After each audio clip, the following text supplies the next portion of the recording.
Can you get us some new chairs, Casey? It's 8 o'clock, and as you can hear from the board up here, we have some mighty weighty things to discuss. We're trying to get chairs organized. I got Steve's.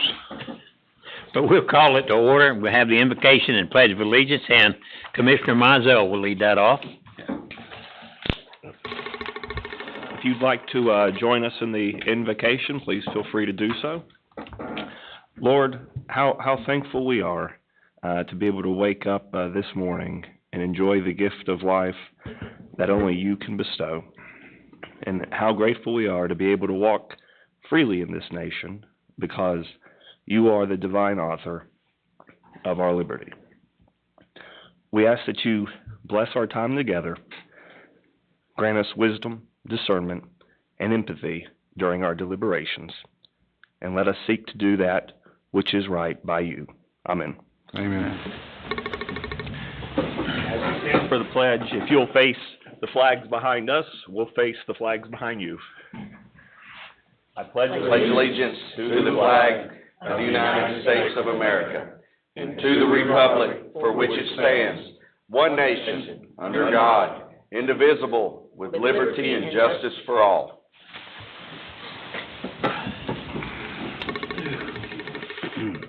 Well, in all the confusion about the chairs, I neglected to welcome each of you here to this morning and mid-morning and afternoon, whichever you fall. But we appreciate you being here, and the people that are online, appreciate them being here as well. On a recognition this morning, we recognize our veterans, and Commissioner Shores will do that. Thank you, Mr. Chairman. We have started a tradition that I think is very nice and very appropriate. But we recognize any veterans that are here. So if we have any veterans with us, would you please stand? All right. Thank you, guys.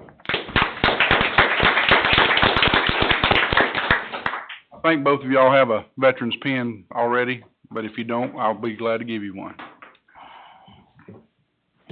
Thank you, Mr. Chairman. Okay. If you want to speak during a public address, you need to register up here. If you have some time now, you can come up and register. Are there any changes in the agenda? Seeing none, Mr. Chairman, I make a motion that we approve the agenda. Is there a second? Second.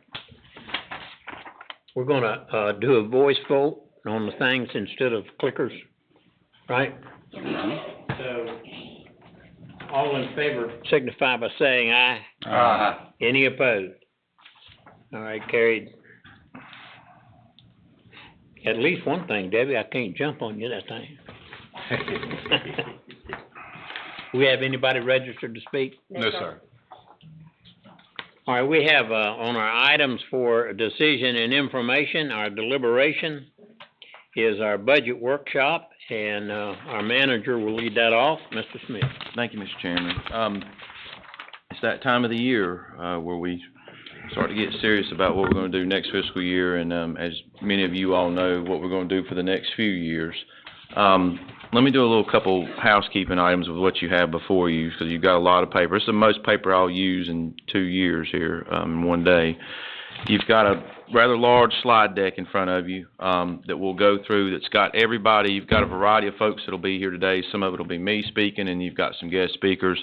Their deck is in here as well. I will caution you, just so you, let you know, the staples don't necessarily go all the way through this thing. Watch your fingers as you grab this thing. And I'll guide you through how to get to certain parts of the deck as Debbie pulls them up when we've got the speakers. If you'll look at this piece of paper here, this is kind of my makeshift agenda with the bullet points on it. And so I've got topics what I call first up, because we've got the guest speakers, so I want to get them done and get them back to work if we can, and then topics what I'll call any order.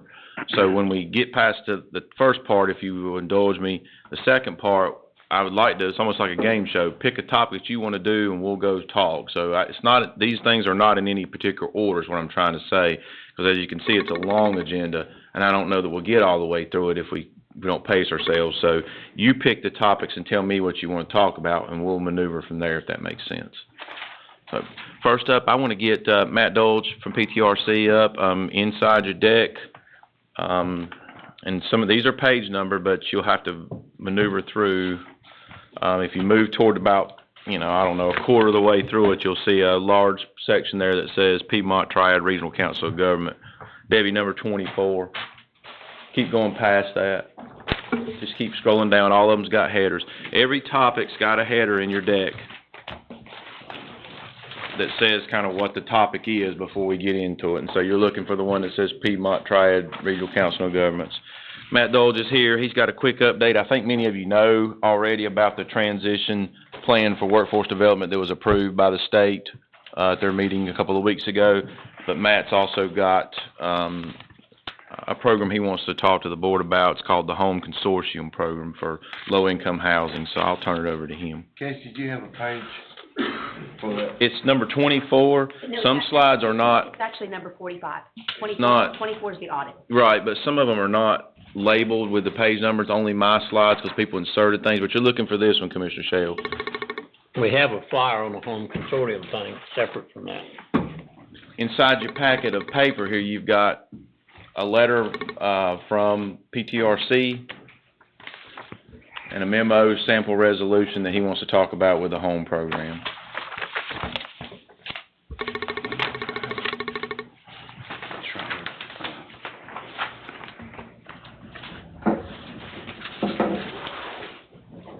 And all you're seeing behind the deck of that particular title page is some bullet points about the transition, again, which has already occurred, or the approval of it anyway.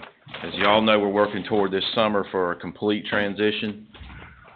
But back in early February, NC Works Commission approved in Raleigh for this to happen, or the transfers we'll call it, and because everything's on track as far as I know.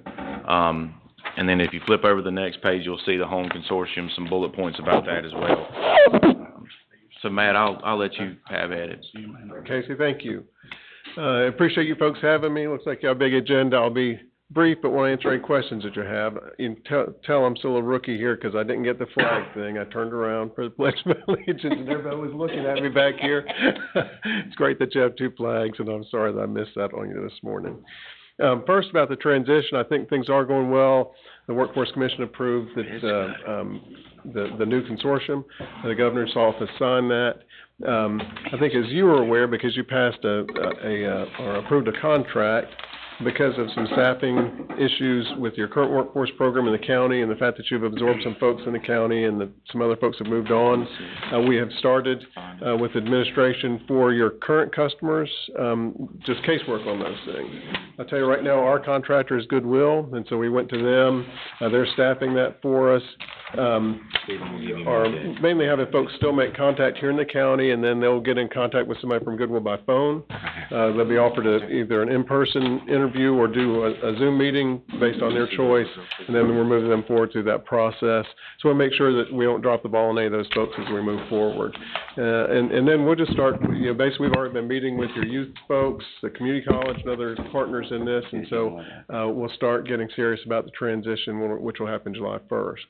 The consortium, which you're now a part of, July 1st, they met yesterday after our regular COG meeting to look at kind of, again, just that formal structure, which will come back to you for approval. And the consortium chair, who has been your chair, would be the one who would sign that. But basically, that's where you get down to the number of seats on the workforce board and representation, all those types of things. So that should be coming to you probably within a month. Once that's approved, then again, that's the final piece of formally in place and legally start the new consortium moving July 1st. So more than happy to answer any workforce questions before I get on to the second consortium I have for you, which is the home consortium. Are there any questions anybody has on workforce at this point, or any concerns that you have at this point? Great. Well, Anybody have any questions or concerns? Proceed. Certainly, if you have anything, then get in touch with us, and we will be very responsive to you. The next thing that I'll go over quickly is something new for you, which is a home consortium. The home program is a federal program under HUD. It goes all the way back to the Reagan administration, and they started then. And the reason they started it is because rural areas and small communities, quite frankly, had difficulty getting HUD funding for housing projects and meeting their housing needs. Those monies go directly to larger communities, but then other HUD funds are by grant or go by kind of state plans. So they started this idea of the home consortium where local governments could come together as a consortium, get direct allocation to housing funds, and then use those funds to meet their housing needs as they'd like to do those. We've had a consortium in our region in the northwest counties for 28 years, so it goes back a long time. And those counties are your neighbor in Davie, then Yadkin, Surrey, and Stokes that already have a consortium in this region. There wasn't one that was ever formed in the eastern part of the region because the first folks who did that, quite frankly, were Greensboro and Guilford County, and they included Burlington and Alamance. And a key is you've got to have enough folks together in order to have a consortium, so that just the numbers of folks within the counties didn't lend themselves to it, and they have to be contiguous. And so you ended up with groups of 2 counties that weren't quite big enough, and so the PTCOG at the time never started a consortium. Greensboro kind of changed the rules on those folks since they ran that consortium, and so Alamance and Burlington dropped out of that consortium this year. And we're actually running Burlington, the COG is running Burlington's housing programs because they were having a hard time staffing that. And so at that point, we saw an opportunity, and we started talking to our counties that then could make a contiguous group to maybe form a home consortium. So the counties we're talking to are Rockingham, Caswell, Alamance with the city of Burlington, Randolph, and you folks who would have the opportunity to join that. What does it mean for you? Based on the size of the counties that would be involved in the city, it would generate about $2 million a year for housing projects. What this money is used for is a lot more flexible, so it's not like CDBG dollars or things like that, so it's for a specific purpose. The consortium members get projects that come forward, and then they vote on it and decide what they'd like to fund out of those dollars. To give you an idea, in the 4 counties that we currently run the consortium for, they get about $600,000 a year. They've produced a little over 800 housing units during the years that they've had that money. It's mostly been, quite frankly, senior housing, so like apartments or condominiums or things for the elderly, so they could use those, but also a lot of different projects. They've had a youth center that they've funded. We're currently working on an opioid transitional home up in Mount Airy because they've had opioid issues and want to find a place that they could have folks live as they're going through transition and recovery. Davie County had asked us for work, and they're currently in the process of putting together a homeless transition home, and that would also help with the opioid issue there. It really is money that can be used in a lot of different ways. Most of the time we partner with private entities, and so it leverages private investment and puts taxable property on the books. It's not building public housing. It's working with the private sector in most cases. In this case, if you decide that you'd like to move forward, and really all I'm asking for right now is just a consensus that you'd like to be in the conversation. In March, which is this month, we have to have a notice to HUD that we have the intent to form a new consortium. Then between March and July, all the members who are interested will sit down together, look at how it'll be governed, put together the governing documents, and then that would come back to you for formal approval if you decided to join the consortium at that time. The formation of our current consortium is each county that's in it has 2 seats. It's the county manager and one other person that the board wants to place. Some of them are elected officials, others are private sector individuals they put on that. And again, every year they have a certain amount of money. We'll generate projects and things of interest to them, and then they decide how they'll distribute that money any given year. It doesn't mean that $2 million will be evenly distributed across 5 counties every year. Usually because you get some big projects, you might want to put $2 million into one project that would be in one county one year and then move it to another county another year. And they just have that agreement between themselves that they're all looking out for everybody else. And everybody's gotten great projects through that time with the current consortium. I don't want to overtalk this, so I guess I'll stop and answer any questions that you might have. Again, all I'm asking for at this point is an expression of interest that we could take to Burlington, who would be the lead. And the reason for that is they currently receive HUD funding or in the system, can draw down funds already from HUD, and so they would be a good partner to do that. And I'll stress to you, this is not a new federal allocation. These dollars have always been there. quite frankly, they've always gone to the state, and the state has used them for different things. This would be taking part of that money and making sure it just comes directly to these counties that are involved in this consortium. Yeah, I'll stop. Again, I don't want to over-talk, and I don't want to take too much of your time. Answer any questions you might have? I don't have anybody else? I do, Commissioner. You mentioned, and I found it very interesting that you mentioned the Davie County project with dealing with an opioid issue. Are those funds strictly from you, or do you also utilize the opioid settlement? Yeah, so we usually, quite frankly, there's not enough money in this program usually to 100% fund things. And so it's usually leveraging other funds. So both in Mount Airy and Davie, the county's putting some money in because they have some opioid funds and they've made some commitments. They've got some other partners who are going to run the project so that it's not going to be a county project, and they've got somebody to administer it, and then they use some of those home funds. So usually it's piecing together a lot of different parts. And one thing I apologize I didn't mention is there is a match, but none of our counties have ever had to put a match or any dollars into this. It is a 20% match, but every project dollar counts as match. So in Surrey County, in that consortium right now, we have over 200% match because it's not project by project, it's cumulative over the entire life of the grant. A great example is like we fund Habitat for Community Houses up there, so we're partnered with Habitat. We'll pay for the building materials, all of their labor, which is volunteer, but everything they put in counts as match toward that, so it way overmatches those houses. So again, just another idea. You can work with a lot of different partners, and sometimes that's county dollars, but most of the time it's nonprofits or private sector folks. We work with church groups. The Wesleyan Foundation has been a great partner in that region. So we just try to find folks who are interested in kind of meeting your needs and pair them together with those funds. I think that we at least ought to be at the table to see what's going to take place. We set the governing bylaws and all that anyway later, and we have opportunity to either vote yes or no in several instances, and to prepare some questions to look at maybe some of the other folks that have been doing this a while. But we appreciate you bringing it forward. Now, you want a consensus from us at this time? And it's really just giving your manager, quite frankly, an email from your manager saying we'd like to be a part of the process at this point is all it's really. Matt, are you seeking the resolution, the sample resolution? So the sample that we have there is a sample of our current consortium, and now we really don't need it that formal at this point. I think just if they give acknowledgement. you to say we'll be at the table and move forward, then that's all we need at this point.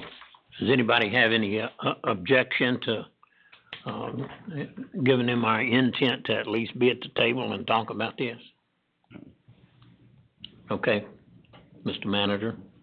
Thank you. You can do that. Yeah, and I will say, because you have to be contiguous, Randolph would also have to come along. I will tell you that they've been positive about this. I'm talking to them also at their next meeting. Everybody's been very positive in the county so far, so we think everyone will line up pretty well there. And they'll be good partners. Thank you for your time. Mr. Chairman, would it be possible, Casey, if you could get up with them, I'd like to know more about, because you mentioned the homeless over in Davie. I'd like to know more about that program and how it's funded. The one in Davie? Yeah, Davie and Surrey, I think you said. Yes, so Surrey is just opioid transition, and Davie is homeless and opioid transition. And we can dealing with homeless as well? Well, I will say, we all know the opioid problem is a difficult problem. A lot of those folks are either coming out of, the criminal justice system or are homeless because of, where they are with addiction and those concerns. It's not called a homeless shelter. It's really for folks who are coming off of addiction. I'd be interested to know how that works. That's awesome. I think as we go along, we'll be able to flesh some of this out.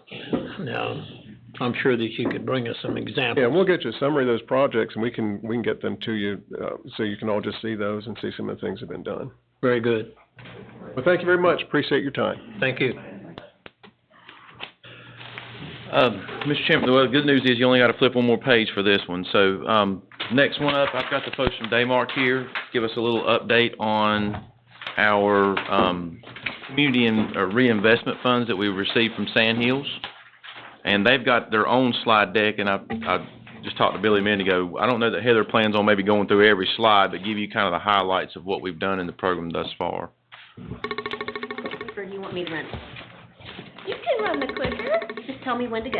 You got it. And I will say that I feel like I'm neglecting these people. I don't like putting my back to people, but good morning, Commissioners. Thank you so much for the invitation to have the opportunity to talk to you this morning about the program that we have started here in Davidson County, our case management program. Hopefully you have had an opportunity to look through that first quarter report and the slides that were put together. I hope that you've had an opportunity to read through some of the client success stories that are in that presentation. We are very excited about the positive impacts that we are making with this program for individuals and families. In that first quarter report, our total referrals were at 31. I have pulled a preliminary report of where our referrals are now. We are at a total of 64 referrals. So we are well on our way. Our contract states that we will serve 120 individuals annually. So we are on path to surpass that number and serve more individuals, which we are very excited about. Just some highlights in that presentation that you have. We are working with some really tough cases. We're dealing with homelessness, substance use. We are working with kiddos who are at risk of retention or dropout, and we are making some positive impacts on those individuals and those families. Again, I'll be happy to talk through some more of the details, and I'll be happy to field any questions that you have about this program, but we are really pleased with the impact that we have been able to demonstrate to date, and we are excited about the additional impact that we're going to have moving forward. Any questions? I don't know that we know enough to ask questions at this point. Yeah, Heather, Okay. I did not send this out to them because Oh, I knew we would no. come out today. So that's why I'm saying, if you want to go through any of these Sure, slides okay. to pick out some bullets for, So we'll go through the slides. So just to give you a highlight of the program started in October. So in October, we hired our 4 case managers, and we were ready to start accepting referrals. We worked with our IT team to build a dashboard that would allow us to track referrals in an efficient way so that the case managers can really focus on providing care for the clients and the families. We have 4 case managers. We have 1 that is assigned to our city schools, Thomasville and Lexington City Schools. We have a case manager that is assigned to Davidson County Schools, a case manager that is assigned to our court system, and then a case manager that is assigned to DSS. And the case manager for DSS is actually embedded in DSS and is on site at DSS several days during the week. So in October, we had several kickoff meetings with our community partners to spread the word. We're ready to start accepting referrals. We began to ramp up those referrals and begin to work with those families. Is there, excuse me. Sure. Is there, you mentioned the case managers for each of the schools. Is there a case manager, or could one of the case managers that are existing access home schools and private schools? So we rely on referrals from the school staff. And so if there is a school staff that wants to make a referral for anyone that they know has left the city schools and is now in a home school situation, then we'll be happy to accept that referral and work with that individual and that family. Is there a process by which you can let them know that's available? We are actually meeting with the schools ongoing. That was Talking about the home schools and the private schools. Is there a way to let them know that this exists for their use as well? to communicate with homeschool programs and private school programs? Yes, we can absolutely look into that if we'd like to expand the scope there. Because more and more, we've got people that opt out of the public schools for private schools. And we don't want to exclude kids that go to another form of education rather than public schools. Of course, yes. And that's the wonderful thing about this program is that it is very flexible. We will accept referrals. We will work with anybody that has a need to do our best to make sure that those needs are met. Ma'am, you mentioned your case managers, or I believe is what you call them. Yes. Does any of those look in the court system or our jail system for veterans? for veterans. Yes. So we are in the courtroom with Judge Terry several days during the week whenever he's in session, and we will accept again referrals for anyone that wants to take part of our program. There are really no eligibility requirements for this program other than they have to be a Davidson County resident, and we'll be happy to serve them. Okay. Sorry to interrupt, go ahead. And that's okay. And one of the client success stories that I was going to share, in addition to the success stories that are already in your packet, is that we do have a court referral who is a veteran. He is engaged in services already through the VA, but wanted some additional support with some recovery-based groups. Our case manager was able to get him connected to a local AA group that's meeting in person, help support him to ensure that he got connected with that AA group. He also was struggling with some symptoms of depression and anxiety and wanted some hobbies outside of just being at home or thinking about work, and she's been able to work with him to incorporate some healthy living skills. He's now going on walks every day with his wife. Their relationship is improving, and he's also doing some additional workout opportunities. So we do have a veteran that we are working with right now. Thank you, ma'am. Absolutely. We are also involved in ongoing community meetings with our community partners, so we are available to meet with DSS for any standing meetings that they have through the week. Same thing with the school system, and then also for the court system. We're a resource to be available to offer collaboration and assist with any sort of coaching that they may need or assistance that they may need. Debbie, you can click to the next slide if you would. So these are the success stories that I have included in the packet for you. I'll be happy to talk through these cases if you would like that, or if you would like to read through it at your leisure. But this was a tough case. This was a Thomasville City school case. It was an 18-year-old who had been referred because there were a lot of unmet needs. So they were in need of food, housing. The family had been homeless. The mother was a single mom with 3 children. At one point, they were living in a car. This kiddo was at high risk of dropout. We discovered that the family had also just recently gone through a traumatic loss. The mother's brother had committed suicide, and unfortunately one of the adult children actually walked in on the scene and found the uncle. So the whole family was reeling with this loss. The case manager was able to assist the family in getting linked to counseling, grief support. The case manager was also able to help the mom, who again didn't have access to internet, computer, to apply for some benefits as far as food stamps, Medicaid, and help her start applying for jobs. The kiddo, who was the referred client, has stayed in school, which is wonderful, and they're on track to graduate in June. So we're very excited. The case manager is continuing to stay involved with this family and will stay involved until we ensure that that family has all of their needs met. That's another really important part of this program.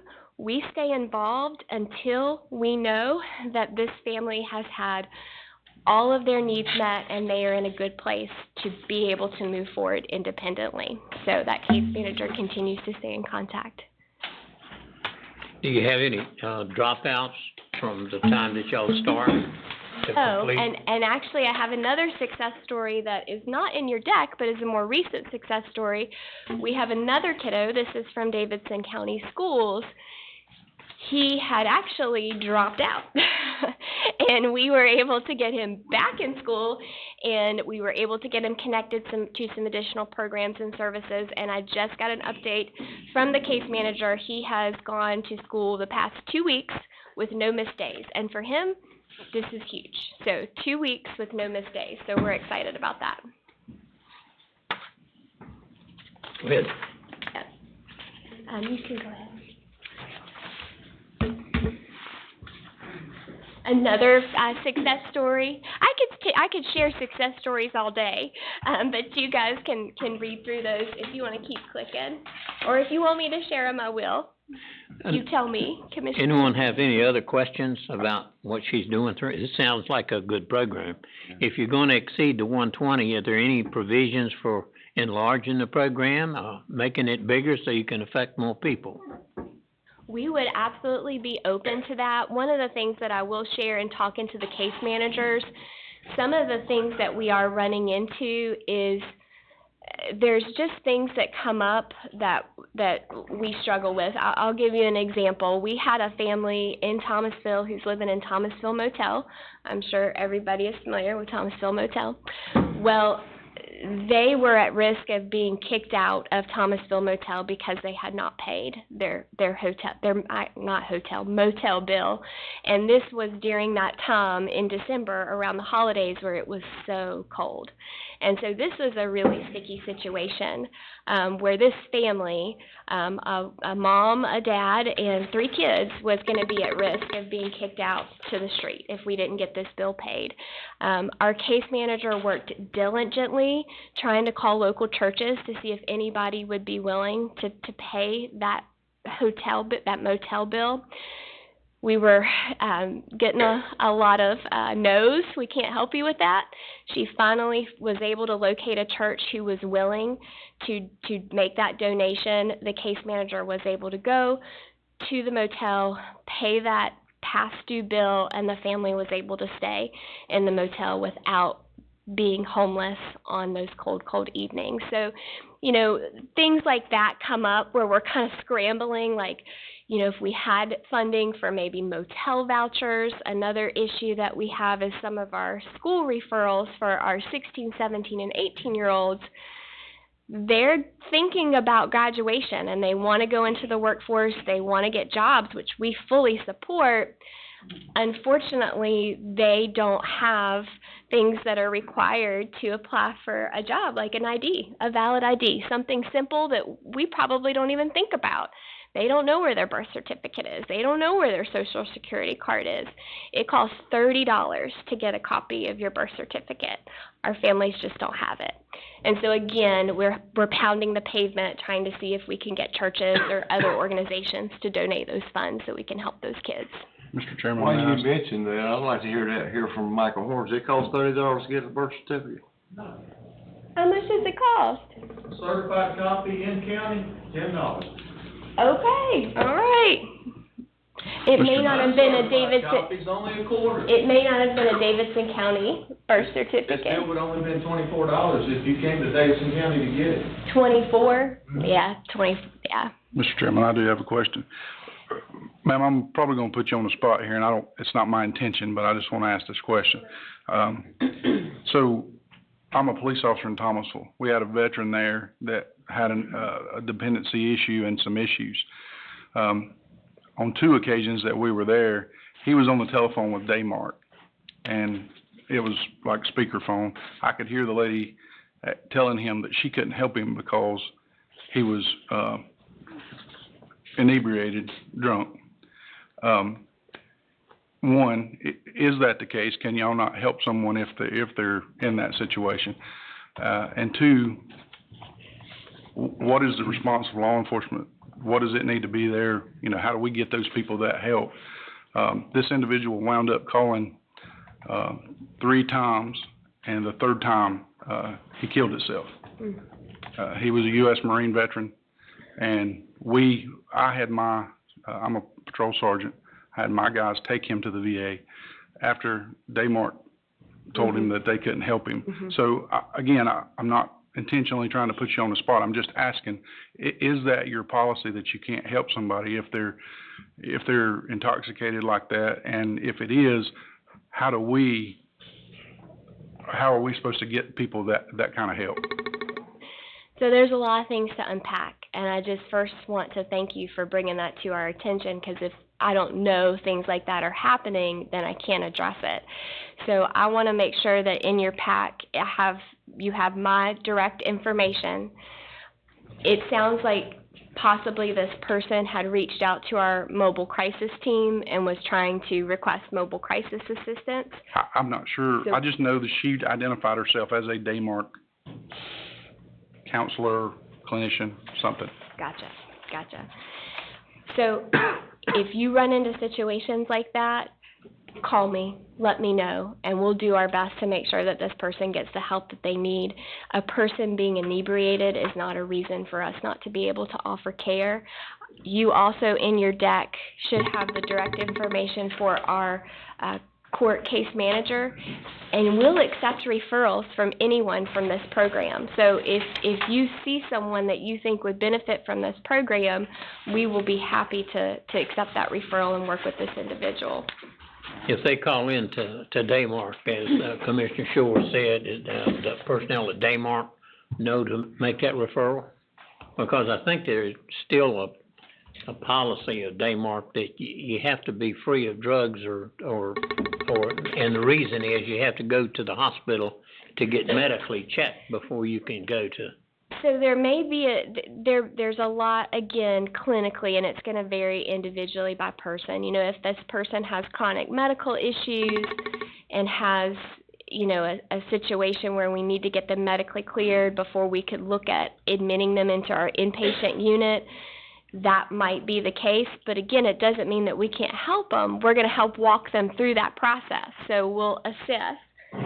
Yeah, if I may. Sure. Billy. I'm Billy. West. Yeah. Billy West, the CEO of Daymark.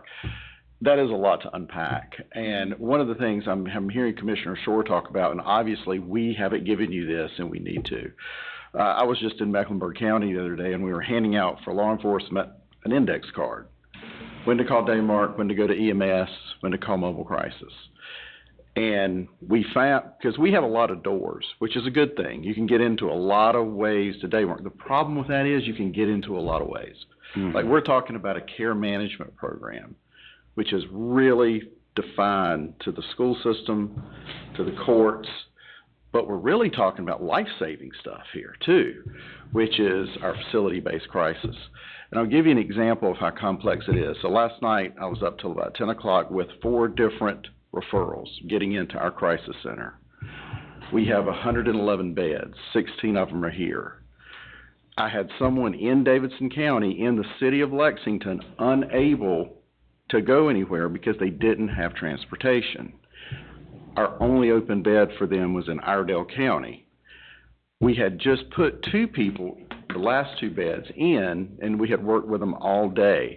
One of those persons did have to go to the emergency room because their blood pressure was elevated, but we held the bed because they came back. The other person got to go straight in. Fortunately, unfortunately, none of these persons were engaged with law enforcement or EMS, which that's a good thing sometimes, but not all the time. So that's what I'm saying. It's very complex. We ended up taking, I think the person went in the wee hours of the morning. We finally got transportation arranged for the person that was in the city limits, and I hope they're in Iredell County right now. I don't know. That was one of the things I'm going to do when I walk out of here. So it is very complex. So what I would do, this program is a great program. This is a prevention program. What Commissioner Shore is talking about is an emergency services, and that is an emergency. And we can certainly take anyone. I have no idea what happened there, but they should have said, you know, if we can see you, we can determine if you need to go outpatient, inpatient, or to the emergency room, and we can certainly make those determinations. And we need to get out to law enforcement with those index cards so they know if you're getting, you know, it's 2 a.m. on a Saturday night and we've got somebody that's new to the job or ready to quit the job. We all know how the workforce is. I'm going to be the first to tell you, they may not do what they should do. You've got a number you can call all the way up to me, to Heather, to the mobile, you know, you will get somebody that is paid and has been with us more than 2 weeks. And I'm not saying that person was here 2 weeks. I'm just making an assumption here that they didn't do what they were supposed to do. So Appreciate it. And we also have a handout we'll leave that just shows you the number of people that have come through the whole, not just this case management program, just the program in general. Yeah, before we got our crisis center down here, we had to send them to Albemarle. We were going to Concord and Monroe and the state hospital. Or they were sitting in the emergency room. Mr. West, is there a chance that you could share those cards with the staff here and they could share it with the board? Yes, that was where I was I'm going to tell you what I'm gonna get. We gave those all away yesterday, so I'm gonna get those cards to you by Monday, if not today. Casey, is there a way we could, get this on our website in such a way that if somebody's looking for it, we could pull it off the website? Sure. That's a great idea.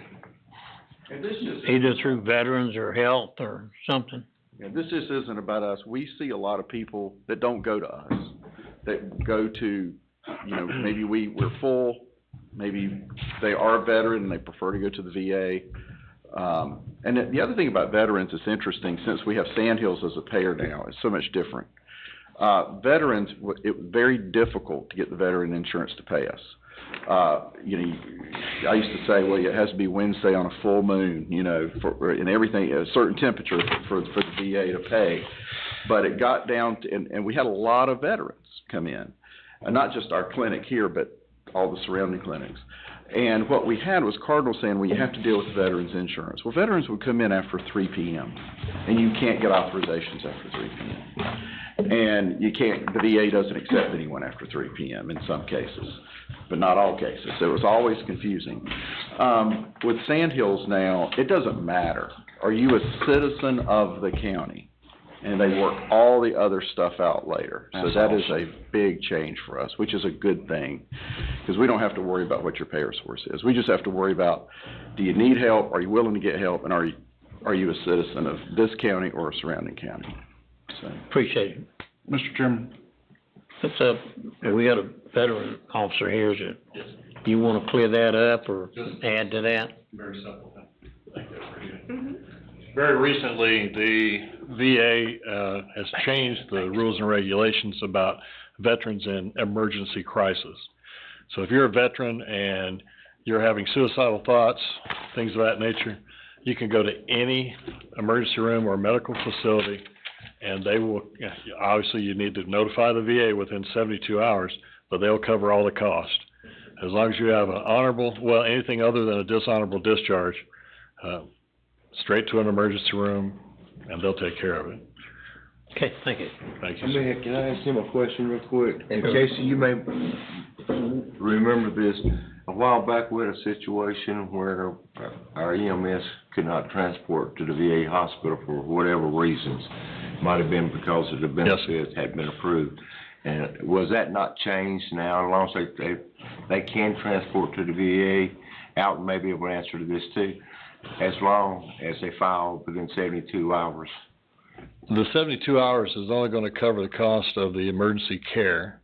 The transportation, as far as I'm aware, it's still, you can go to the border of the county, and the other county can come pick you up. I know that deputies have done that in the past, but that's a terrible issue. We're have one of the biggest demands on our office or request is for transportation. Thank you. Thank you, sir. Casey. Mr. Chairman, I want to give a shout out as well to Sandhills, the folks that provide the funding for this program too. So never forget them in the background helping with this. Before we go any further, I don't know who's in charge of these chairs. Yes.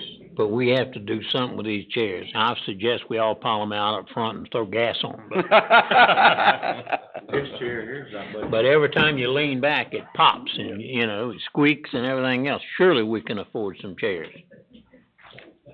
Go on that? I'll second that. I think we need to get the ones out the back room. I'm on the bubble the whole time I'm sitting here. It goes back or it goes all the way up. But you can't find a medium. I'm gonna write my name on my next chair in the back and maybe order some chairs. All right, Casey. If you go backwards in your deck from where you are, you'll see look not too far, in front of those white slides with all the graphs on them, you'll see the audit. What page is that? It's 24. Go backwards you see all those graphs on the white slide just right before that. That's the header starting point. I've got our auditors here to present you guys with the 2022 audit. Okay.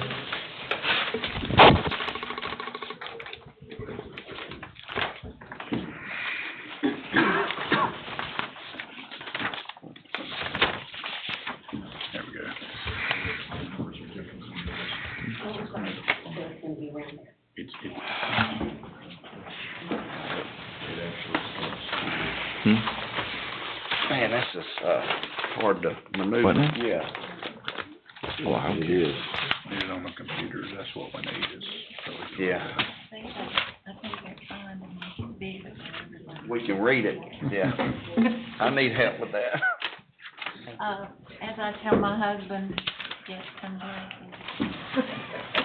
Well, as of yesterday, Scott Leonard taught me there's an even bigger piece of paper than this here. It's Oh, wow. almost like a billboard. So I saw that and I thought, wait a minute now, I like that. Just bring the easels It's up right, there, it's almost yeah. like this size, so be on the lookout for gigantic paper soon.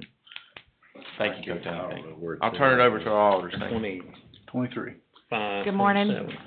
27. Coach Shaw Moses with Martin Starnes and Associates. I am the senior manager of the county's audit for 2022. Excuse me. And I was just joking with Christy walking up here. I don't know if I want to present these numbers after that joke about the chairs. So today, the report has been submitted to the Local Government Commission. It was submitted on January 31st and approved by the LGC on February 6th. Fiscal year 2022,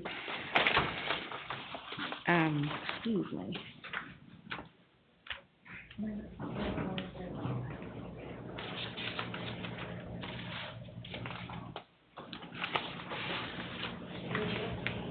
I do have the other one. Would you rather run that one? Yeah. Okay, hold on a second. It's not showing up.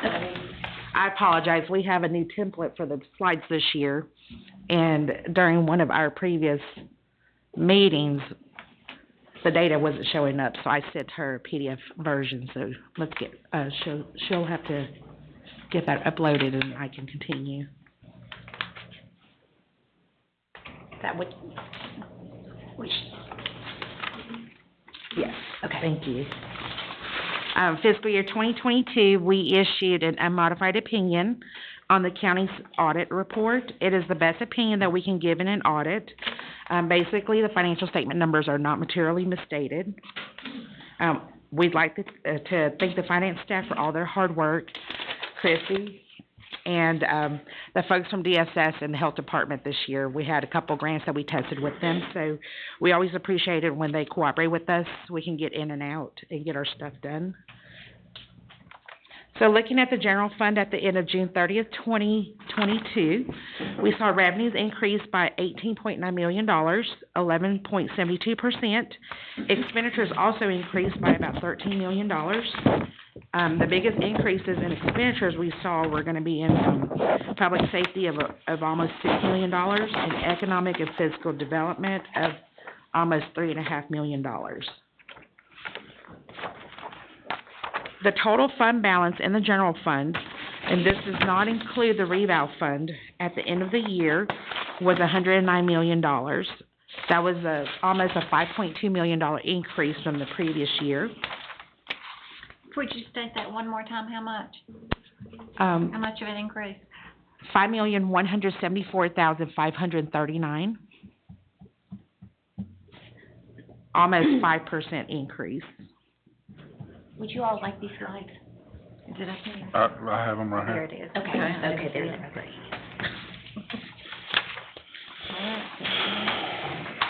Save you some ink. Yeah, please. So looking at the fund balance position in the general fund at the end of that fiscal year, available fund balance ended up at about $92 million. So that itself, the available fund balance, was an increase of almost $5.7 million from the prior year. Of course, most of that is attributed to the overall $5.1 million increase. So this number is important because the Local Government Commission will have your available fund balance, and they'll compare you with other units within North Carolina, as well as calculating your fund balance percentages. So basically, you take the general fund total fund balance, you subtract stabilization by state statute and any non-spendable fund balance, such as non-spendable fund balance for long-term notes receivable, prepaids, and lease receivables. Fund balance available number for the general fund at the end of the fiscal year, 51.25% is where Davidson County is at. So if you guys remember last year, I came in and we talked about, they used to always say that 8% covers a month's worth of expenditures. And the local government commission in the past has really just used that as a basis to kind of see where all the units were at this year or last year, and then going forward, they've changed that up a little bit. The 8% is still there, it's still behind the scene. They'll still assess that. But what they're doing now is they'll break you out by counties or municipalities, and then within the county part of it, they're gonna look at your total general fund expenditures. So are you over 100 million? Are you under 100 million? So if you kind of look at the bottom chart, that comes directly from the local government commission. Davidson County has over $100 million in expenditures at the end of fiscal year 22. So that second row, if you look at that, the median fund balance percentage is 32% across the state, or that's their minimum requirement, or the minimum is 16%, I'm sorry. Minimum fund balance for counties with over $100 million, 16%. So Davidson County's at 51% currently.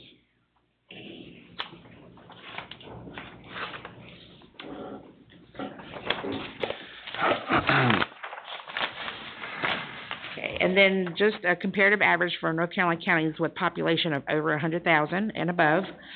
You can see that Davidson County, again, $92 million in available fund balance. Last year, you guys were at 86, and then the state average is 115 million.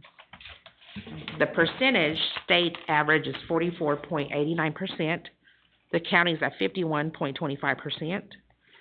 And then just a few other things to kind of look at. Your property tax rate is 54 cents. The state average is 57.49 cents of 100. And then collection percentage, the county's at 97.74 with property taxes. The state average is 99.4. And then if you take those percentages and break it down by motor vehicles and by property excluding motor vehicles, you're going to see a state average at 99.35 for excluding motor vehicles, and then 99.92 for motor vehicles. So you'll see Davidson across the left and the state average on the right. So you can kind of look at that and compare the two. So overall, the county has less in available fund balance dollar-wise, but if you look at the percentage, you're still well over the state average.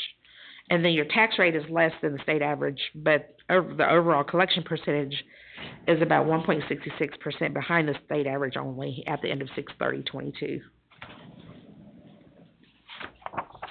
So if we look at the general fund revenues, the top three revenues that the county brings in is going to be property taxes, sales and other taxes, and intergovernmental revenue. So property taxes at 53%, so that's half of your revenues right there. And the total general fund revenue, again, was almost $180 million. So we're looking at property taxes. If, just in case you've forgotten, the large increase here is going to be due to the revow that happened in January of 2021. When you guys had that revow, you were expecting about a 15% increase, and so dollar-wise, we're looking at increase of almost $12 million for taxes, and then 14.3% over prior year. Intergovernmental revenues here, this has all your federal, state, local grants. So we saw a slight decrease from the prior year of almost $500,000 or 2.8%. This is, and you may be seeing this trend a little bit more also next year, maybe give or take some increase or decrease. The stuff or the decrease here is because the COVID dollars are ending. Most of it ended last year. So when you go around and look at your DHHS revenues, the health department, DSS, they're getting slight. Their revenues are decreasing from the prior year because prior year they had quite a bit of COVID money.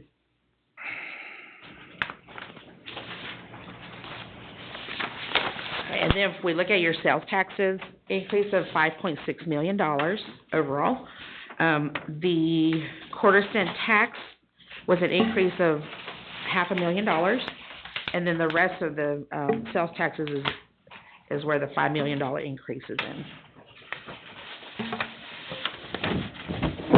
Total general fund expenditures, the top three functions of government They have the most expenditures. Education at 26%, public safety 25%, human services at 19%. And then the rest of your functions make up about 30% of your total expenditures. The total expenditures for the fiscal year was about $147 million. If you look at education, we saw just a slight increase.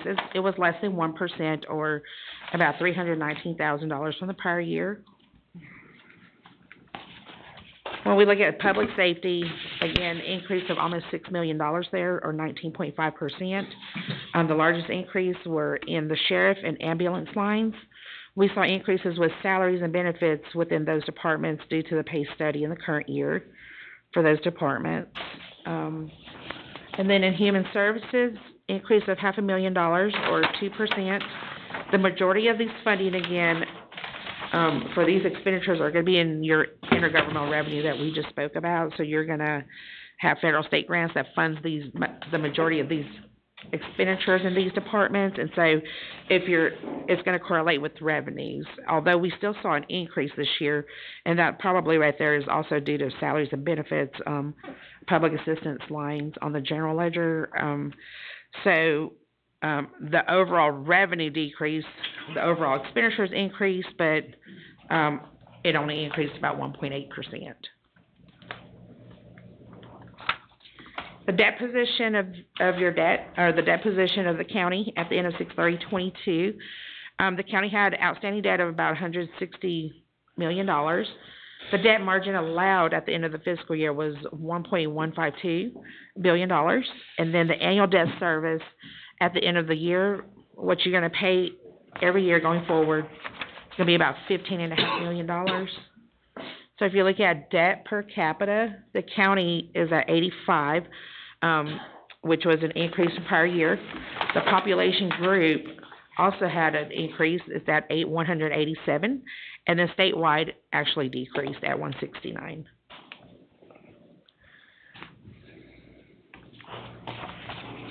So enterprise funds, this is in total. So your landfill fund as well as your sewer fund. We saw an overall increase in total cash and total net position. And then the total net position decreased, the total net income decreased from the prior year of $1.3 million. And you're gonna see that here in the next slide, the landfill fund. That's where most of your decrease is gonna be on net income.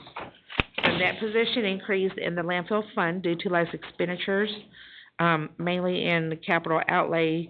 Last year, they had more expenditures there and less capital outlay expenditures this year. Cash flows from operations increased from the prior year due to an increase in cash. So the net income decreased compared to the prior year was the $1.3 million change. And most of that is gonna be in your post-closure cost. So just an accrual that we make for, that Christie makes for the landfill. Well, I'm sorry, what'd you say, and most of that's gonna be in the what? Post-closure Calculation cost. So, in that landfill fund, you guys have to reserve X dollars to close the landfill later. This calculation here every year gets adjusted every year, depending on what's going on with the landfill, the capacity usage and that kind of stuff. It will fluctuate and it will skew your net income in that fund, because sometimes if we have to increase the debt, the liability amount for future closure, then that's where it's getting posted to this fund. So, if you would like a more detailed calculation of that, Christie can probably get that for you, for what it was for 2022. We didn't take it out for a while, for years. Yeah. And we got behind and we had to take quite a bit of it out, but we're back on track now, so they just take it out for closing the landfill, so. Okay. Yeah, so like on the total enterprise fund, slide, the decrease that you're gonna see there, it's all related to that post-closure fund. So I think overall, your sewer fund and your landfill fund, if you took away the post-closure calculation, probably was pretty comparable to prior year. So when we looked at the sewer fund, cash flows from operations increased, And then the net income increased for this fund individually compared to the prior year. And we just saw a decrease in operating costs there. And to clarify, I don't know if we didn't take it out or we didn't take enough out. What was it, Casey? Probably not enough. Just not enough out for closure. That's been several years back, but. And then the last, financial slide I wanted to show you was, the sewer fund's quick ratio that's calculated on the LGC's data unit input sheet. The county ended up at 2.32 as a quick ratio. So, just a reminder that if your quick ratio goes below a 1, they think that your fund isn't self-sufficient, so you'll have to answer to them if it ever drops below the 1. And then you guys, we talked about financial performance indicators last year, and that if you had any that popped up, that you would have 60 days after I presented the findings to you to respond back to the local government commission. Written response, 60 days, signed by all the board members, as well as management, I believe. So we saw pretty much the same thing as what I presented to you guys last year. We've got a couple of things like the delay in the audit report being issued, because those are due 10/31. We didn't issue till January 31st. The other two areas, which was, again, maybe a touchy issue last year, but the overall negative balance for the sewer fund, the operating net income, and then that transfer for the debt. So 1, 2, and 3. So delay, the negative balance, the transfer being made from the general fund to the sewer fund. And then the fourth item was related to major programs that we tested. We did test the epidemiology grant with the health department this year, or for 2022, and we just saw some late filing of reports that were due. And so that resulted in audit finding in that major program. And then I was going to say, did you want to mention what we did with the second and third issue with the local government commission this year, or Which is the ones? board aware? Just adding footnotes to explain the transfer. For the sewer fund? Yeah, I mean, you guys were aware of that last year, that basically, I can say this in plain English, the state don't like us we start out with our debt service in the general fund, and then as the year goes on, you'll see agenda items moving it from there to the other funds where it got basically issued from. They don't like to see that transfer into the sewer fund. It's supposed to be self-sufficient. Does that make sense? Run on its fees. I've talked to them. They understand we're not a full-on sewer operation like a city. It may show up on this quite regularly because I'm not sure how exactly accounting-wise to get around it, but it's not an issue. They're aware of it, and they're not concerned about it either. So if we can ever figure out a way mechanically, God bless Christy, she's probably been drinking out of a fire hose for the last year doing this.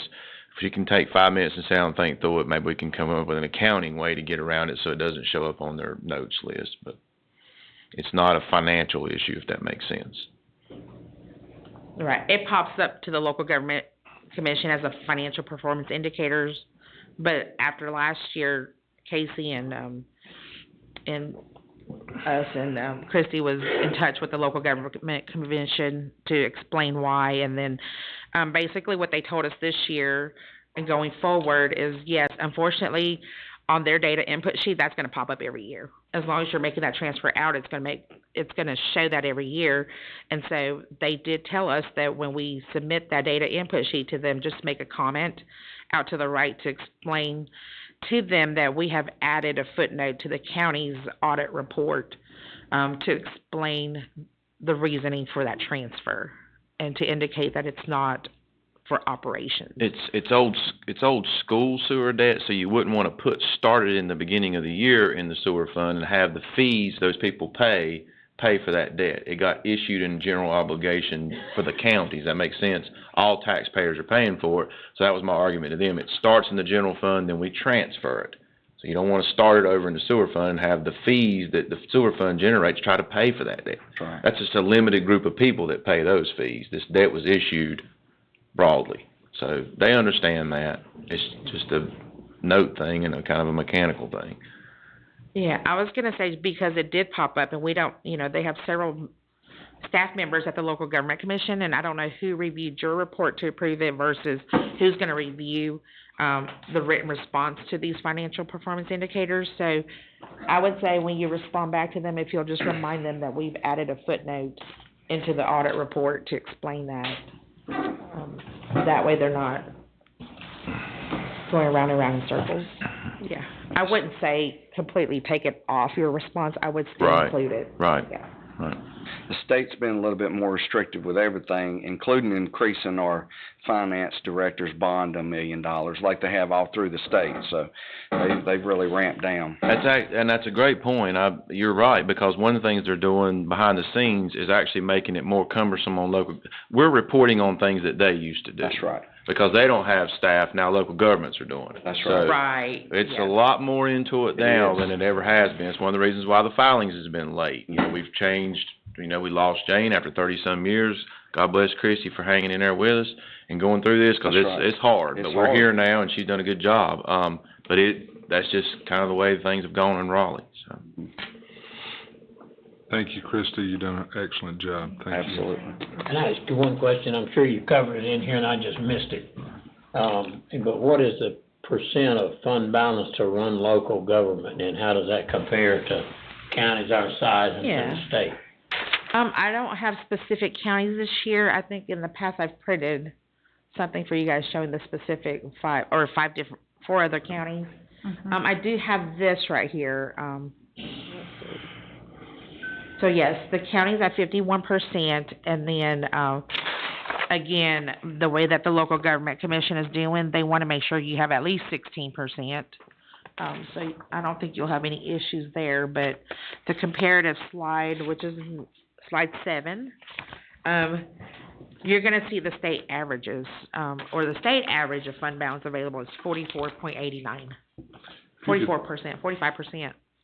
What we usually get is whenever they do the audit, they say that there's so much percentage of our of our fund balance goes to run this government. Do you not have that? I don't, Jason, are you aware? We've gotten I mean, it every year, haven't we, Casey? Casey. I'm not sure exactly what you're referring to. I think he's thinking the comparison to the 4 counties she said she took out, that it showed how we were kinda in line. Yeah, That was interesting information to have. Yeah, I was especially gonna say a for- lot of them are, Especially for the press, if they wanna put something in there, then they can say that our percentage to run a government is this, the average for state is this, and it shows that we're doing a much better job of managing That's in our the layman's taxpayers' budget. dollar. I think that's in our layman's budget that we have in there that we hand out, that little. If you could throw it back in there, it'd be Yeah. nice, yeah, or, yeah, I'll summarize the data and send it to Christine, she can, provide it to you guys. Good information. I can select the same counties I did last year. The only thing is, I know some of the counties are behind. If I do that now, it will be 6/30/21 data, cause the 22 data, there are some counties that haven't issued their 22 audit report, and so, the LGC doesn't have all the data available for all the counties yet. So it'll be a year in arrears, is that? It's better than nothing. Yes. And as Commissioner McClure said, it either shows whether we're doing good or bad, compared to others. The other So counties, most, yeah. most of the time we're Yeah. doing good, but it's. Yeah, I don't know if you remember exactly which counties, and I can't myself right now, but are the same ones okay to run? Yeah. Okay. Okay. Thank you, job. Coach. Thank you. Thank you, good job. Good job. Christie, again, excellent coming in and doing what you had to do. So Big thank you. shoes. Yeah. Yeah. It's just barely over a year since he took Yeah. the job. I gotta admit, I was a little nervous if we could get here to this day, but we made it. So, we got a winner in our new finance director. I just wanna ask the board, wanna take any kind of break or anything, cause we're right back to the top of the deck now. So it's my turn, if you wanna take a break. Yeah. Hey, break. Break. That's a good point, I think.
Casey, when you're ready. I'm ready, sir, whenever you all are. All right, the last topic on the top part of the first up is me going through this, our finances, at a little bit different level than the auditors, although I'll be touching on some of the same themes and some of these major projects we've got going on over the next few years. I'm not gonna go over, Commissioner Mizell, I kinda wanna set the stage, you're new at this too, so those of you that's seen this, dog and pony before kinda know how it works, but, I'm not gonna go over every revenue source, everything that comes out, I'm gonna hit the big stuff so you can see how, at 30,000 foot, how it all works, so leading up to, a lot of, now what it used to be in the old days, not as many projects, now we got several projects, as Commissioner Shell and I were talking the other day, it's getting a little bit scary in a way, it's a lot of projects going on, so. Let's start with the revenues, and I'm gonna do the general fund too. We're not gonna worry about transportation fund, landfill, these things run on their own revenues. We're talking about the big one that's driven by the tax rate. So let's start with the biggest number in the place, and that's the worth or the value of the county. And here you've got to look over the last, 16 years or so, where I circled the revals, the different years we had revals. And as Kotang spoke of the reval and the increase in revenue, as you saw, I think she mentioned 15. Best I can tell from the values, they're about 19. And what you see, let me do the left-hand side first. Reval from a long time ago was what I call 20% reval.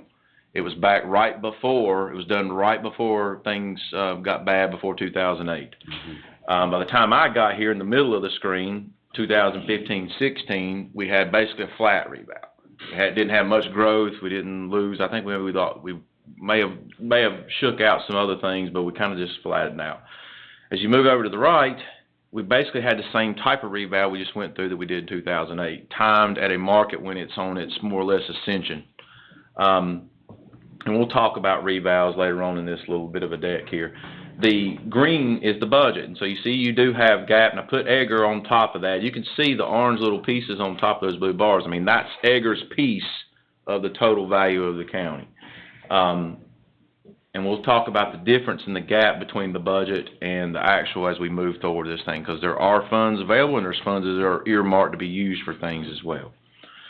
54-cent tax rate all of those years, so it's easy comparison, and Edgar's about 2% of the value, about 3.5% growth from 2022 versus what we estimate for 2023. The next kind of the largest number, and these things produce revenues that we collect, and I'm getting to that part in a minute, is our taxable retail sales. You guys probably watch the news and hear 60 or 70% of our United States economy is consumption. Well, this is the consumption of the county, just an isolated look at us. We crossed $1 billion of sales several years ago, now approaching $2 billion worth of sales, as you can see. And what I've got in the red bars there is the growth between, as you can see the blue bars, actual to actual, same time frames, or those are year ends, and then the blue bars are same time frames, November to November. So you're getting a nice apples comparison there of the growth. Moving at 19%, yes, a little bit slower from 21 to 22. Double digits is still growth. I mean, that's a lot. You can't expect, 19% clips off every year. And you can see, and this stuff is, erratic's probably the right word.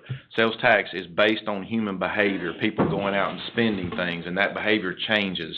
That's why the economy moves a little bit, the United States economy, because people, you get the classic Christmas one at on the news is sometimes the sales don't come in the right way. People are afraid they're going to lose their jobs. They don't go buy things. So this number moves around a lot more than property tax does.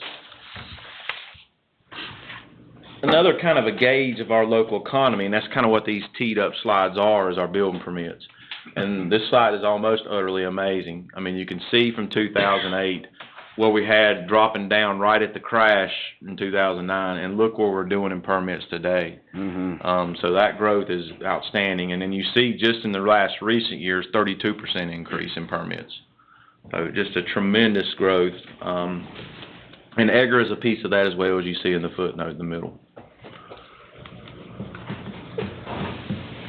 So these So that first slide is the value of the county, and that produces property tax, as you all know. And so here's your snapshot of that, just going back just a few years.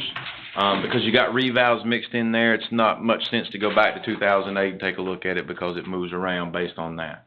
You got a budget in the middle of the screen, and then you've got where we estimate we think we're gonna land this year. And I've got a note up there you'll see all throughout this deck, which is, you know, dollars, percentage of dollars for major CIP. So just hang that note in your head, because as I get to the end, the slack of these dollars collected right here, there's an offsetting expense for these things coming soon. And year-to-date collections, we talked about the collection rate with the auditors. You can see it's up 5% over last year. So that's going to push that collection rate up even more. You know, 99 stout, I got it. When I got here, we were budgeting 96.75. So that's to be, you got to remember, you're talking millions here. So just moving from 96.75 to 97.5, that's a lot of movement right there. And that's thanks to David and his staff. So the consumption sales tax piece of it for the county, that produces sales tax. In the old days, when I first got here, we just had one set, what I call existing sales tax, the blue bars that we collected, made up of 3 articles that have been collected for eons.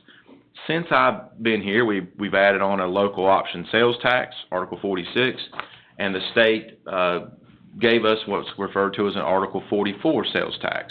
And you probably remember hearing me say this in the past, where they all got together, the state decided, look, we're going to put sales tax dollars we collect at the state level for all 100 counties, and we're basically going to take from the large urban counties and we're going to give to more rural counties. That's essentially what they did, and we were a big winner in that process.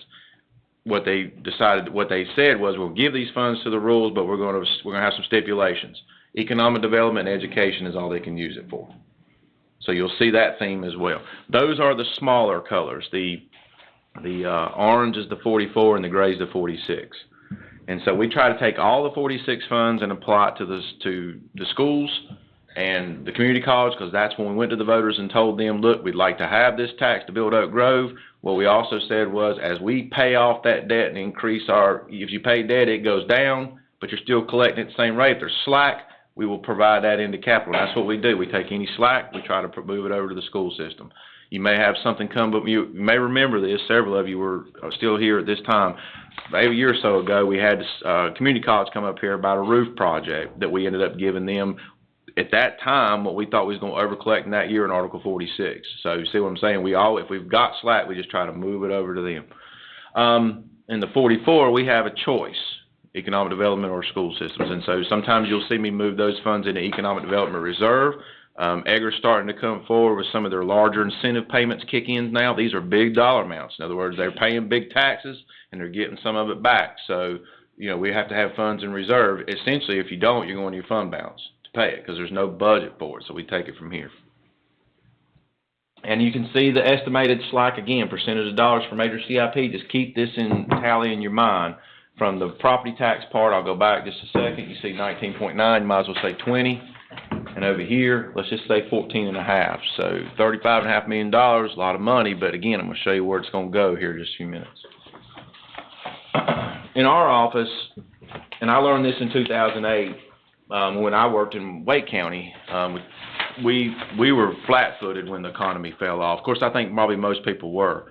And even being in big bad Wake County, we had to cut our way out. We had to cut budgets in the middle of the year just to make it to the end of the year, because we weren't going to make it. So we all of us in local government learned a lot of lessons from that time that we've carried forward with us for 15 years. And one of them is, let's keep an eye on our 2 biggest sources of revenue and our biggest expense, which is personnel. So what you're staring at here is, and Tim's got this gigantic spreadsheet in his office. It's got mountains of data behind it that keeps up with this trend.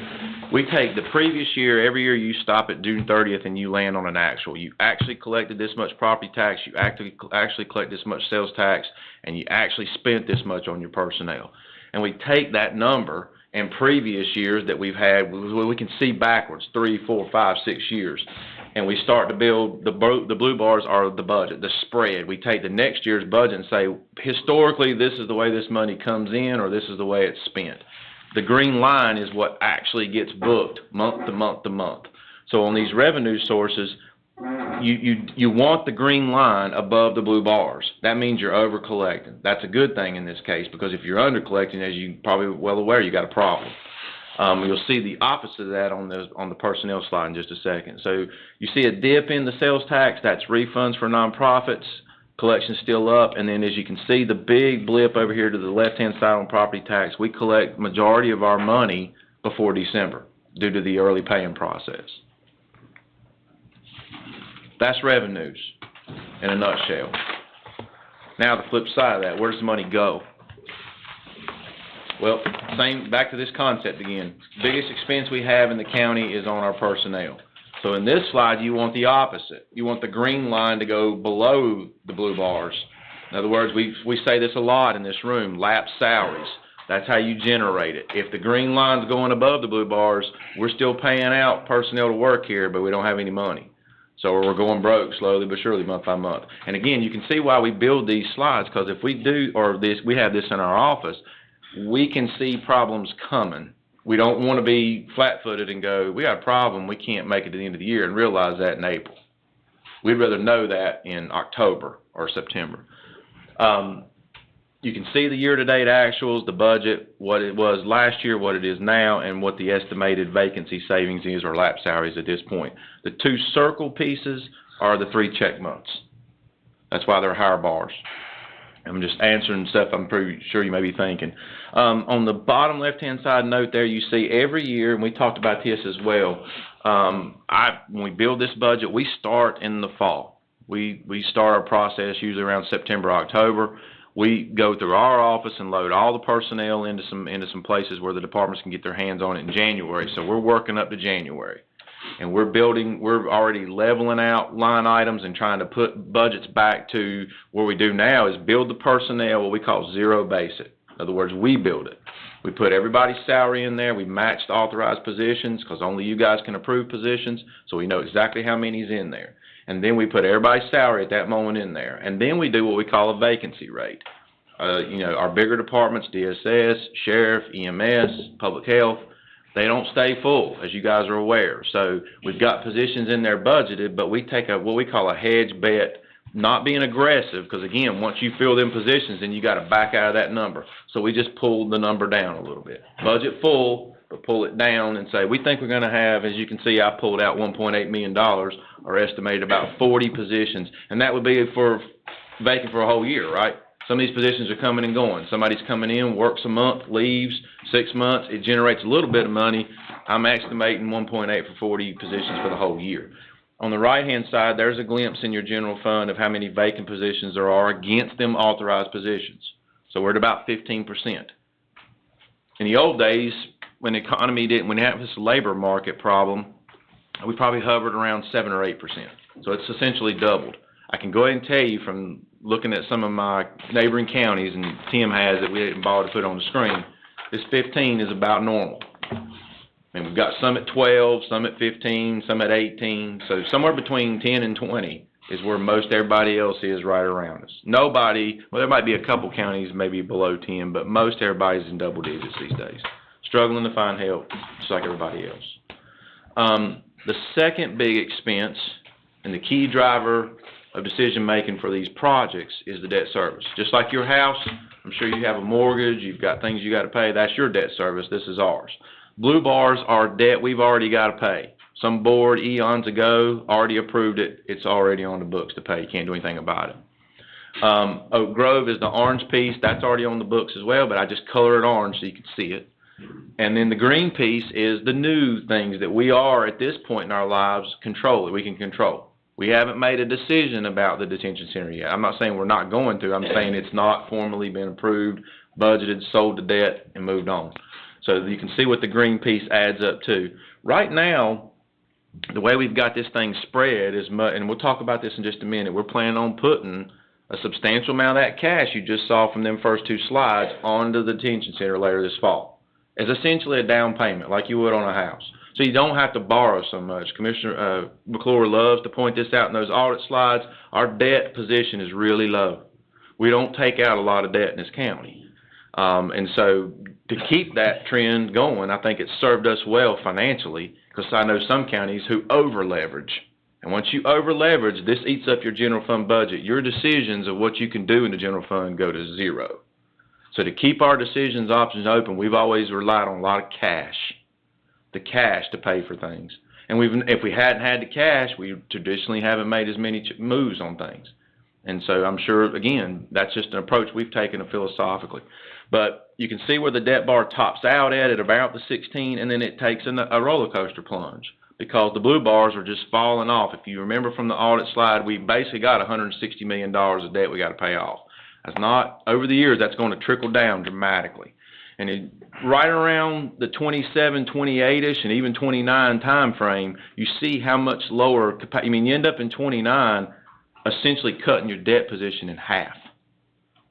And so I know that feels like a long time from now, but it's just around the corner. In geological times, it's just around the corner, or financial times, because it's going to be here. And those are things I'm eyeballing to we think through when we're wanting to do projects. When we're wanting to build something or put cash towards something like a jail, or we'll talk about our sewer in a minute. Keep that in mind, because if we got to do anything for schools, maybe at some point in time we take a look around that time frame for some type of bond. I don't know. That will help you with your decisions about the tax rate. Because you've got cash available to take out debt and continue living theoretically like you are now. They keep your tax rate the same, if that's a goal of the boards. If it's not, then you can issue all the debt you want, but you probably need to be raising your rate to cover it.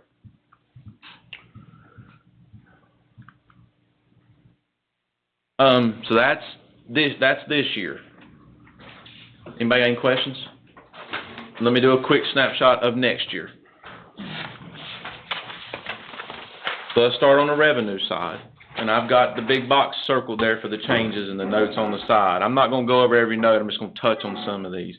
Kotang mentioned about intergovernmental revenue getting reduced. We probably are going to see less state money this year, or next year, just like we did this year, because of the COVID money getting dried up.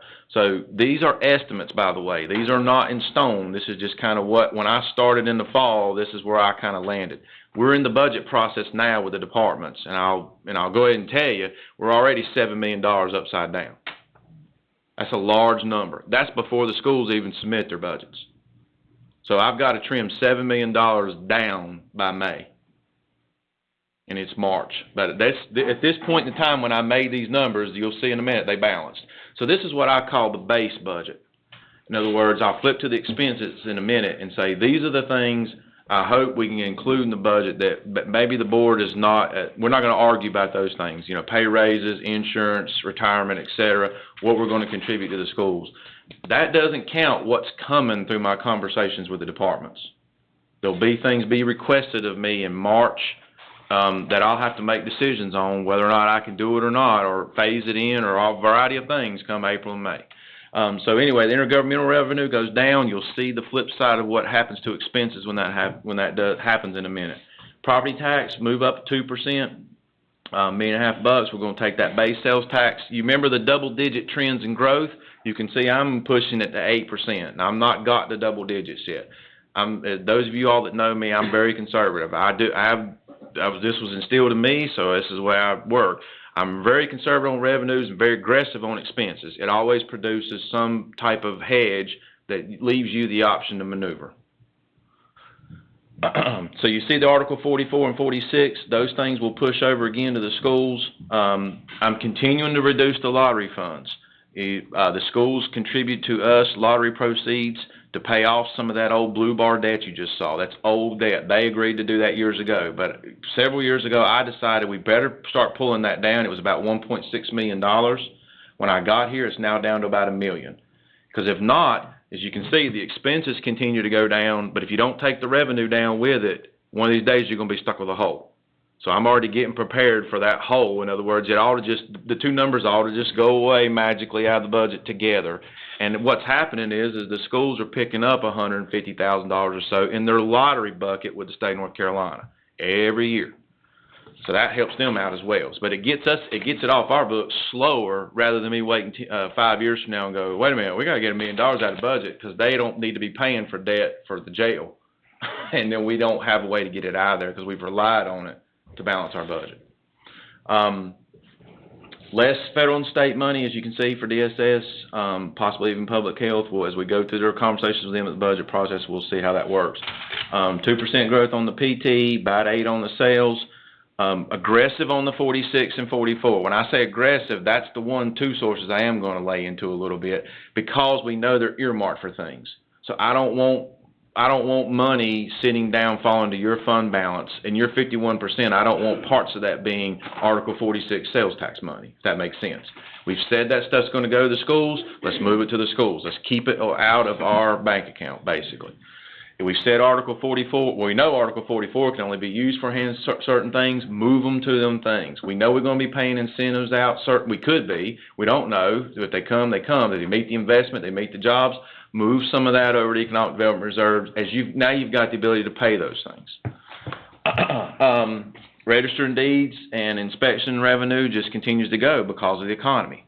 That may or may not stay that way. You know, I haven't pushed those departments' revenues aggressively because of the natural fact that at some point in time the housing market will slow down. It's just inevitable. So rather than budget all their revenue and try to spend it somewhere and get caught flat-footed, we just kind of ease into it. And the fund balance increase, as you can see, just the bottom number there, 5.5 to 5.8, up a little bit. That's to cover the extra debt that we're picking up from the jail. It'll be coming online, because the process with the jail, just so you all know, probably how we're headed. We're headed to, as you know, we're in the middle of the engineering part now and the design. We're probably going to see that get done and concluded in the fall, or late summer, early fall, with a chance to get the bids done by the fall as well, so that we can get that to the LGC, because our borrowing conversations will probably actually start in May. Conversations, when I say conversations, with underwriters, rating agencies, bond counsel, lots of procedural things that you guys have to do at meetings with paperwork to get that process going, to have a borrowing come probably next winter or January. So you got to go through a lot of steps to issue debt. You can't just wake up and say, I'm going to do it in December. We got to go through a process. We can pull the plug at any time, but I'm saying that's kind of, just keep that in mind, the timeline piece. Everybody asks me this periodically, or some people do, what's 1 cent generate on tax rate? And now we're up to $1.8 million. When I got here, it was about 1.5. You say, that's not a lot. 300,000 is a big move. That's 300,000 out of 1.8 million. That's kind of a lot percentage. Big jump. And that's thanks to you all with the growth we've had. We've had a lot of commercial growth in the county. Take the number from that page, as you can see. Let me back up just a little bit. That gets us kind of $154.6 million. And as you can see, sorry, go back to this. I mean, this is a base budget only growing at 1.96%. So 2%. Not big jumps. Again, what you'll see in front of you could end up being higher than that, because departments are going to be asking for things that I'll try to make room and fit in, especially if I know it's a priority of the boards. Now on the expense side. So we got to do the people first, because the top number is the leftover from the previous slide. So now you're doing all the deducts. And in the red, I got it circled there, and as you can see, it balances. So as of January, when I unleash this thing to departments, I have a plan that would work. They have a different plan, and we talk about that in the spring.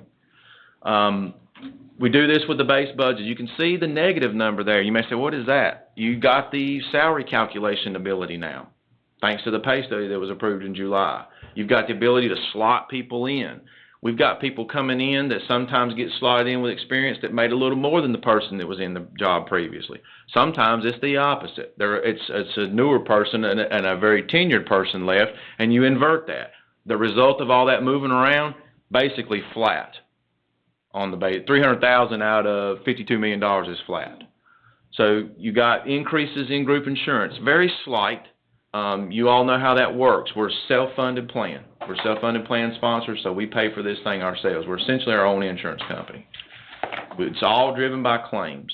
I won't go through much more of that, and we're going to have a whole conversation about claims in and of itself. Larry Reese will be in front of you all in April with a new plan that the health group kind of is looking through. Essentially, we probably could stay flat. I'm putting a little bit more in there because there's been some years I've missed.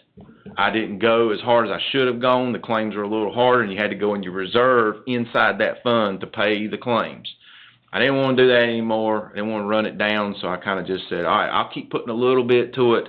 Even if I don't have to go, I'll stay ahead of Larry. That way I don't get caught flat-footed. The retirement piece, this is a big one. The state continues to send us notifications. For a while it went for 3 years and they kind of stopped. This year we got it again. That they are going up on the employer contribution for employees. So this year again, I got it late. I got it actually, I think, in December. When I was already not planning to do much of nothing, here you go. Now you got to go up some X percentage. They simply send you a letter and say you need to budget this percentage from the Treasury's office. You're not going to hit your marks if you don't. And it's all result from their actuarial studies down in Raleigh. You can know how this works, and I'm not trying to be a doom and gloom here.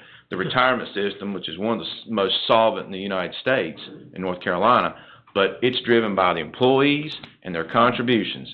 We're all having problems finding staff. That actuarial tables don't meet the mustard when you don't have people contributing, so they have to raise the rates. I put the COLA in for now. Again, remember that number, the vacancy rate? So it was about 1.8 million. Well, it practically covers the COLA. So I'm sitting at about 4.1% on average in the county. I was shooting for 4. I missed it by 0.1. And you remember how we do this, and we've showed this slide before, the 500 and the percent. This is going to move up to 503%. But the way we do these raises with that dollar amount mixed with the percentage, it really makes it I don't know if regressive is the right word. It makes more of the percentage of the pie go to folks on the lower income range. So if we showed you the percentage of folks making $30,000 to $40,000, they're going to get a bigger percentage than me, for example. And that's something the board set, I don't know, probably the first year I was here, 7 or 8 years ago, and we've stayed with that philosophy. All we've simply done is move the percentage a little bit. We've left the 500. And what I'm hearing from other counties, I'm getting a little glimpse into that from PTRC and NCACC, that every year everybody puts out surveys, and the first question is, what are you doing on COLAs? What are you doing on COLAs? I'm hearing this 4-ish range. I don't think we're going to see double digits like we did last year. The labor market appears to be cooling down just a little bit. You see it in the news. You see it with the companies. There have actually been layoffs with certain types of industries in the tech, in the banks. So they're anticipating things now, but I say all that to say labor market's cooled a little bit more than it was this time last year when I was hearing stuff like 7, 8, 9, 10% jumps. Hearing about half that now. Go down in the bottom operating. So remember the loss of sales tax, the loss of intergovernmental revenue? There's your offsetting cut. So it's essentially the same number. Again, I don't know where we'll land. Trish and Lillian will get their numbers from the state usually around April, and we'll know for sure what it's going to be. This is a plug. Education spending, so we're going to ratchet up the 44 and the 46, try to get them up. And that part there where you see education operating, that's more or less the per pupil funding. And we'll talk about per pupil when I give you the budget in May. You actually see per child what we're coming out to. Debt service up for the jail, the first payment of the jail piece. And then just the rest of it is just estimates of kind of based on what we did last year. Probably not as much general fund capital. I pulled out cars that were one times from last year that we're not going to do again. The only thing I do is when I build this thing in the fall is I do go ahead and say, all right, this many cars I did for the sheriff's office last year. I think I'm going to do this many. I'm not going to pull that out because if not, that's a big hole. I want the base budget to reflect, if I had to, this could be a balanced budget tomorrow. We do the same thing with the ambulances. We go ahead and make an estimate. We're going to do 2 or 3 ambulances, maybe 1 or 2 news and a remount. It's whatever, but you don't want to pull those funds. You could be talking about $1 million or more between the 2 items. So if you pull it out and then it acts, and you go ahead and estimate in your head, oh, I can balance this thing. No, you can't because you ain't buying no cars or ambulances. And as y'all see the list every year of how many cars we got with certain mileages on them and ambulances. That's kind of our standard we've been replacing. And then the last is the education capital. A few weeks ago, I had this number at 0 on the change amount. Based on some of the conversations we've had with them, we've done some walks arounds looking at things. I think I'm going to up it just a little bit more. I think the sales tax from 44 and 46 can handle it. And I'll move it over to that source soon. But I want to get that number up just a little bit more. I haven't moved it at all in the last 2 years. It's stayed flat, the same number. I've moved the pupils, but I haven't moved the capital. You can see now I'm going to do both. And again, we've gone through this issue about the per pupil with us in relation to other counties. If you add all of our debt and all of our capital that we spend on folks, and you do that for all other counties, it's a little bit different ranking than you do when you just take just the operating piece. If you look at the bottom there, a quick little note, the amended budget, the current budget we're living off today, 163.2. So you see that balance is there, and actually it's just a little bit less than what we're doing right now. So this is a less base budget than what we're living off of right now. I'll stop there. That's just a quick look at an estimate to show you what it could do to balance it. Now here's actually the part that drives the train more or less, is the projects, our capital plan. Oops. Debbie, that slide didn't move in, did it? What happened to that one? In your packet, you can probably see this graph, so don't pay attention up here. Page 16. Yeah, I can't see it because it was up on the thing. So every year in the fall, we go through our plan, and we try to figure out our 5-year capital plan that drives kind of our decision-making on how much money, how much cash we got and that debt we want to take out. So you can see there, $177.8 million. The way that's chopped up is over in the pie chart to the right. A lot of capital reserve, the big blue piece of that pie, that's cash. That's cash coming from those first two slides. Remember the 19.5 and the 14.5. That's what's driving into this to help fund these projects. We're going to get down to the projects in just a second. Our capital plan, look over to the right on the boxes I circled. It calls for $68 million of cash to run this 5-year plan. Again, I'll show you the projects in just a second. It's going to have other sources in debt. You may be asking, what's the other sources? That's your sewer money. Remember, you have federal money and you've got some state funds for sewer operations that we'll talk about that in just a second as well. And then the debt financing is the jail. Up top, general government, that's just all of our projects, and then I kind of highlighted there's some education projects. Large part of that's going to be the renovations, potential renovations at Lexington Middle School. And then the sewer, as you can see, is a large number, but again, that's money in, money out because you've received funds from the federal government. So right now, about $37 million in capital reserve, based on what I think we're going to be able to add to it at the end of the year. Conservatively, I may can get us around 52 sitting there by the end, just a few months, June 30th. Now you say, what are we going to spend it on? This, and you look at the note to the right, 68 from 52, we're a little short.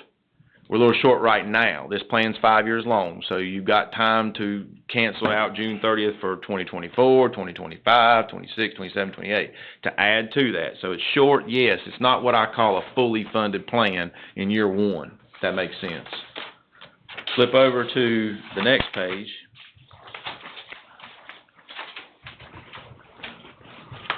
I think I got this one working now. And you can see some of the projects that make up the individual projects that are making up those summaries. And I circled the first 2 years for a reason, because that's where the bulk of this money is getting spent. If you look over the notes to the right, I mean, we've got, 53% of this capital plan is getting spent in the first 2 years because that's sewer and the jail. And you can take a look. I won't go down every project, but you can see the list of them there. We've got the detention center. The detention center, we don't expect to be $57 million. The way this plan works, it's like an elevator. One step goes away and one comes back. You've already got some funds budget. Remember, you put up $4 million to do the engineering. So there's other funds there, and we'll have some more funds coming through from the capital reserve. You've got server replacements coming in out years. Some of this stuff is in the out years. So when I say it ain't a fully funded plan, I'm not worried about it necessarily, because I've got time to get to that $684,000, as you can see. It's out in the future. It's not here yet. I wouldn't expect this plan to get fully funded in year one. That's a tall order. It's close already, as you can see. Colonial Drive, we've got the brick and repointing, or the repointing and brick sealing stuff operation we may be bringing back to the board soon to kind of get the water from stop coming through the windows over there. You got windows replacement at Cecil School. We've got ambulance bases that I've moved out of the out years. Now, I never dreamed we would hit a labor market shortage. A few years ago we were talking about adding EMS bases. We're not in that position anymore. But I didn't take them out of the plan. I just moved them out So there's funds there we may not ever get to if this continues on like this. So those are just plugs for now. We've got stuff that we're going to have to do with our radios and our radio system. We've got basically what's called a bandwidth, a requirement from the federal government to expand bandwidth for these radios. So I've programmed that in there. I've programmed some change outs of the consoles. The airport funds, I'm not worried about those because that's money in, money out as well. Big dollar amount, but not on the county. There's going to be state funds. We include them in our plan because they flow through our books. But don't get caught, don't get alarmed by those big dollar amounts because the state provides those funds. Education, again, I've got renovations for, actually says Lexington High and Middle School. Right now, that's just the middle school piece. And that's one thing that's missing from the plan is the high school piece, and I'll get to that in a second. There's actually 2 or 3 things that can come out, that actually come out in the last month or so, that are going to be kind of decisions we're going to have to make with these funds, and they're big decisions. And then I've got the CTE bill, and I'll get to that. That's a whole other topic in this deck. Commissioner Yates and Commissioner Watford and I went to the K-64 school. We're going to talk about that in just a minute. I'm going to get them to help me share what we saw.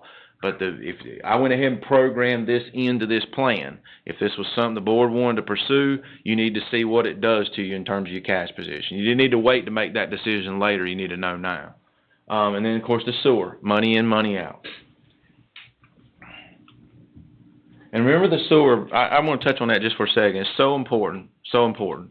Probably one of the most important things we're working on as a group together right now. But remember the goal. At 30, you're talking about a topic, again, we could have a whole session just on sewer. And the sewer committee, you members that are here, you know these meetings get down in the details on a lot of variety of things that are tough to absorb. But at 30,000 foot, our goal is we bought the 500 from Lexington, and you guys are aware. Now, we dipped into part of these monies to do that. That got us 500,000 gallons a day, which is essentially now all we have. And that's going to get us by for a little while. But the theory is, can we take the rest of this federal money and we could do a variety of things. Commissioner Shell always mentions, I want the choices. We've got so many choices now. All the cards are on our side of the table. We've got potential deals we could do with Salisbury. We've got potential deals we can do with Thomasville. And now Lexington's back into play. If they need to do an upgrade and there's a chance for us to work together, we can. So we've got all different, to expand our wastewater capacity in the millions, not 500,000, in the millions, will allow this board and future boards to grow for generations.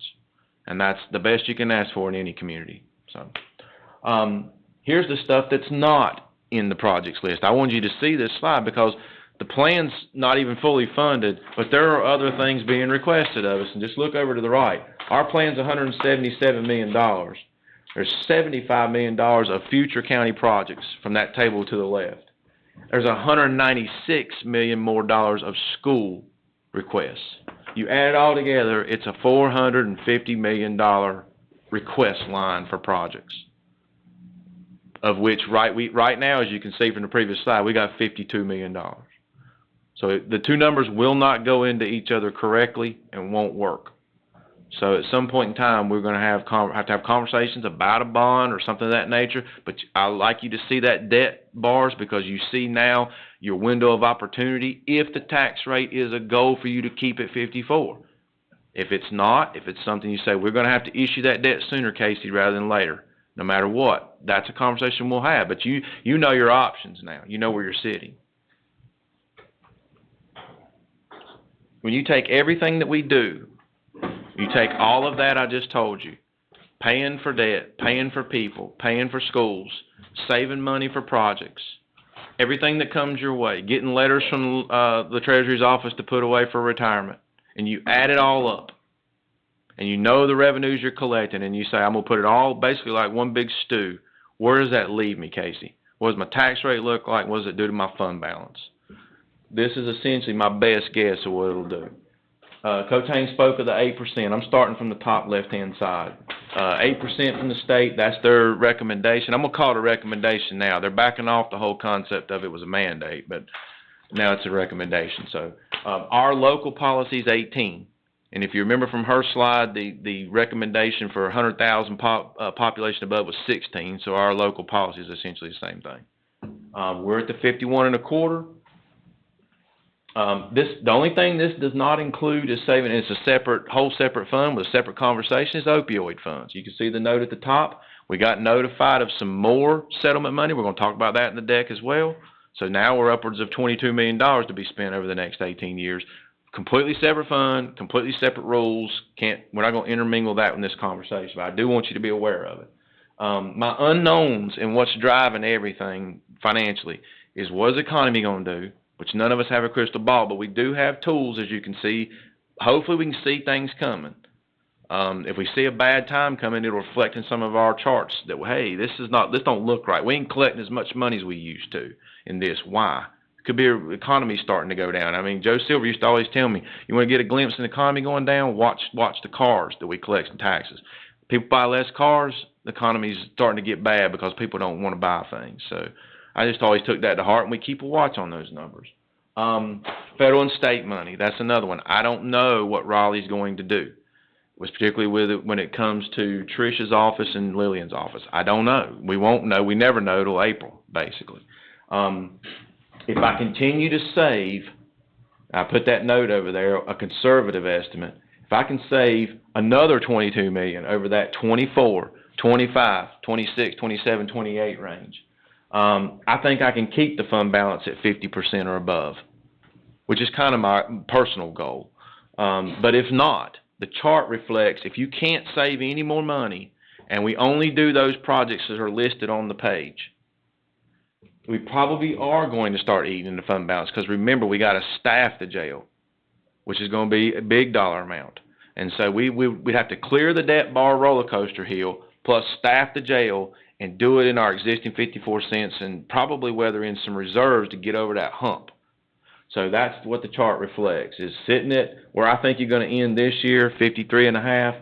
But you notice you go up, but then you start to take the drop because of the jail and stuff coming online.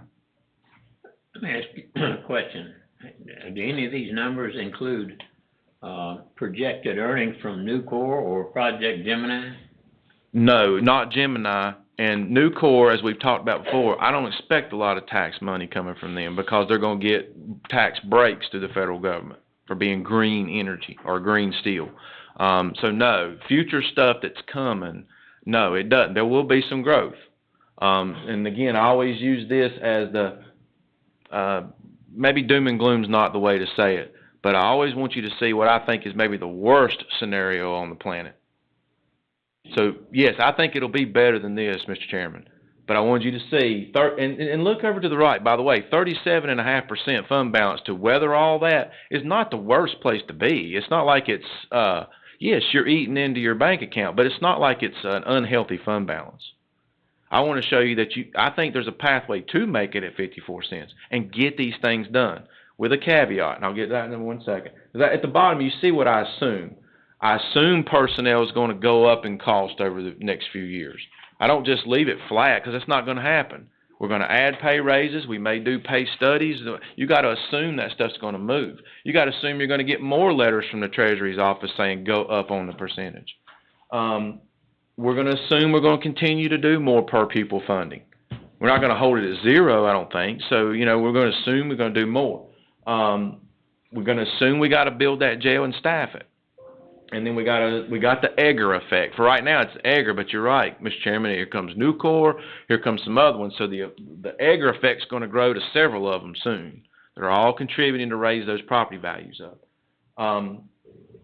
But I wanted you to see this worst case scenario. The last caveat to that is you got all the projects that I know of humanly possible that we can look at funding, with the exception of 3 things, and they're big.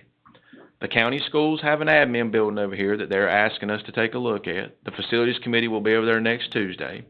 That's a potential request of $20 million, possibly more. I don't know what it'll be out at, to pull all their support functions together and have a new building there on the corner where Dollar General is. Thomasville is also going to come talk to the facilities committee soon, because they are looking to seek a DPI grant. As Lexington tried, you remember, that we kind of endorsed, which was fine, to help pay for these middle school renovations. They did not get it. If you remember, they gave it more to the really, really, really rural counties. Thomasville thinks they've got a great application and a great chance of getting a DPI grant. to build a new high school. Because they say that high school, which is probably, again, another conversation the facilities committee will get with them. I'm envisioning we'll be over there soon looking at that one. That DPI grant is not expected to cover the whole cost, so there's a $20 million kick in from the county for that. That's 40 now. And the last piece is the estimated cost for renovating Lexington High School. Remember, we're talking about the middle school piece right now, because at that time, that's what the folks at the Lexington City School said that was their priority. There's still a high school project sitting at another 19.9. You might as well say 20. And that's assuming bids hold, so you're at 60. So there's $60 million of projects that I think we're going to have some serious conversations about, because you see it won't, you add that to what we already got in these pages, and now you see why Commissioner Shell told me in the kitchen it's getting a little scary, because the projects are adding up, but the money to do it, we're doing a great job, by the way. We're generating revenue. We're advancing the commercial properties. It's just the requests are outpacing what's coming in. So, and that's not a bad thing, guys. I don't want y'all to be down. I've been in many retreats in my life, and this is actually great news. There's a lot of counties right now sitting around getting a retreat, and they're in the hole. And they might as well not even have a retreat, because they can't do anything unless they're going to raise taxes or do something like that. You guys have got options. You know, doing this with, you always have a worry about something being broke or finding something that we have to abate quickly.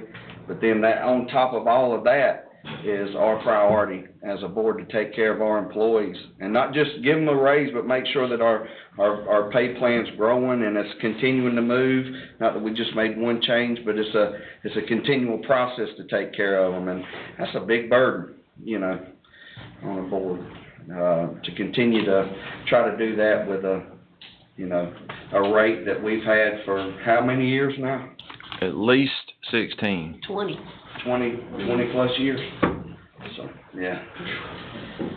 That's all I have, Mr. Chairman. Sorry to belabor all that. Everybody was quiet, but it's, again, not doom and gloom. To me, it's great. I'm happy with our financial position. I'm looking forward to these conversations and the choices we've got ahead. Keeping in mind that the wants that you mentioned are not immediate wants. If you decide to do the county stuff over there, it's probably a year and a half out before you spend much money on that at all. And you can lump this stuff if you want to borrow money. It's not exactly the best time in the world to either do a bond or borrow money, but you can borrow it. You got more debt service, but you got debt service coming off. And you got more growth coming in with economic development. The jail's going to take us up to a top end number on debt service that, you know, I've been real cautious about just trying not to run too much on things, knowing that someday we're probably going to have to entertain that bond conversation for a school package. But right now, with the projects on the docket, you know, we're handling it. We'll see. If you were to have to, and you may not know this offhand, but if we were to have to make a decision on either a bond or borrowing, is there much difference in that now? On the rates, you mean? Yeah.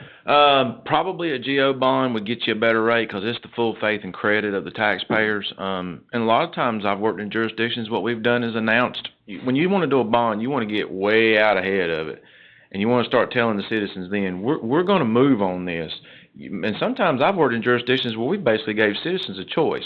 If you want, we're going to do it. So if you want to vote for it and get a better rate and save yourself some money, that's fine.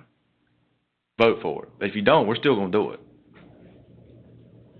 Well, if you're talking about schools, you're going to do it anyway. Right, but that's what I'm saying. But you're getting into dollar amounts that I'll never be able to save enough cash to handle. It's not going to happen. So we got to sooner or later package these school projects together. And that might be, one time I think we talked about making a committee amongst ourselves of looking at it. That might not be a bad idea. The projects are just piling up more and more and more. And our county, you know, when I got here, the county projects wasn't that really as big a slice of the pie. You know, we just got done in the blue bars. The courthouse is in the blue bars. So we weren't talking about $30 million courthouse and the jail. And by the way, I'll go back to those days, some of y'all remember this. We sat in here with slides about what that whole complex up there would cost. And you remember, we saw numbers in excess of $100 million.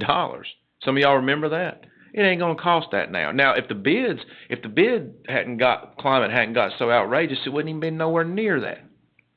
But it's, the bids are gonna drive it up a little bit, and that's out of our control. It's just the way it is, Now, but. they were talking about $80 million to put it out there where Duracell was. Right. So, I mean, we had, our luck, whether you call it luck or the philosophy of how we've managed our finances, and I think it's probably a mixture of both. Those are the only things I can think of in my 8 years that we hadn't hit on, was this labor market and the bid market just getting a little, if we'd have had those two things hit us right too, somehow our financial decisions we just keep making just keep landing on the right answer.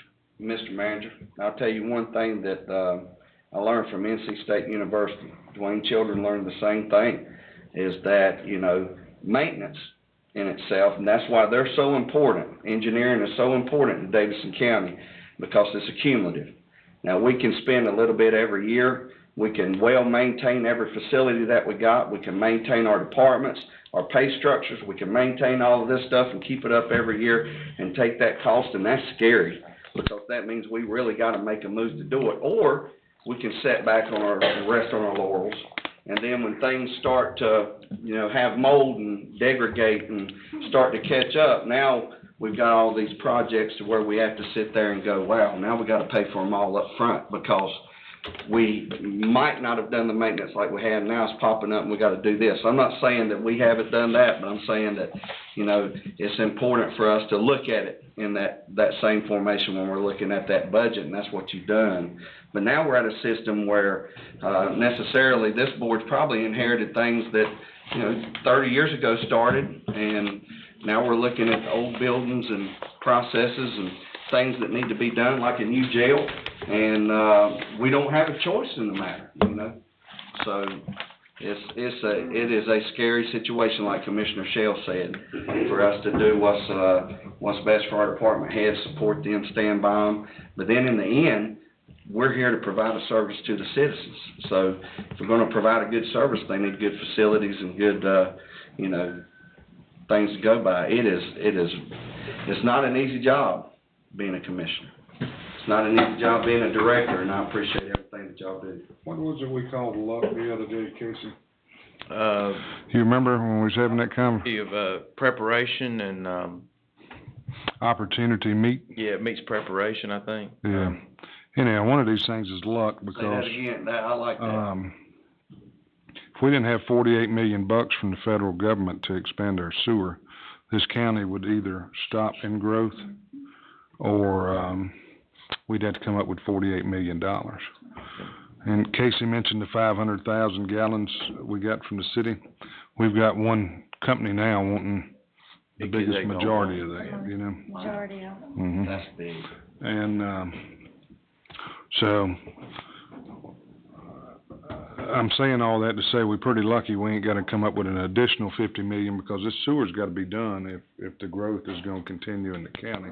If it's not, then we don't have to spend any money on it. But good job, everybody. I have, my Mr. Chairman, on that colleagues, and piece. Thank y'all because y'all been really good with the money, and we got to continue to do that. So I like that. I need that luck thing. yeah. Mr. Chairman, that's it for the top part, the kind of that we had to get through section. I'm at this any order, so I'm at the mercy of the board for looking at these bullets and telling me as a group which way you want to go. We're doing good on time, so. One other thing I wanted to mention, Casey, I'm sorry to interrupt That's you. fine. I've been noticing a couple of these counties that's doing revals right now are really having a fit. Is anybody familiar with that, with the property values are like doubled and, Crazy. so where do we see that heading for us? I got it, that's in the deck here. If you want to go to that one, I can. Let's go there. Yeah. program. Cause that's part of this whole conversation. If our citizens are fixing to get double taxed almost anyhow with the new rebound. And I'll push the button, and it's the topic that you wanna talk about, it's right, it's the one queued up. Iredell County is the one that's going through really bad now, and David, I might need you if you're in here, I can't see if he's still here or not. If you just wanna sit up here, I mean, I think I can do this on my own, but you may wanna talk about it some. Iredell County's going through it right now. They've timed their revow, and it's this year, and they're looking at 40% jumps. And so their citizens are bent out of frame about watching their house go up almost double. I'd be bent out of frame too. Right, and so, you know how the revow works. By law, you post the revenue neutral rate. And the revenue neutral rate is essentially, you take it down by the amount of growth so it's equal to what you had the year before. And I don't know what Iredell County plans to do, it'd be like a 40% cut in the tax rate too, so, yes, I hadn't seen revow numbers like this in a while, where the values are so ascending, and it looked like they were gonna stop, and then they didn't. When we did ours, it was like a roller coaster, we kinda rode it a ways up, but it kept going past us. And that's the conversation here, the difference between 6 and 5. We were at 8. 8 is the law. You have to do it within 8, or by 8. The state would prefer everybody in North Carolina do it at 4. Some counties, that's not possible. It's a very laborious task to go through to do a revow. What year now, I'm sorry? You gotta do it, they would rather see you do it every 4 years. Yeah, but where are we at now? 6. We did have one at 4. We did one at 4 years. And I think you can probably choose to do anything you want. What David and I are looking, I want to show you some stuff real quick though, just show you some numbers, because every once in a while we get the proverbial letter from DOR that, look, your sales ratio is moving to this area here, you better be on the lookout. So here's your sales ratio, and this is a little bit tough with your brain to understand, because it's backwards from what you think. I use the notes over to the side because I can't remember it without reading it. So if you're looking at a ratio below 100, which when you do a revow, I equate it to a deck of cards. You're shuffling the cards back together in perfect formation, and that's a 1.0 or 100%. That means your tax values are equal to the sales of those properties in the county. That's perfect. As you complete that revow and turn the property values loose in the world, they move based on that market. The sales ratio either goes down below the 1, which means the property values are ascending, like we have now, and your sales ratio keeps plummeting, or you have the reverse, when the housing market goes down, it goes up above 100. Either ways, the state's not happy about, obviously. This is what you look like over some period of time. And I've circled the points where the revow are, and you can see the far right, we're on that descension, because the property values out in the world are on the ascension. They're moving up. And so we're headed down now, it's trending below 80%, basically. That's important to know for a couple of reasons. One, note at the bottom, as you dip below 90, or is it 95? Below 90 on the railroad, it's 85 on the public utility. Well, for us, we've already eclipsed that. As you get below essentially 90, let's just say, public utility revenue by law, you start to lose some of that. The companies that are involved that pay that tax essentially get a break, more or less. And so the best we can tell from calculating it up, it's probably affecting us to the tune of $500,000. So the question on the floor is, and I've got you some sales ratios from other counties, Vice Chairman Yates. The best I can pull, I pull this off the state's website. So there's what they were. These are the counties that their sales ratios are in 2019. If it's whited out, it's because they're not done anything since then.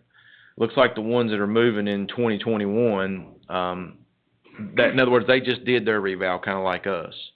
Randolph's must be 2 years old. You can see all of them are falling apart. So we're not the only one in this boat, is what I'm trying to say. So don't get alarmed in the sense of, what are we going to do, what are we going to do? Everybody's in this position. The next revow schedule for 2027, so that's a question for the board, and David can help me if y'all got any questions for him, is do we move to a 5-year cycle, clip off one more year.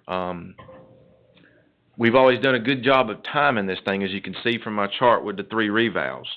We ain't missed on the last 3. We ain't lost on the last 3. I've seen counties take a bath in reval too.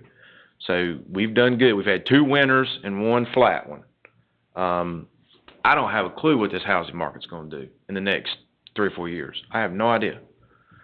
So that's where we're sitting with that. And that's a good point. You're talking about taking a bath. If we go in at these high values, then we take a chance in 3 or 4 or 5 years taking a bath if the values go back down. You could time it where, right, you're entering into a place where the market's on a descension, and then your revenue neutral rate has to actually go up because you're losing.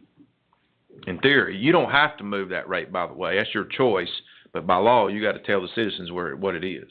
And, you know, in theory, we're not trying to stick it to the homeowner to try to get their property rates up so we can get more tax out of them. Because that's what, if you're listening, that's probably what you think you're hearing, but that's not the case. And, you know, and we're concerned too about the North Carolina Rate Bureau that talking about raising upwards to 28% on our insurance rates. And then you look at the median income here in Davidson County, what that median income is for just a normal family here. And that's why it's so important that if you hear watching Overline during the stream and you hear the manager and the commissioner speak, that's why we're so adamant about doing everything that we can to have a balanced budget and keep the 54-cent tax rate. Because there are so many things that could be coming down the pipe that could absolutely change the demographic of a family here in Davidson County and what they're paying out. So it's very important for us.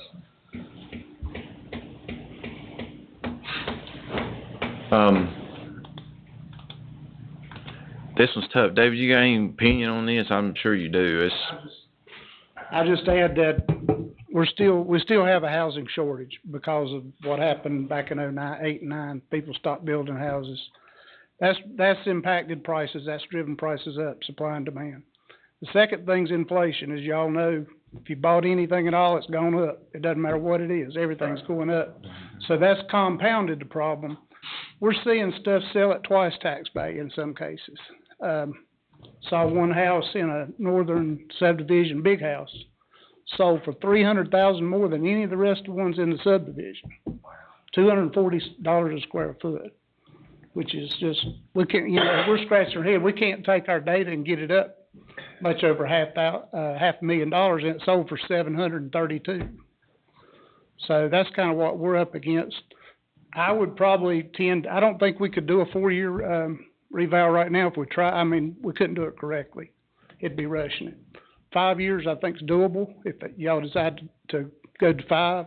If you want to stay on 6, like Casey said, you stand to lose some of that public utility money. So that's where we're at. I think our sales ratio now is 77%. Yeah. Well, just like Todd said, if you do a 5-year and it goes up beyond the 5-year. Well, if it goes up 40%, you're going to have an uprising. People aren't going, you know, you have to reduce the rate, I think. What is that sales ratio compared to? What area? All areas. I know it's assessment, the sales ratio you're referring to. They do a random sample. Yeah, but of qualified sales. I'm not so sure it's comparable to the properties that they're looking at.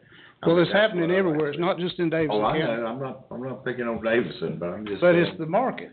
I mean, the inflation's what's killed everything. States mandate, states receives a pretty good share of taxes, you know, from each county.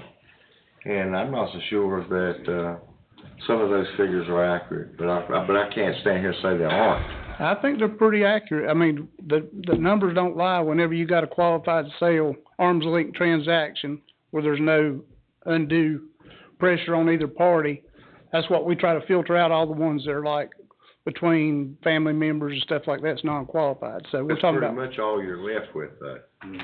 Well, it's it's pretty much. But when you see a lot down at High Rock that's valued at $180,000 and it sells for $315,000, I mean, that's what's happening.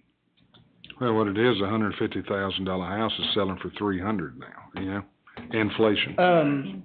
Entry level houses now are $250,000. Right. Yeah. 20 years ago, they were $99,000. Yeah.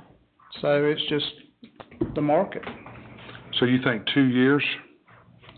I mean, I think that would give it a little time for maybe to level out. I think because of inflation, I don't see the prices dropping a whole lot. I think it'll stabilize, but I really don't see us going backwards very much. Unless there's some major market crash, that we haven't seen coming, where everything crashes. But, your dollar's not worth as much. If you're holding on to cash, you probably lost money on your cash too. Right. What's your estimated loss if you go to 6 years rather than 5? The $500,000 into public utilities is the main thing. We're gonna grow our way out of some of that, cause all the new houses being built, so we get to value those as of they're built this year. So you're gaining some there. We 500,000. lose about $500,000. Well, you'll gain some, you'll lose some, but I think you'll gain more than you'll lose. I don't think your net loss will not be anything probably. Right, it won't show up on the totals, it'll just be in that one particular area, right? You're gonna gain more in theory. And we thought when we got done with the reval, we didn't know where we had timed this thing. So when we saw the ratio drop down to 95, we thought, okay, well, if the housing market stabilizes, it'll move back up and it'll be closer to 1 and we'll be fine. It just kept rolling downhill. It wouldn't stop. And part of that was COVID, just different things. We've got a lot of people relocating and working remotely, and just all kinds of things are going on. I had a neighbor move down near me at the lake. He came from Greensboro. His wife works remotely. He drives. He's a salesman, so they can live wherever they want. Their daughter went off to college, so they're empty nesters, and they paid over $500,000 for the house. 3 years ago, it sold for $300,000. This year, it sold for $550,000. Wow. So that's the kind of, Maybe I need to get a 10 and sell my house. And you don't want to chase the market. You want to come in at that 100% of market value and do the math, and then you can adjust the rate. But you have an effective rate right now that's probably lower than 54 cents because of the 77%. Right. Of course, one of the things too we need to keep in mind, the feds are going to continue. They say they're going to continue to move these interest rates. I just read an article yesterday about housing markets. Mortgage applications are already down, so we might ought to keep that watch on that as well. I was talking to a realtor Friday, and historically 8% is the norm. Right. And we're at what, 6.5, 7? Right.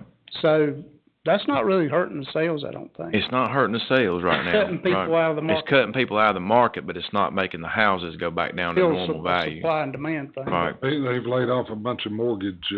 They have, and so it's the weird. That's what I'm saying. It's the weirdest market I've seen in a while. You got layoffs in the banks, mortgage applications down, but David's point's right. You got a supply and demand housing problem. You got less houses with more people chasing them, and so that keeps the housing value from. In the old days, both numbers would move at the same.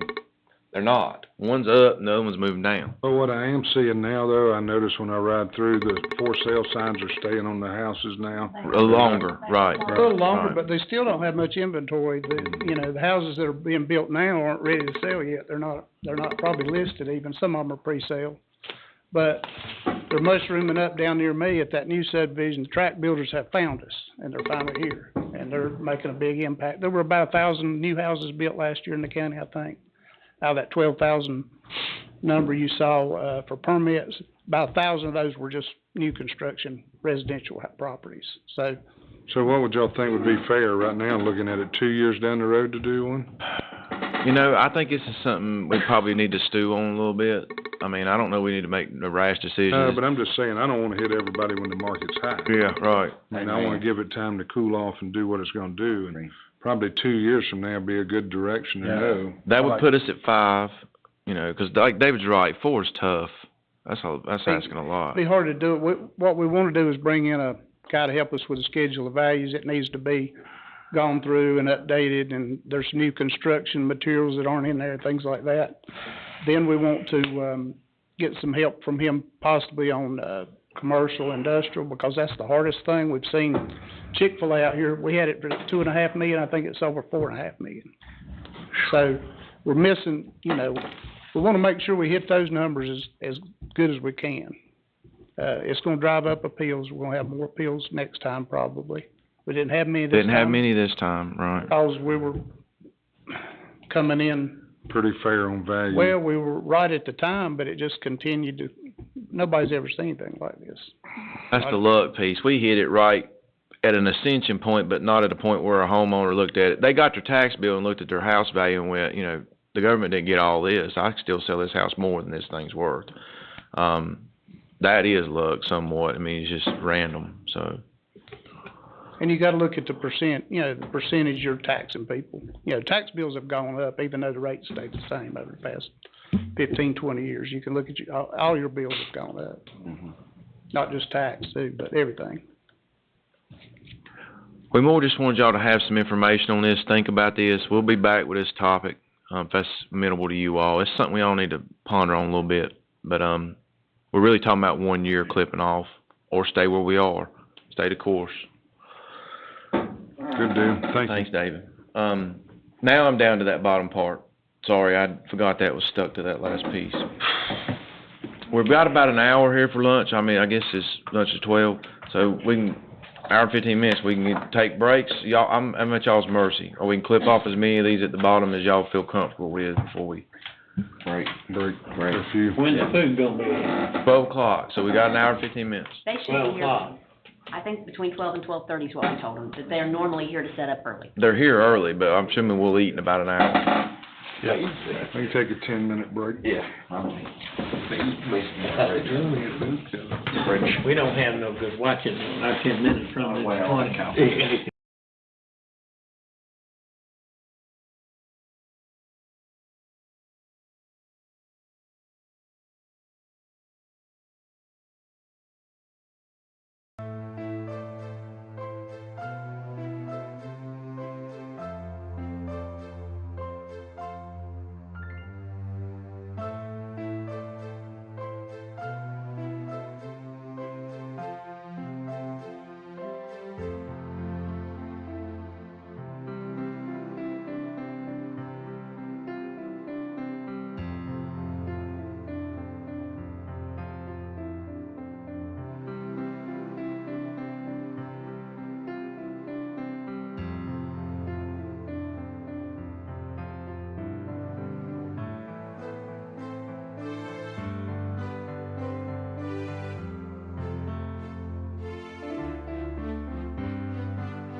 Oh, you won't fall asleep in that chair.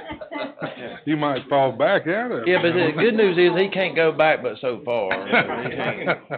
That's Right. I was trying to hold my knee up underneath a long time ago. Go about 10 minutes. I hadn't laughed this hard in a while, thank you, Matt. Mine's a lot better than it I said, let's see if he notices. Mine's up there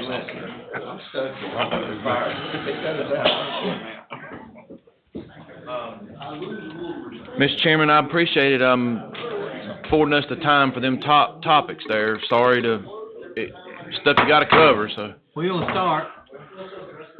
We'll get a Y'all Sharpie not and write my altogether name on interested. it. I'm at the mercy of the board for these bottom topics. Like I said, I wanna kinda do it random order, wherever y'all wanna go. I mean, I can offer friendly suggestions of ones I can go through quick, if that helps you, I don't know, it's up to you all. That's what I'd say. If you Get know, the ones quick. All right. Let's try number 2 for a minute, EMS shift differential update. I think that one's hopefully fairly quick. In your deck, it's going to be, sorry, Chuck. Debbie, I'll have to let you do this one if you can maneuver it. Cause I don't know how to keep going. See, get to the one that says EMS shift differential. In your deck, it's, keep going, past Billy's stuff. Right there. Well, yep. Down, right there. So if you find that topic header in your deck, if you can, it's past the day mark information. Somewhere around 60. around 60.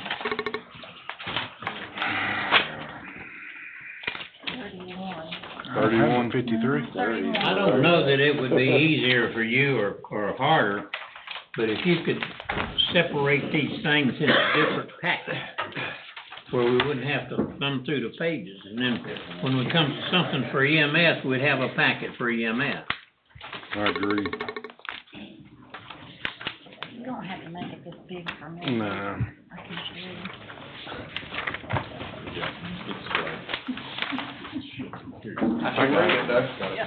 We're at this one. Did you email that packet to us? Pardon? Did you email this to us? Well, hopefully we'll have our monitor soon and we can look at this Yeah, right you on can do it the on a screen. PDF, right.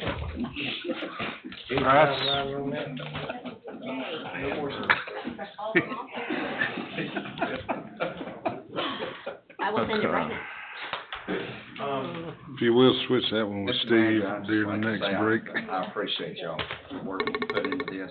I appreciate y'all for the work y'all You did, putting or you're sending in. it? So we appreciate each other. Y'all are listening. Y'all gotta do the hard work, make the decisions. You guys asked for an update on this program that we're running at EMS, so let me try to go through a couple quick slides. Alton's here if I need him. Tim's actually here too. I want to thank Tim. All these slides you're about to see, and I'm gonna go through them pretty quick, because I'm gonna give you a recommendation what I think we should do. But Tim's probably put as much work to this as anybody. Mark Robbins as well. They're all kind of doing it together. So you got a little team keeping up with this information. But this one slide essentially tells you the story. You got right here on this slide 31. Go to the next one, Debbie. Sorry, I made it. I can do it. Oh. It basically tells the whole story of the program. You've got the vacancies are the blue bars, starting in October to now. Green bars are the part-time vacancies, with the trucks out, gray line, sick leave, orange bar. Move your eyes over to the right-hand side. Way more vacancies now than we had in October, and October was not that long ago, just a few months ago. And that's basically, if we didn't have this program in place and the part-timers working through, we probably would be in a pretty big pinch.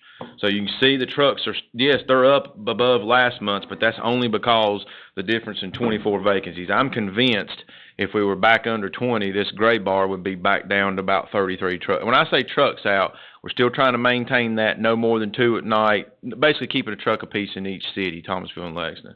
And you can see the sick time call out has moved down. So, and remember that counts for a whole 12-hour shift, so don't take but a few call-outs in any given month to add up to 300 hours. So that, to me, and you can see I kind of drew you a line in the middle of the page there when we started the program. So all trends moving this way. My recommendation is we keep it going. The subsequent slides, you just flip through if you want to. basically just tell the same story, just in a different way. You wanna look at weekends, so before the program, Friday, Saturday, and Sunday, after the program, trucks out. You see the dichotomy there, huge difference. So now the weekends are getting covered. We kinda got, and you see it by shift. And we are getting into a little bit of an issue, though, with now the part-timers moving to the weekends, but not as much during the week. So we gotta keep an eye on that as well. You see before the program how Monday through Thursday looked, now after the program, so. And I can go ahead and tell you, I mean, the last few weeks, we've monitored, we've had a little bit, Tuesday and Thursday nights seems to be some nights that we're just experiencing something where we have to look for folks to come in. This is next page shows you a quick look at, for the last several months, trucks out by shift, and who's covering the shift. So look at the bottom there. I mean, we've had 235 shifts covered. 75% of that is part-time help. Wow. So your full-timers, and rightfully so. I mean, I don't want to say that shouldn't be the case. Full-timers are working full-time, mind you. Of course, part-timers are too in another jurisdiction, most likely. Whether they are or not, all of them, I don't know. But I would expect that number to be like that.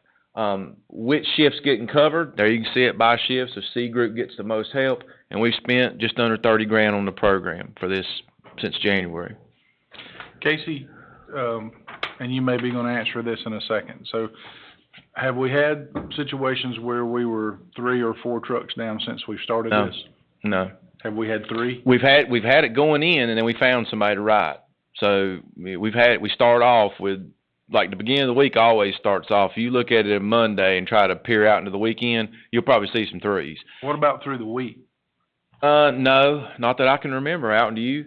We always found some. Now, we have had cases where we've always found somebody to run to keep the day at 3 out and the night at 2. We've had some cases where we've had one person at outline base a couple times. That's right, I forgot about that. We did a couple weekends ago. We had one that was out, right. We've run into that a couple times, and it's been actually during the week. It's right during the week. I had heard we had done this only a couple of times, but through the week. So I guess my question was, and looking at your data, I'm not sure, but do we need to look at maybe doing that for the week? If you're asking for my opinion, I would hold off for just a second. Here's why. If I go back to that original graph, if I could get, I'm not expecting to go flowers in the desert here, so we're not going to get 24 down to 0. But if I could get back under 20, it's going to make a huge difference, given this program. You see what I'm saying? I'd like to run this program a little bit longer as is, to have some more data to keep track of, to know what I'm talking about definitively is what I'm trying to say. Okay. A little bit more full-time, not help from the others, more or less, I need to recruit a couple more. And I think I can make a pretty big dent in these trucks staying out. They're doing a good job. It's staying pretty. The other thing too, Commissioner Shores, and I think you had alluded to this earlier to me, that we found some people running double shifts. That we had to put a stop to. This board stopped 24-hour shifts a long time ago. I can't let people run and not be off taking a nap that long. Well, the way the question had come to me was why they were not allowed to do it if it was their weekend to work. I got you. And then once I brought it to you and Alton got together. Because we were really making trucks be not out thanks to a handful of people who I guess they just wanted to run all the time.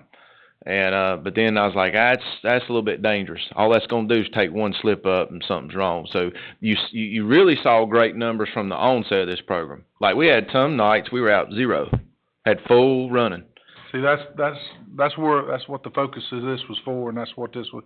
So I'm glad we found a program that's working. So I think it's working. It's just we need to try to get that full-time vacancy down just a tad. Through all the emergency studies, statistically, a person who works in the system, 16 hours has the same reflexes a person goes in 08 on does. And that's why we keep it to 16. That's why ours is at 16, right? So it got by us a couple times in the beginning of the program, and I put a stop to it and out and told them, last one there's your vacancies by shift with it totaling up on the right. I mean, you can see it's pretty level. Some shifts get more sometimes, and this moves, by the way. You might check it tomorrow and somebody's already turned a resignation in, or we've hired somebody else, so it starts to move around. That's a good snapshot. Well, and just to add to that, you're talking about the part-time stepping up fairly healthy. You know, before they even start a shift, they gotta fill eight positions, and that doesn't count anybody on vacation or sick. So, you know, that's a significant amount, and those folks they're working their tails off.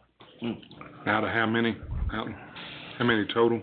Part-timers? No, employees. Roughly 100. Okay. So that's, and that's full-time, roughly 100 full-time, so you Well, know. that's authorized positions. Yeah, that's I mean, authorized live bodies working's down that number there. So my recommendation is we keep it going just a little while longer, and we'll bring you back some more updates at some future meetings, if that's amenable to the board. Because I do think it's working. Mr. Chairman, we need to vote on that, or is that consensus? Okay. Consensus. Okay. Last year's numbers, I had 96 positions at EMS. They were 7% down, 6 positions full-time. And then, they were needing, 10 positions added, and then through this, we've kind of fixed everything that was brought to us last year. We've added some. Well, we were on a path, if you remember, before this labor shortage problem. We was on a path to staff QRVs with full-time people. We did one truck, and then this bottom fell out of the labor market, and we stopped. The QRVs are still running. Well, hard trucks. When we're full, right. So we hadn't had, there's no point, we always want the trucks running if we got a preference. Gotcha. So I'd say since September-ish, or last July probably, QRVs have played less and less in a role. They come off the QRVs onto the trucks. But the nights we hit zero, yeah, of course, get the QRVs back into play. Do we still have people and this may be going on to something you're gonna cover later, if it is, tell me, but do we still have people, in school? Are we still doing that? Right. Yes, we still have people in paramedic school. I think targeted to be maybe done in the fall. What's a sufficient amount of time, do you think, to run this before we report back? We've couple more months. Yeah, if I could bring back something maybe at the May work session, that would give me a good 60 days to keep going. Like I said, I think you can see it's working. It just I need a few more full-time vacancies to be filled, and I really dial in the trucks down, I think. And it's doing the other goal too. We've got less sick time call out, so it's achieving a lot of different things in one shot. Is that okay with the board? Wait a couple months and read? Good. All right. Sounds good to me. I want to thank Alton too, thank Mark, Tim, and Commissioner Shores, Vice Chairman Yates, Commissioner Mizell. Remember, y'all were kind of in the room with me that day. We kind of all brainstormed this thing from the inception. So thank y'all for being nimble to help me. You know, we started with one thing, we jumped over to something else like the next week. So thank y'all for being flexible, because it takes that to do such things. You can't even pilot a program. You can't get it done. K-64? Sounds good to me. Vice Chairman Yates, Commissioner Warford, y'all want to help share anything? There's a link to a website. If you keep turning your deck, you'll see the header on that one again too, K-64. I think it's right after the one we just looked at. Karen, I'm gonna let you lead this one. Okay. Page 37. Mr. Yates and I were just talking about, and this came after we had visited with Egger several times, and they began to share with us how difficult it had been to hire new employees. And they, we made suggestions, they tried new suggestions, they tried things that we didn't know about, and they were still not happy about their efforts.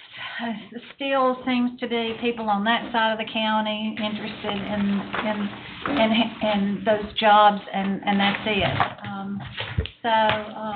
And then Nucor comes along, and then these other companies are coming in. So we began to talk about these CTE programs that are at other places. And we visited one, and this was in Catawba County. And as you can see on this page, absolutely beautiful building on the campus of their community college there, $26 million building, what their operating costs. Ultimately, what we came out with that visit was, if we were to do something like this, the man that we talked to recommended that we partner and we thought it would be a great public-private partnership, as well as considering working with the community college, but not necessarily settling on that at what we've learned so far. You can see how it works toward giving them credit. And I just made some notes a while ago about this gentleman that talked to us was absolutely, we told him that we'd love to consult with him because he saw our ideas as being good. And then what he told us were his ideas, and what they eventually came out with was very different from what we were thinking about. So we told him that we were looking to perhaps find a way to give students short-term educational opportunities to help with the worker shortage in our county. Because a lot of times, some of these CTE types of jobs, it takes 2 to 3 years using the community college plus their high school education to get them to a place where they've got certifications, et cetera. And we were looking at a shorter term way to maybe figure out how to do that, and possibly even in a separate building, separate space. I want you to help me with what we saw in that building, because it was amazing. Yeah, they had robotics, they had auto mechanics, electrical, and the electrical room, it was really neat. They had an electrical room, and it had panel boxes, like multiple panel boxes, and you fake walls, and they had to run their wire, and when you graduated from there, you could go out and get you a job for an electrician and know what to do. So, it's according to how much y'all believe in CTE, I think there's something there. I think what Karen said, piggybacking on her, the consultant is a must, this guy, because he's already been down this road, and he spent years getting this one going in Catawba, so I think he would be an asset to us if we ever decided to go down this route, to get him as a consultant right off the get-go. Is this something is this something similar to what Nucor is doing in Tallahassee? Well, they have a college that they have partnered with to teach their curriculum. So this is kind of different. What Nucor does is, I guess, sends a group of kids down to Alabama to learn their curriculum and basically what they need in their plant. But this is a self-sufficient place. This would be more of a, what's self-sufficient? Like it's self-sufficient, they're on their own, they're not working off other people's curriculum? They're working on, well, you talking about Catawba? No, this is K-64 place? Yeah, that's in Catawba. They got an instructor, electrical contractor, I would guess, teaching kids electrical work. Just like if you need nothing much more than residential, Now, what Nucor's doing in Alabama, I'm sure, is a more of an industrial type electrical setting that they're working on their machines. Yeah, they wrote their own curriculum to fit their need, but what they had in Catawba is where your average kid could go out here and be an electrician if he wanted to be, pretty much. He would at least have a good apprenticeship before he ever left to college, so it was very interesting. You had mentioned maybe with the college, but not necessarily. What would be the downside of not doing that? Because they have robotics, they have advanced manufacturing, they have plumbing, they have electrical, and they have small engine repair and all this other kind of stuff. And that we weren't disallowing that concept. If we could figure out a concept that would be a shorter term concept, then that's perfect. Instead of a 3 or 4 year program. Instead of a 3 or 4 program to help. For example, I know Ashley Carroll, one of the school board members, was so worried about the welders needed to work at Kaufman down in Denton that she was trying to get welding put into the school. Now, what I wanted to say to you also was this gentleman works with the schools as well as community college. I like that. And he says they still put these programs in their high schools. They're still doing that. And this is a young program. And he says what they're battling at this point is getting the kids to come to this school and leave, how our guys that worked in furniture, they would leave at 2 o'clock and go learn how to work in the furniture business and also get paid sometimes at the same time. So that's what he said that they were battling, but but they still had students coming to this beautiful campus.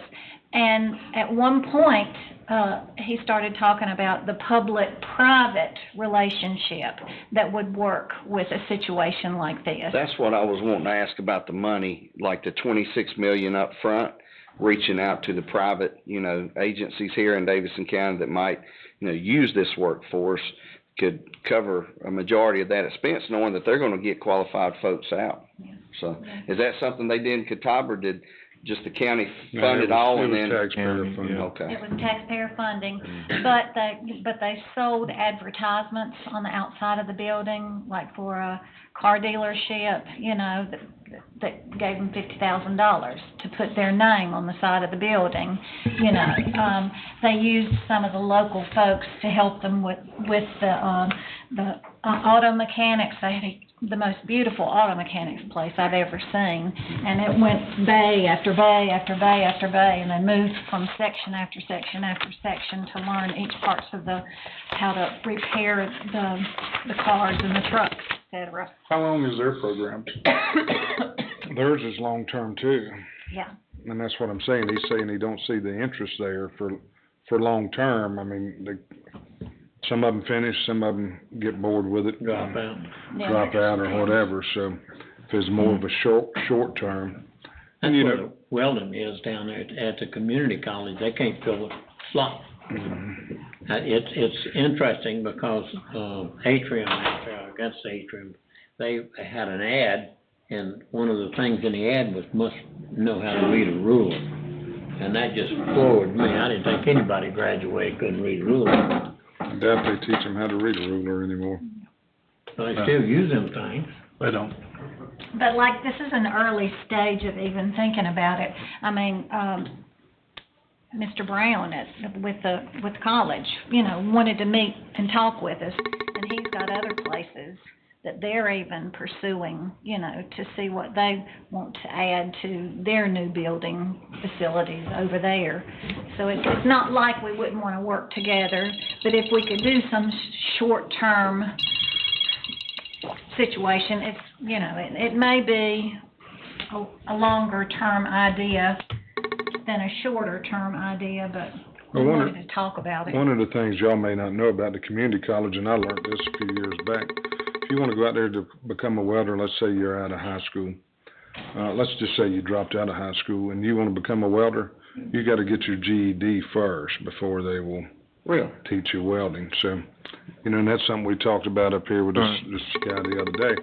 A lot of kids don't, they want to learn how to weld and they want to provide, but they don't necessarily care to get their GED, And I was told by the community college the reason they wanted to do that is so they could get funding.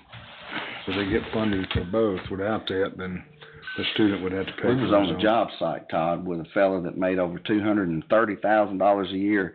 It was the lead welder on the pipeline, and we were talking to him. He didn't have a GED. He said there was a program that taught him how, and now he was pretty much running that company.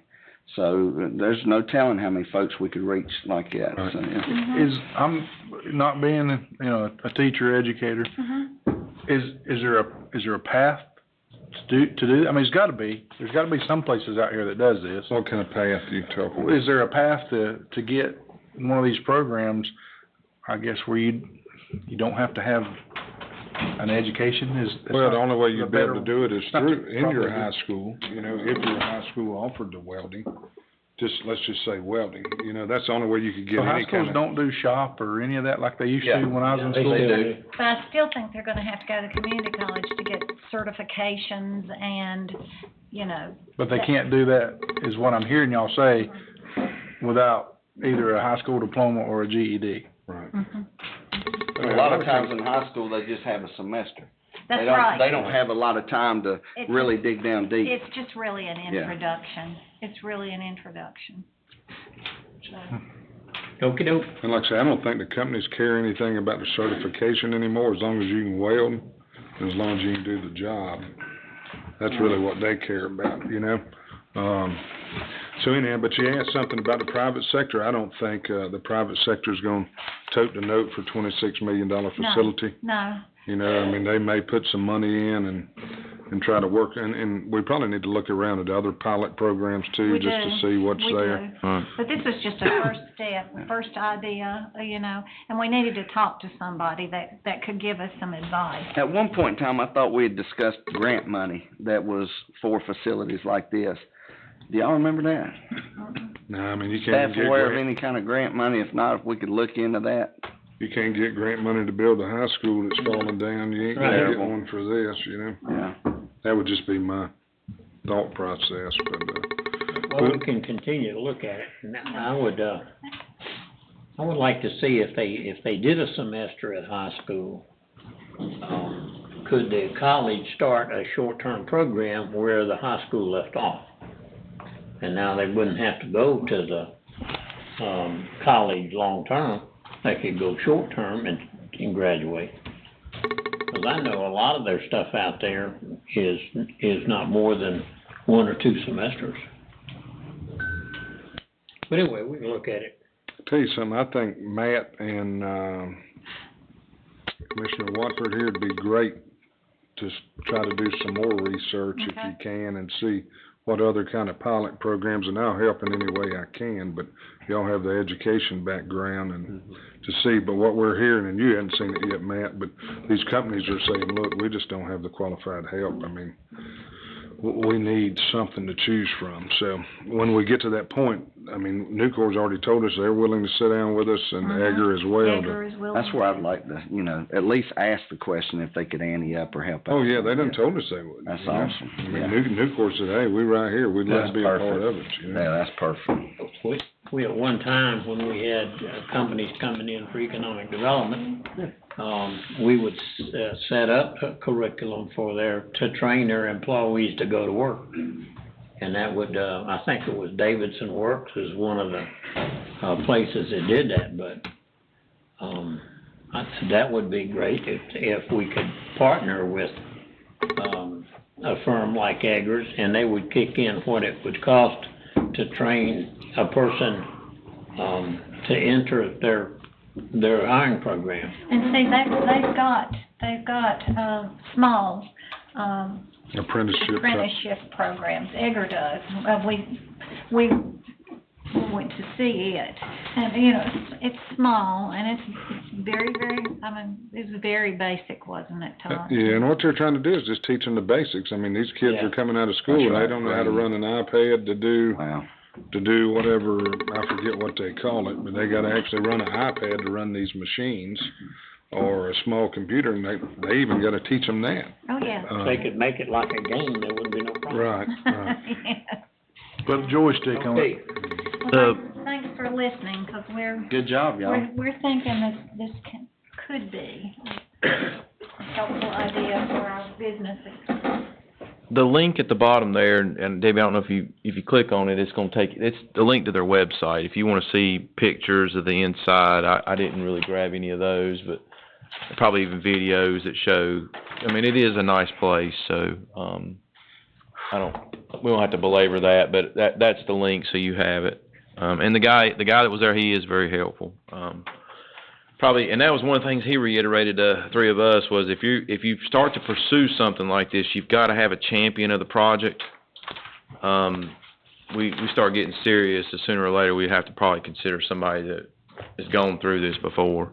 You know, I think I can do the bottom 3 in a row, or let me start from the very bottom. Mr. Chairman, you had asked me about this very bottom bullet here, and I don't really have a slide for it. It's on the back, but there it is in print.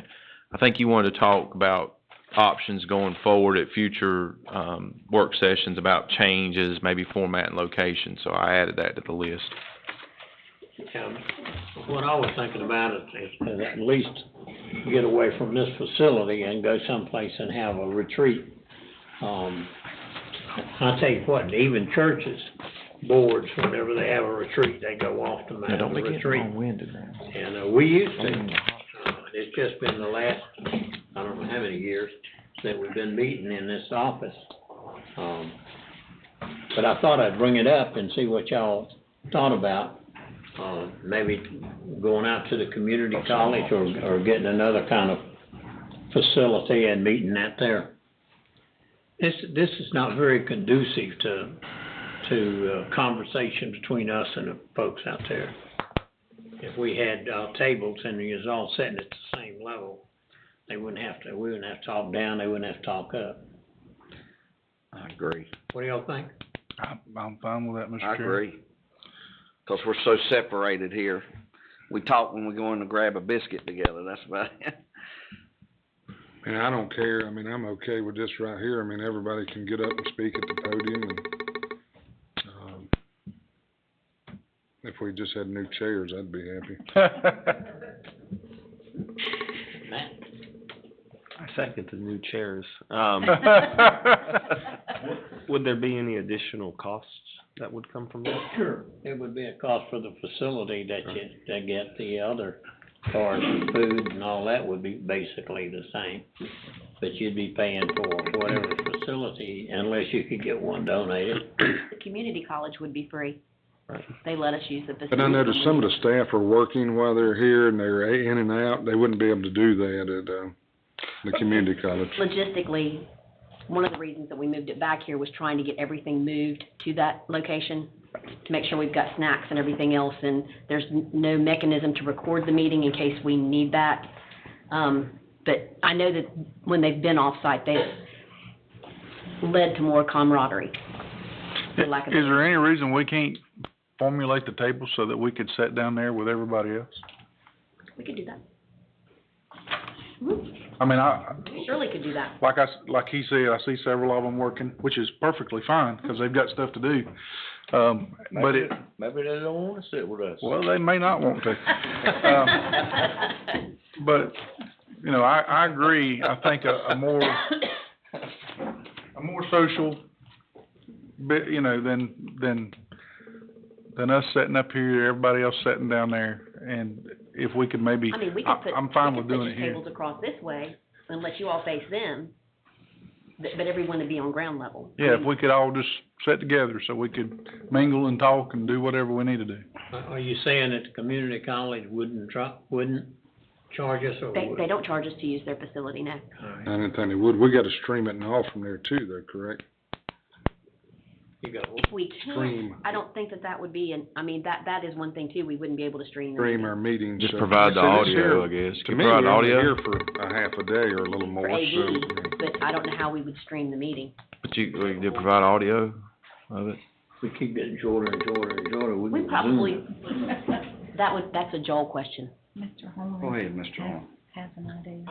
I couldn't quite hear everything you were saying about the college situation. Oh, I'm sorry, But, okay.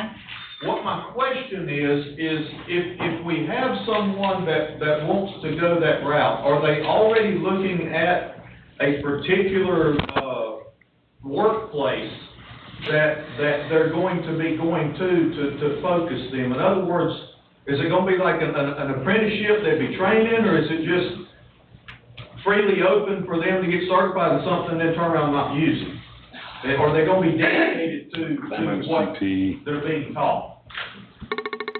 Oh, at one place, at one time, we had spoken about, trying to find a facility that we own, that we could upfit, for the programs that we needed. But it's just like Commissioner Yates said, if it was somebody that wanted to learn more skills dealing with welding, then we would offer them that opportunity. And we've talked about logistics of transportation, you know, from the different schools and how that would be an issue. You know, we haven't worked out all the details. We're in, you know, the baby stages of thinking about this and then talking to other people that have done things like this. The first thing that I did was go to the CTE coordinator with Davidson County Schools and sat down with her. And she would just be a wonderful person to include in our planning or thinking, because she told me what they are doing in the schools at this moment. And then but she realized that there was something more that we could add to helping our students in this area, in the technical area, where they don't have to feel that they need to go to a four-year college to get a good job. Yes, that's what we're thinking about. So that's what we had in mind. So those are just some ideas. Good idea. So, okay. Well, we had, as I said, we had it out at community college. We use the, building that sets way back now for transportation. We also used, the big room out there at, law enforcement center. And, all of those are, good locations to have a retreat. One of the things about having it off-site is you don't have people running in and out. You know, you got people you can concentrate on. Just a suggestion. I'd like to see us get back, because even when we eat, it doesn't seem like we even sit out here with the people. We eat in the back and they eat out here. We just don't have any together. Well, we did used to eat out here. One year, we all kinda ate out here. We can eat out here, that's fine. I think we eat so fast now, we don't even sit down, we just grab it and eat. And That's right. I know I do, I don't even sit down no more, so. That's like a horseshoe, or even make a round thing, and then down the sides, instead of these chairs, put a couple of tables, put the food out here, and we could conduct all the business right here. I mean, most of the time the staff here is just listening to to the budget anyhow. There's not really, you know, we hadn't had many of the staff up here today about going over our budget. Y'all used to hear from them though, when we were back doing it for a day and a half or 2 days. Everybody. I don't never know, I don't Everybody remember a had day more and a talking. half since I've been here.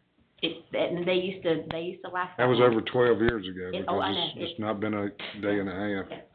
It's been a day at most since I I've think been here. Commissioner Potts went. It's been a day and a half. We went off-site, we went for the half a day and then all day, and, and different department heads came and appeared before the commissioners to tell us what they had, you know, their plans, what they had accomplished, and just bring us up to date on each one of the departments. And I thought that was a good format to have, because then we came away with at least a knowledge of what each one of the departments were involved in. But that's up to y'all. But you're right, it was a while back, but, you know, if you look, even both the cities and the county have their retreats off-site, they don't have them on-site. Churches don't even have them on-site, have them off-site. Been trying to watch There's a reason staff. for that, huh? So I've been trying to watch staff since we've been here this morning, and most of them's having a hard time keeping their eyes open. I can't imagine if we'd done it for a day and a half, so. Going off-site is, rather common too in the corporate world. I've been, involved in a few of those, in my past profession, where there's something to be said for leaving the confines of your current workplace. Sometimes it can make collaboration and the free flow of ideas a little more conducive. Yeah, I can see where it would work in the corporate world. Yeah. I mean, necessarily, there might be somebody out there that's really comfortable with talking to Todd one-on-one, but they ain't gonna stand up there and talk to all of us while they're trying to talk to you or me, so. No, but you know what they'll do in today's world, they'll call you on the telephone. Some of them will. Yeah, I mean, that's where they're gonna call you. Yeah. Or- Well, we had telephones back when we were having about that. We did not have cell phones. We did not have cell phones like we do today, Commissioner McClure. Some of them had them in your truck in a bag, but, That's right. That's way back. And Joel stuck his head out when Mr. Horn answered or asked that question, that we would not be able to. I mean, look, Yeah. I'll do anything, but I don't see the need in it, but I'll do whatever the board wants to do. Like I say, the citizens get to see us here, conduct business, community college, 4 miles down the road, so. Why don't we just think on it, get back to Commissioner McClure, That'd be with fine. any other ideas? that we And, have. might research it a little bit, see what the advantages of meeting off-site would be and meeting on-site. I'm We keeping just my discussed notepad, so I'm writing it Okay. as number 4 on my list. Maybe do it like a survey with the department heads and see which ones vote for meeting off-site and which Yeah, ones that's vote not a for bad it. idea. Yeah. All right.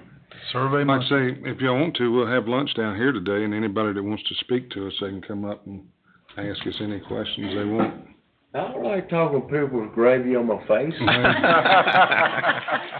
I'm not eating gravy today, so they'll talk to me maybe. All right. All right, what next? I'm going to do these bottom 2. Chuck's gonna have to help me with the opioid settlement, but let me do the golden leaf. Keep steering in your packet toward the back till you get to Golden Leaf Foundation, toward the end, more toward the end.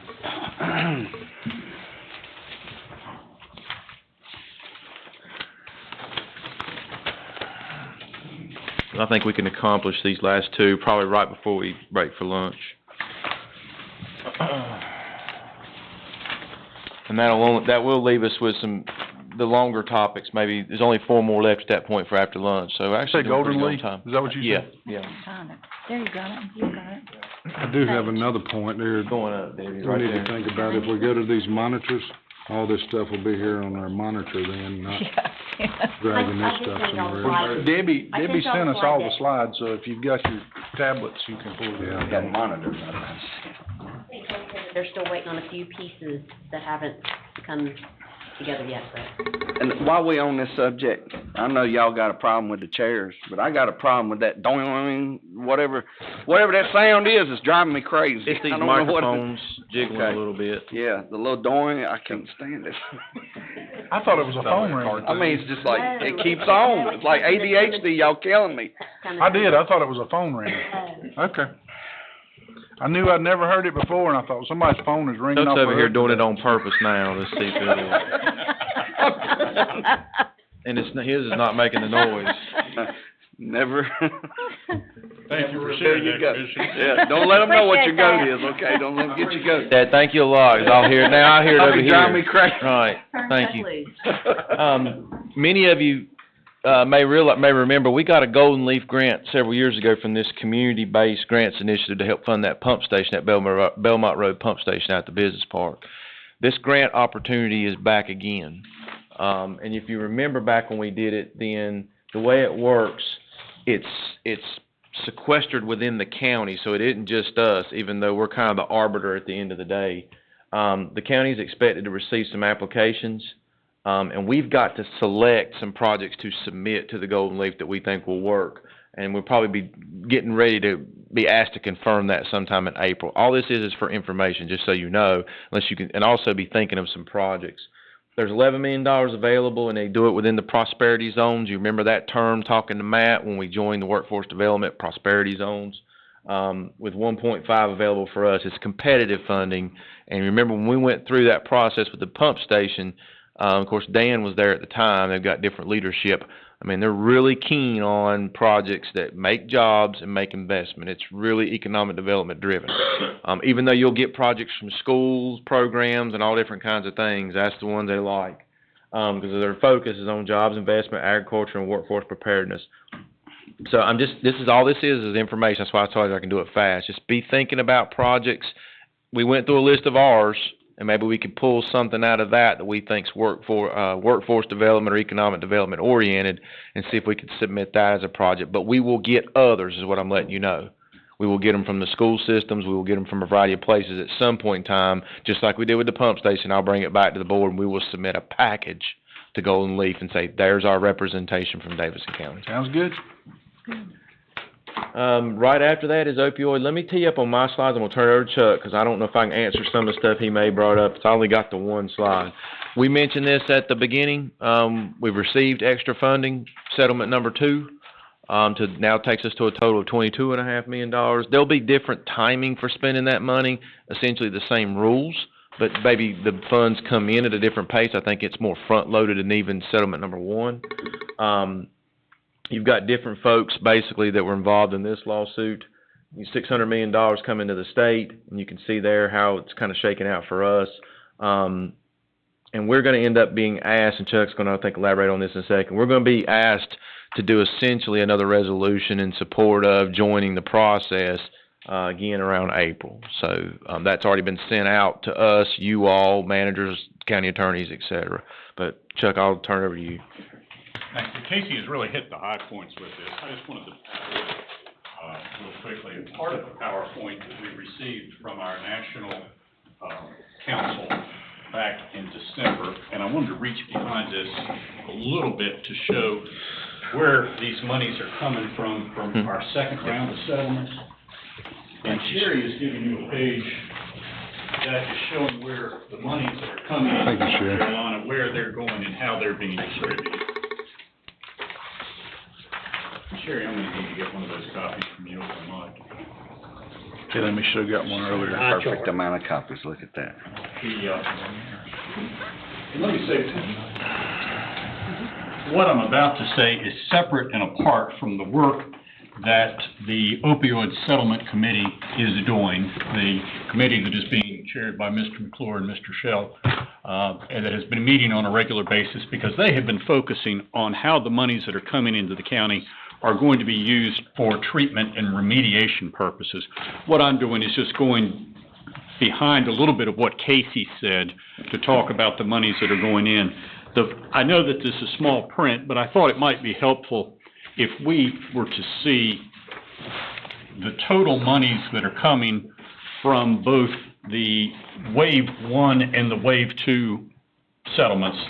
The column that is in yellow is projected, but I think it's pretty accurate.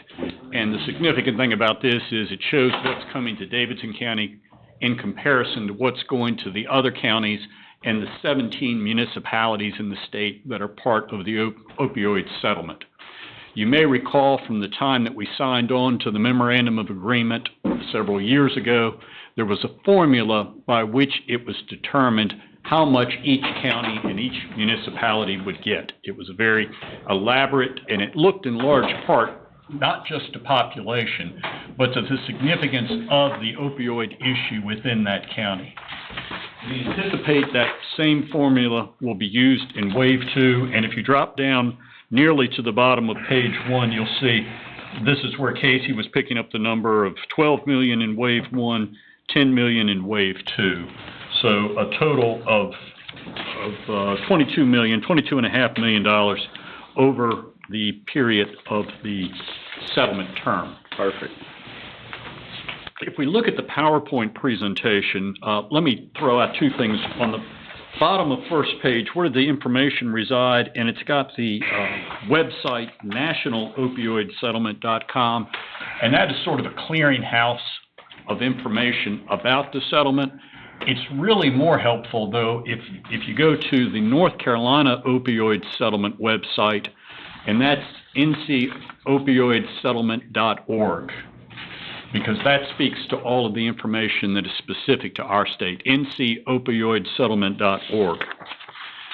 The update that we got from our national settlement, this is on the top of page 2. It talked about the settlements, the bankruptcies, the lingering issue of attorney's fees, and the remaining defendants.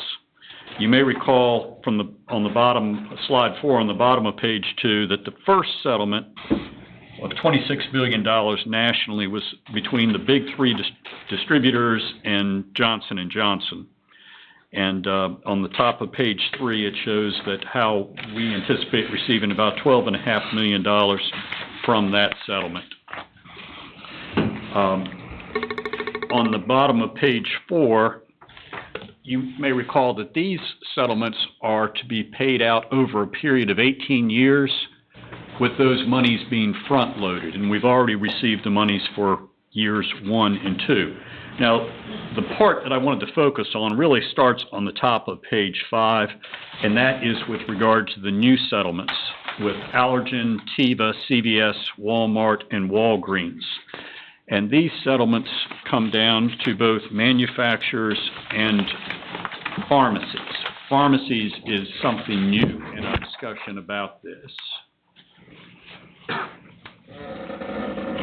The thing that we're going to have to get used to in talking about these new settlements is that under the previous settlements, they all got lumped together and they were being paid out over a term of 18 years.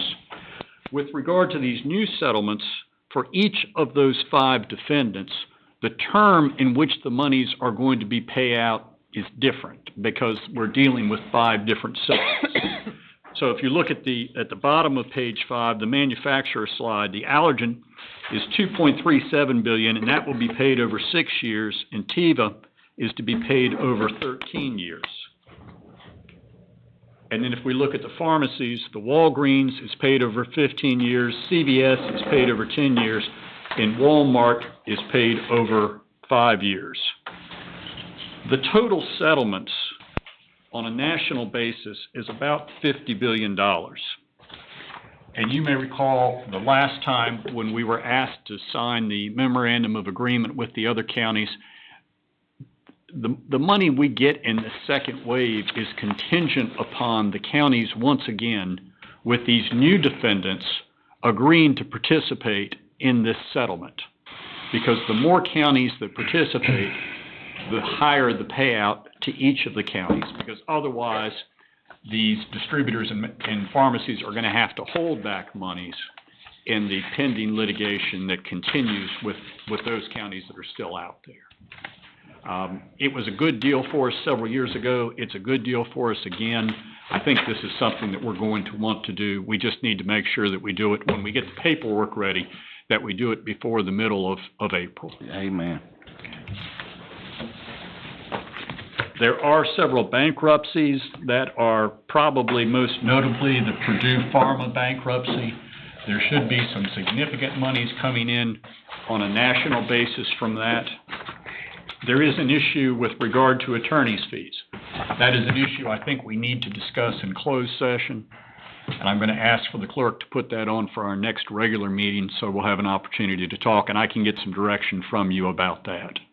I thought they had to sign a form saying that they would not proceed to the counties once they signed this agreement. That was for the first phase, yes, sir. So we don't have an agreement for the second phase? At this stage, we do not. And then there finally is... Use the money from the first phase to pay the lawyer fees for the second phase. There is finally an issue with regard to what they refer to as the remaining defendants. After Wave 1 and Wave 2 are done, after the bankruptcies are resolved, there will be some regional pharmacies that will still be left. And the question for our national council then is whether the juice is worth the squeeze and whether they continue to pursue those. But that's just sort of an oversight on these. I wanted to share that with you. I'll be glad to answer any, or try to answer any questions you have. I appreciate the work that Sherry has been doing in working with the settlement board, or settlement committee, and she's becoming our in-house expert on opioid settlement. Good job. And options for the use of monies in the community. That's all I have, Mr. Chairman. Thank you. I think we can accomplish, the food's not here, so let me say that up front, I don't think. So we can do this, this will save 3 topics for after lunch, which we're probably gonna need that anyway. Tony's here, if he can go through the, employment engagement comparison of the last year's one we did versus this year, just so you can see the scores. The deck's in your handouts there. Debbie, if you gotta go back up, it's a bunch of Carolina or teal, blue, and white slides Tony has, but Tony's not gonna go through all these, cause it's the same, you've got them in your deck there to see, it just needs to touch on some highlights for you. Yes, sorry. Commissioner, may I ask a question? Commissioner? Yes. How close is the committee in making a decision as to how the first, hopefully, when money is going to be spent? We have, through the meetings that we've had, we have heard from many different counties on the programs that they have put in their county. In the last discussions that we have had, and I think the one that would be most beneficial to our county is a reentry program, and I talked with Casey about it. They have about a 25,000 square foot building, and we had talked about running it. Daymark will run it. It won't cost us any money once we build it. That's what That's what you're leaning toward. forward. Okay. And whenever we get that, and, some peer support folks to get them out of the jail as they come out and to get them in reentry and work with them for the, GED or workforce or whatever. Thank you. Lillian, you wanna add anything? No, sir, I think you covered it. Last meeting, there was a comprehensive budget shared by the manager, and that was really helpful, so. Thank you. The rules, to say the least, are convoluted, because they were I'm devised sure. by the state AG's office, so getting clarity on what you can and can't do has been a little bit of a struggle, and we're working through all that with them, so there's no timeline to spend, and we know the needs out there, so we're coming as fast as we can, so. Did you find the page? We ready? Number. Go for it. Okay. I will try to make this quick, not to indicate any necessity that this is not a weighty subject, because it is, but I understand also lunch is approaching very quickly.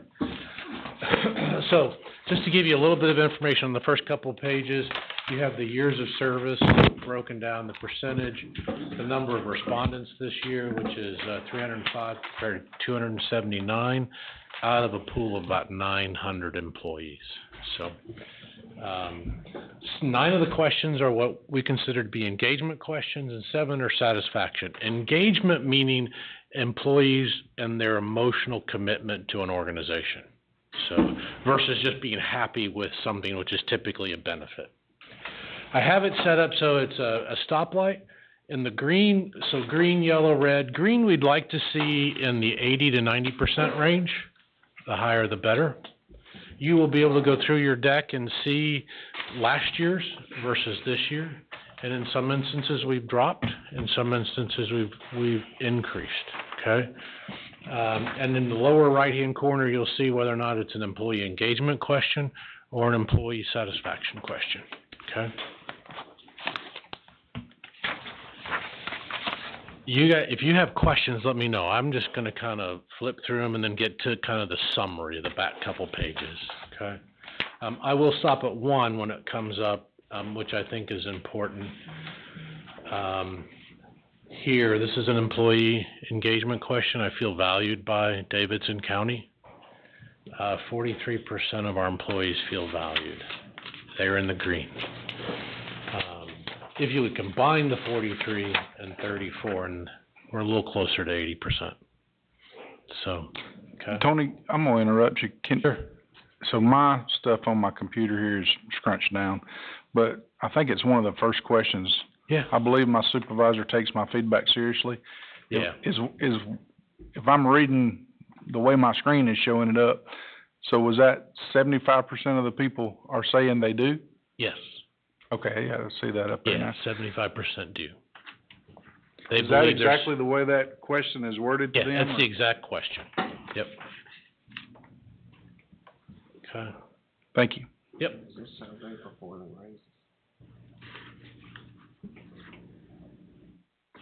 This is another interesting one. Coworkers giving each other respect. That has dropped in the green. Last year it was 70. This year it's 63%. Do you think that deals with not knowing your colleagues as well, especially if they're new ones? I think that might be, and people not really knowing how to so you gotta remember, we kind of have come back from COVID, right? So everybody's come back into an office, readjusting to a new, but I think at the end, the key is to really, this year we really have to drill down and to figure out what is going on. A couple of suggestions that I think we'll do. I'm gonna ask you to back up one more, Tony. I'm sorry, but I just flipped through it. I feel valued by my employer, Davidson County. We went from 48% to 43%. Correct. Does anybody give you any reasonings for these things, or are these just? It's most of the because there are comments, and Casey has that, and we can give that to you. There are other questions, from the survey. This is just easy. The rest of it's about 100 pages worth of comments that you can go through. Most of those comments have to do with how, first it's pay versus, well, I know we did a huge pay, adjustment. We got a slight bump from that perhaps, but it really is how employees are treated, not only by management, but by coworkers. There's some of it is about not thinking we have enough vacation time, sick time, those kind of things, are the ones that are the reoccurring. Environment is stressful, turnover is a problem, because it adds to the stress. When somebody leaves, other coworkers have to pick up their caseloads. I will tell you that this is a tad skewed, not to point to any particular department, but out of 300 that responded, there's probably about 80 out of one department. So it's a little skewed towards that department. So we have to figure out how to get more departments to respond, and probably, so you could read that one of two ways. Is it a larger department? Yeah. Well, that has a lot to do So with it. it is skewed a little bit. So we have to figure out how to get other departments to respond. Part of that it might be is to actually do take this same survey, do individual surveys by department, and then we can focus on this. So you could read that one of two ways. We've got about 500 people who didn't respond. Either they're perfectly fine, nothing's going on, or they're just disengaged completely. Do you have the percentage broke down of which departments responded? I do. I don't have it in my head, but I do have that. I'd like to see that. To me, it's just concerning that that basically 43%,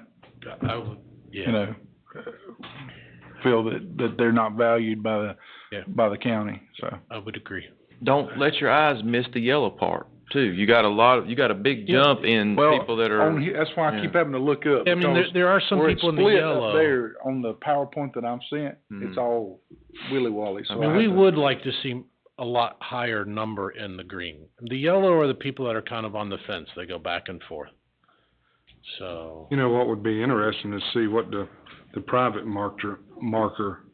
private market rates, how they rate. So if you could do a sample ballot out to the citizens just to see how they feel with their employers, and it'd give you an idea of whether it's a pretty much consistent across the board type of answer, or it's Where does the questions come from? It is something that I've developed and taken from other surveys over my career. So A lot of times when they do a survey, they're trying to get at a particular situation, but if you got most of it from one department, you're not going to be able to determine across the board what the employees really think. So we're looking at maybe doing it by department next time. Yeah, you got to do that. You got to do that. Give the raise last year. What was your opinion that the There were a lot of comments. So there were a lot of comments about the pay increase that was welcomed and they appreciated it.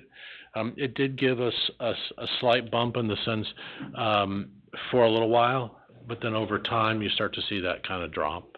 I did do a question in January, which is a kind of a telling question, so a pulse survey. So starting to do those.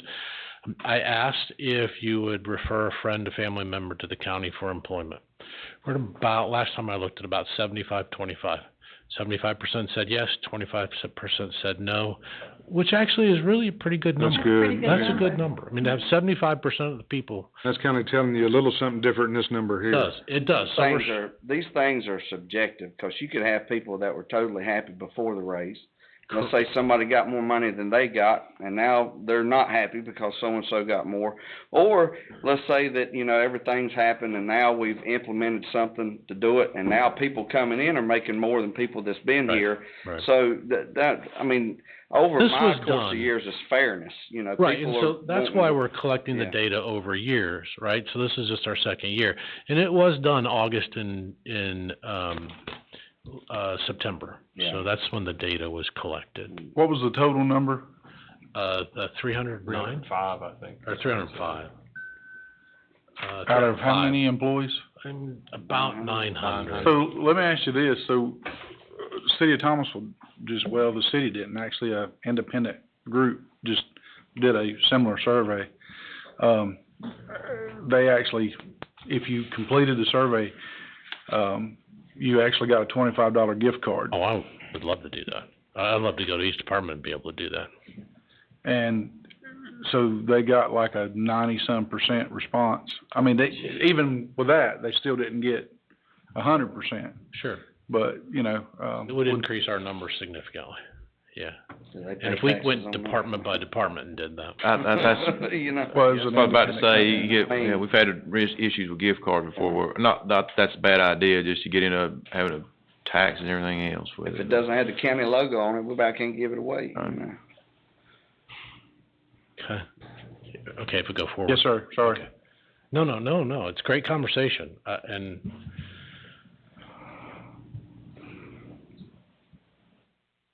so, employee engagement, so if you take all of them in total, the 9 and 7 questions, we're at 68% this year, 66%, sorry, and 68 last year. So it's dropped a couple, but we're not. And again, you look at the yellow, or we went up. So we brought some people up from the red. It's 14 and 11 now. Now we're 18, 23. So we have brought some people up from really not particularly being engaged at all. You went from 280-something participating to 305. We did, yeah. Well, yeah. Which in and of itself is a positive direction. 600, right? Roughly. Satisfaction dropped a little bit from 62 to 59.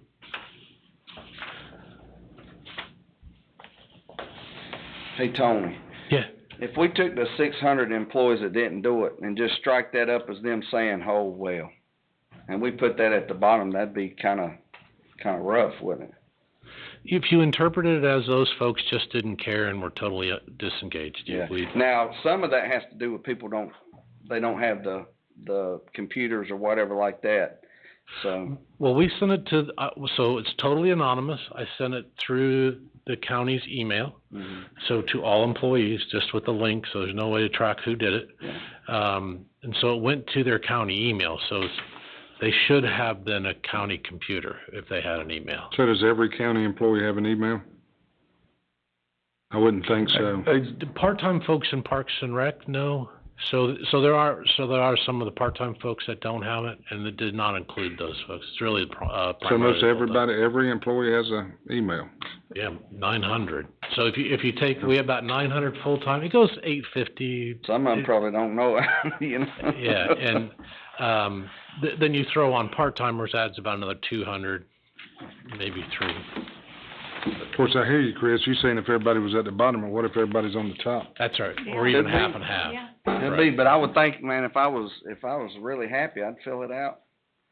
Well, so that a whole lot of folks, they just don't trust the system. That's you the other say it's point. anonymous. I'm just telling you what people tell me. Right. They say we say it's anonymous. Right. We had the same thing in Thomasville when we done that. I ain't putting on there what I think because they're gonna fire me. That's right. You know, and that's exactly what people think. They don't trust us enough to believe that. I mean, I'm just being honest with you. You're absolutely right, and I know that, and I have been asked that. I've had people go, well, can you really track who did it? I said, no, I can't. And I had a great suggestion this time around, is to take off years of service, right? So you can't go, okay, well, here, this group, and try to build. I don't do that anyway. It's not my point in doing this.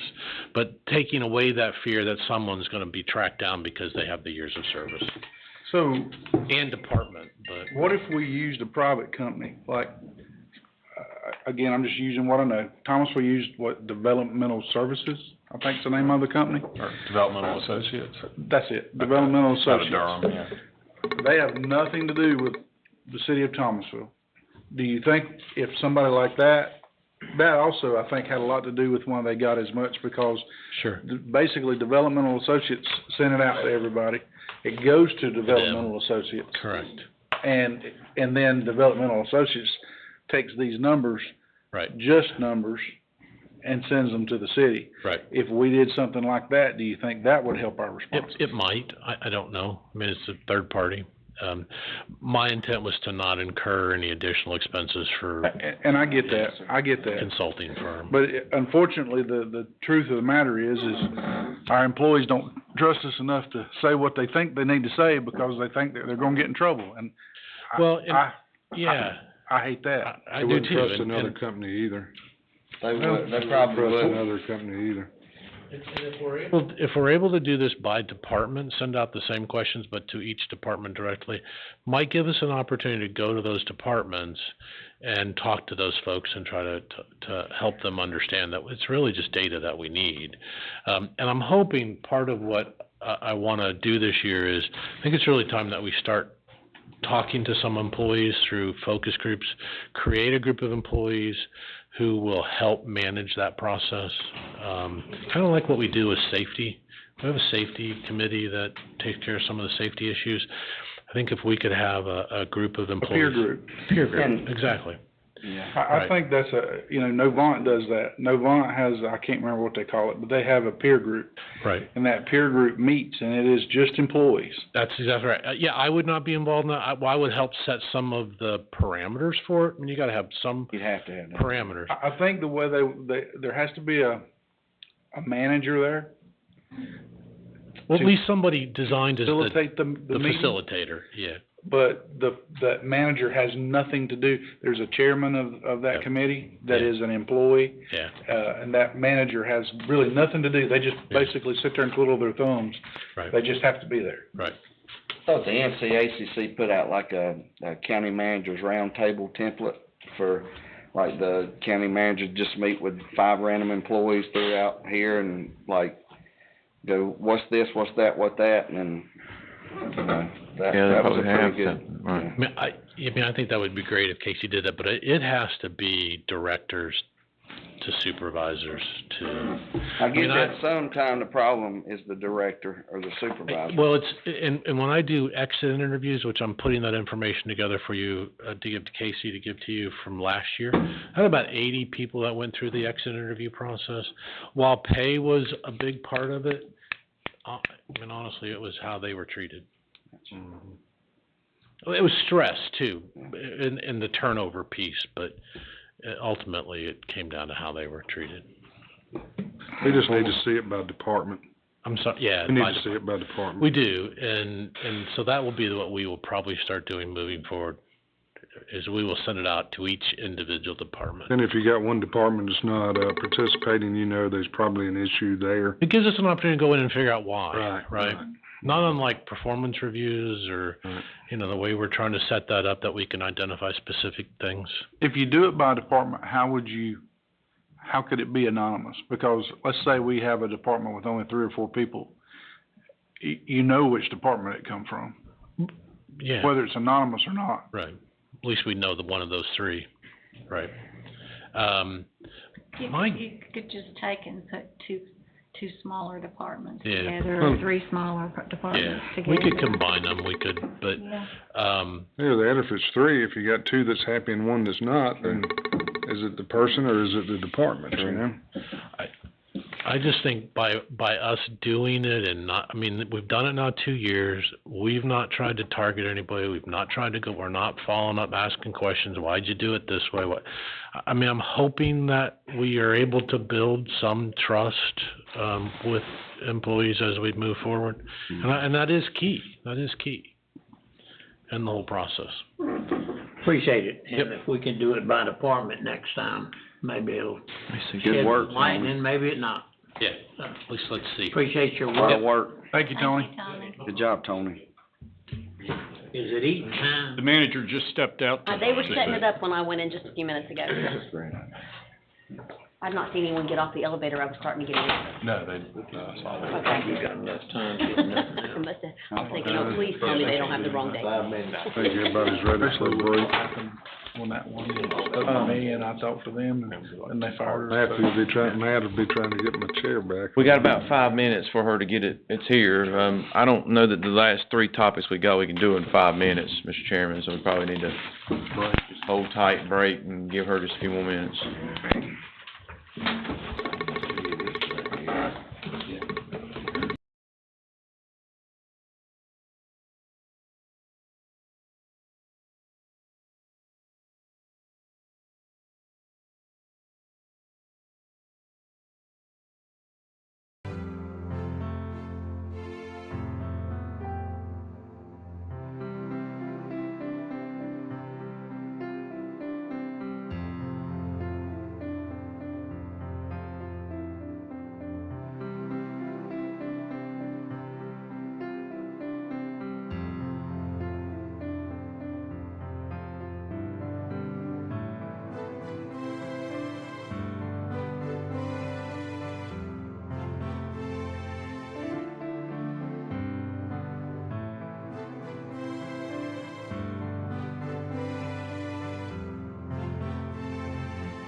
want I'd like something to fancy. ergonomic, No problem. that's a nice ergonomic office chair, or do you want us to get something like this but better? That, but better. This is gonna take us a while to get that. I mean, we won't be able to have that by the 13th. I was just telling Casey or somebody a while ago, go to Office Depot. Well, that's what we're looking for direction for. Yeah, is to find those some- not, just to find some nice the chairs. biggest thing is a lot of those ergonomic ones you buy at Office Depot, me and Todd ain't gonna last long in it. Right, you gotta look So at, just you gotta a look good, at how we they just wanna build. look at some good It office tells chairs you that on we there can about- get. Well, it plainly says 250 pounds, and I'm beyond that. Okay, but something that we can get at like Office Depot or something like that, you all would be happy with, if we go, something that we can just go buy off a shelf. Jason, quit grinning, I'm gonna throw his pen at you. That would work, instead of going through our office supply folks to get something, Now, Office Depot will deliver them in a couple of days, you can order. Lord help. so we can go just. And they've got some nice ones, yeah. Okay, And so maybe we, Sam's Club's got something nice, I don't know, I'll get. I needed that. so just, for us just to go out and find something that we think would fit everyone and bring it in here that's mass produced. Yeah, like James said, you need to read the details. Yeah, read that fine print. Read the detail for us. Office chairs. Dwayne, we heard that? About that heavy duty one. We can take a road trip and go look at some chairs. I'm not going on a road trip with him. We'll reconvene. What we got next, Casey? Our last three topics, but I'm gonna skip around just a minute, because I think some sheriff's office staff have to leave. The sheriff's here, I've got it listed, he's got a couple of requests, and Sheriff, you wanna come on up? Debbie, he's got a deck too that's got some white slides, it's probably up. Up. Page 39, page 39. I'm used to staying on all kinds of books sometimes. His is, start right there. Sheriff, give me 1 second. Okay.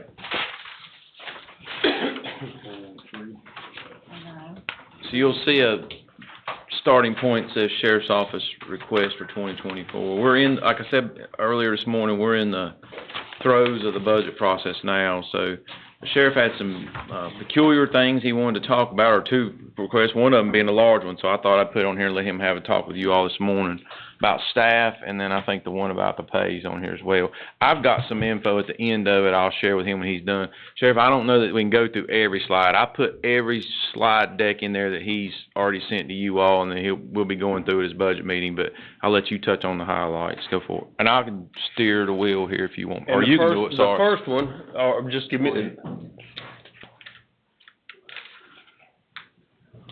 Right side makes it go forward and left side makes it go backwards. yeah, the first one.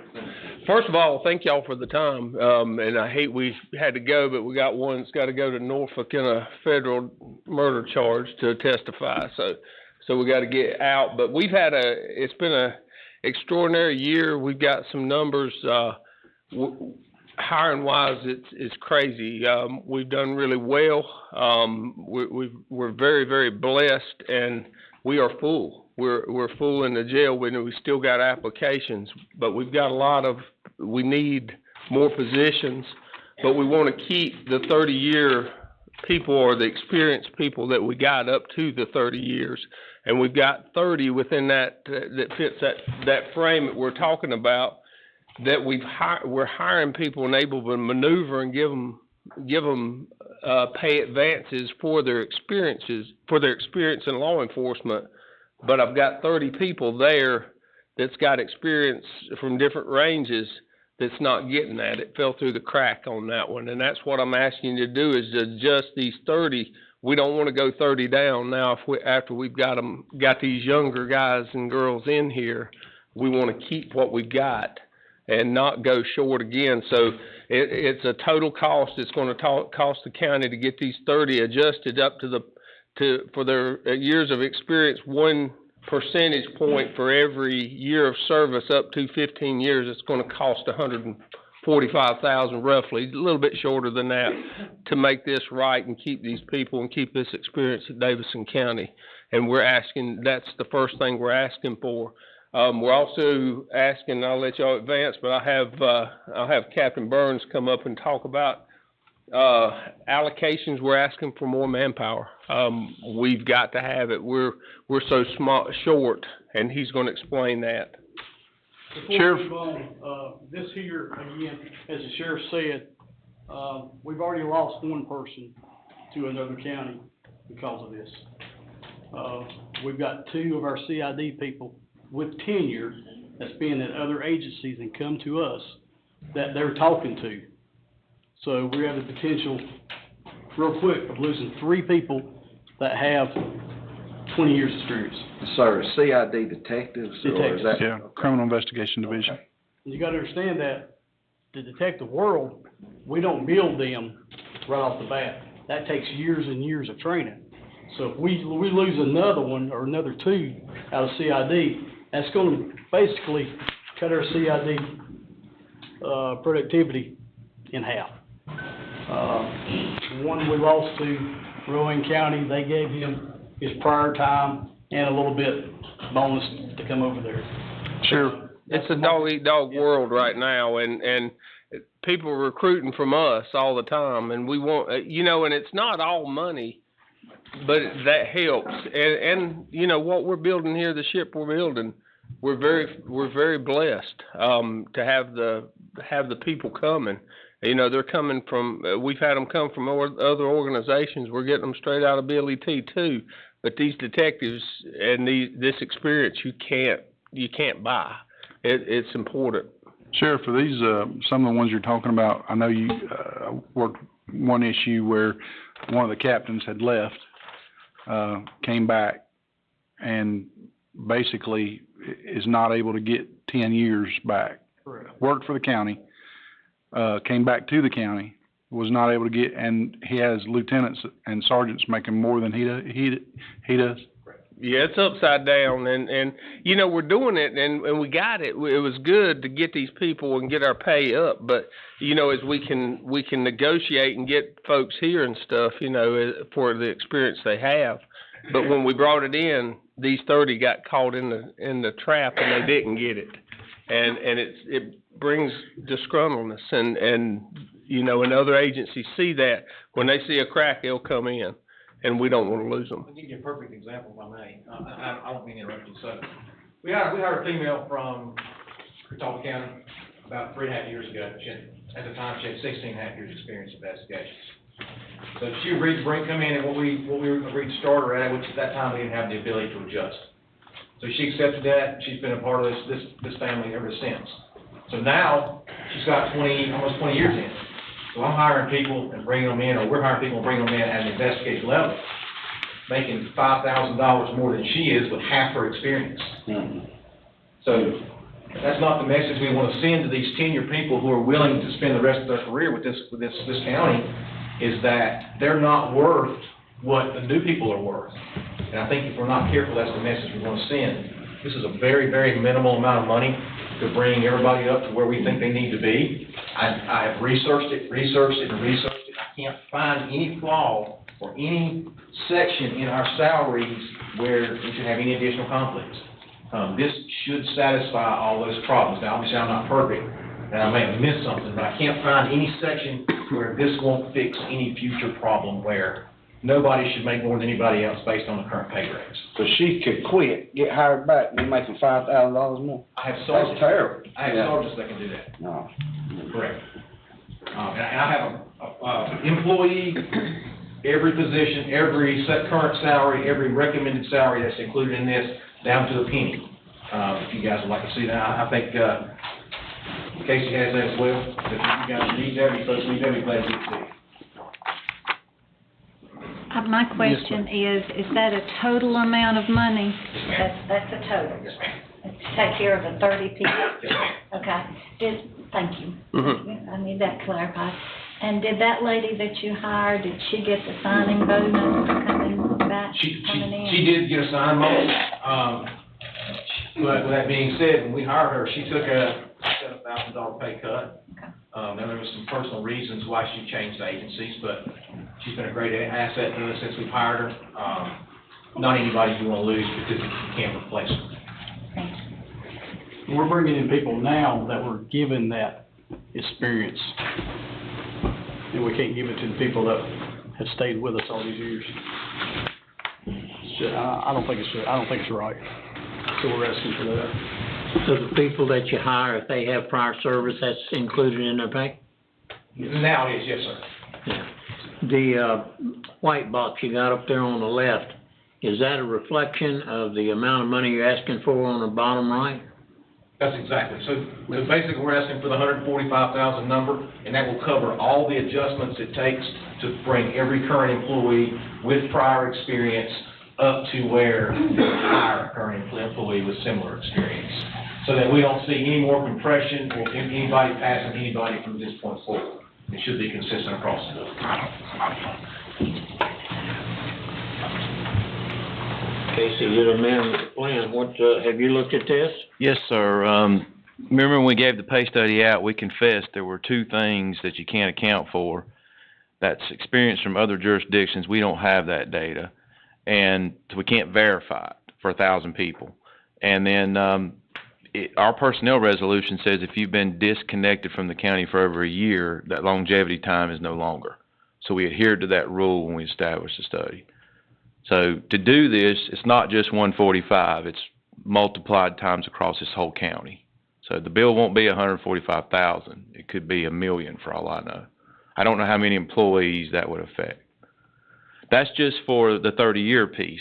If you give the 30-year piece, then you're going to have employees show up and say, well, what about my time in California or Wake County? Then I'm going to have HR staff go back and basically have all 1,000 people submit job applications so I can verify that that time's legit. Or we simply take them on a honor system that what they put is real, is pay it and just pay it. Because I don't have a way to verify that data. So these folks were here when we did all this, right? And they fell through the cracks. Well, no, it's not falling through the crack. It was purposeful. They're employees that were disconnected. Their time, they got old time with the county. So what I'm saying is it won't. Years of experience we paid for other folks. Some of them's got time with Winston-Salem, not with us. They never would. Right. Well, no, it's not. It's not incorrect. And I'll explain why. You got two different categories of people, or potentially a third one. It's a mix of the first two. You've got people who just worked for this county, like the captain you're referring about. Mm-hmm. Worked years ago with us, left, a group of time went by, came back. That time that went by is more than our personnel resolution says we count for longevity when you come back. Every one of these cases is not. I didn't say it was. The second category of person is somebody that worked for Winston-Salem PD for 15 years and decided to come over here. But the problem is I'm going to have everybody in this county submit an application, because your department's just one department that's $145,000. DSS is liable to have another 50 or 60 people that cost $300,000 or $400,000. EMS is liable to have another 20 or 30. So it won't just be one. You can't just do sheriff's office and say, we're going to do y'all, and then the problem's solved. Let me ask you a question. I'm sorry to interrupt y'all, but isn't the sheriff a little bit different, Demon, that, you know, he plays the part of going by the personnel resolution, and he plays the part being nice just to be a benefit of all this, but technically, he could set his own stuff and bring it before. Not when it comes to pay. Not pay. You all said that. Go ahead. Yes. So is the county, They can't do any other department within the county paying for previous experience? Not if it's broken up more than a year when you left. Did you get credit for your previous experience? No. I came in at the minimum. Okay. I guess the way I would look at it is, if you want to get to a point to where you're full staff, which we are, we didn't think you'd ever be there, neither did most other people, but we're there. So that being said is, if you want to keep us at full staff, or any other department within the county, at some point in time, you're going to have to put your money in certain situations to cover things like this. Because if I'm full staff now, and I've got somebody in 15 years, and Roland's going to offer them time for their credit, and I can't pay them for it, that's what's going to happen. We're going to lose those experienced people, and, you know. I mean, I guess it comes down to kind of, and I see what Casey's saying. I misunderstood. I thought, but that's been corrected. But I also see that, you know, if I'm a man like I am, okay, I had 17 and a half years experience here, okay, went to Rockingham County, got paid for those 17 and a half years experience that I'd gained through Davidson County. It'd been kind of bad if I'd have went to Rockingham County, got paid like I only had 1 year experience, knowing that I'd worked 17 and a half years in county government, that'd have been a slap in my face, and I wouldn't have liked to have been treated that way. So I think, you know, it's about kind of doing what's right. If we're gonna bring people in, any other department, and some of them we talked about, and we're bringing people in just so we can, you know, fill holes and do what we need to do. We're living in a different time. We need to treat everybody equal and treat them fair. And I agree with that, and I think any employee with this county who has some kind of previous experience should get compensated for that. You know, that's not a decision that I get to make. Because if somebody else pays for the cost of that experience, they decide to come here and go to work, you're getting a lot more for a lot less. I agree. So. How do you verify it? We've got it through Orbit that shows their experience in law enforcement, so it's not guessing. We can prove it through their background. It's gotta be in law enforcement. It does. It has to be in law enforcement. As a sworn law enforcement officer, we don't count it any other way. We can verify it. Casey had a question. Any other questions? I totally understand the resolution. But we're giving that credit or experience to people we're hiring now. We're not giving it to people that we have on the payroll for years and years. I don't understand. That was a change as part of the pay study. Once you separate people due to compression based on years, now you've got the ability to score them in. Before, you brought them all in the minimum, hence like I came in. There was no negotiation because you couldn't. So now what we've done is used a years of service proxy to spread people out. What's going to happen over time is the old ones leave, and now you filter in everybody that just comes in under the new way. And over time, that's how it'll work. Aren't you leaving the impression in the old ones that they're not worth what the new ones are? I'm not in the impression business. What I am in is in the dollars business. I understand. But what I'm trying to say is you can't, somebody said pay's fair. Pay's never fair. So don't get any illusions. If you want to fix this, though, don't just stop with the employees that had experience here. You really need to look at the experience everywhere. If you truly wanted to cap it off, you know what I'm saying? If somebody brought you experience and said, I used to work in Wake County for 15 years. Not just for y'all. I'm talking about any employee in the county that So comes. somebody applied for DSS right now with Right. 10 years prior experience, you wouldn't give them any I can now, but I couldn't before. What about to the employees that worked for DSS prior, you would give them no credit? You can't go back in time, and that was clearly said in July. I can't, and now if you want now, if the board wants to fix it, they can. That's where mine and your job stops. They just need to know it won't cost $145. It'll cost whatever it takes to fix it across the entire county. And we're asking that, but we also see, you know, I see it, and I'm not saying anything bad, but everybody's not getting on-call pay. I see, you know, we're not all treated in the same mold now. You know, I mean, we're not getting on-call pay. But, you know, but you got to get people to come in here and run these ambulances too. So you got to do some certain things to make certain professions work. And this is one of those professions that's that way. You got to pay for that experience, or we're going to go down. We won't lose all 30 probably, but we're going to lose a significant amount. And it's not just rookies out of rookie school, it's experienced officers. So that's what we're asking, and we know it's our stops here, you know, with the manager and the sheriff stops here, but it comes to you guys, and that's what we're asking for. Can I say something? I guess you can. Go ahead. County manager keeps speaking on this, and everybody would be involved, and the word longevity keeps coming up. That's not what I'm understanding the sheriff is asking. What I'm understanding the sheriff is asking is, in the application, when you apply, it says years of related experience. He is simply asking that the people who did not get credit for their years of experience get a percentage raise for the years, which what he's asking for, and I think what county policy is now, if I'm correct, under HR's ruling, I'm very recently familiar with this over one employee, but anyway, it's only a percentage. Tony, what is the percentage per year on the point system? You're right. So I understand what he's saying, but it has nothing to do with longevity. It's simply trying to give them credit where credit is due to get them to where they need to be.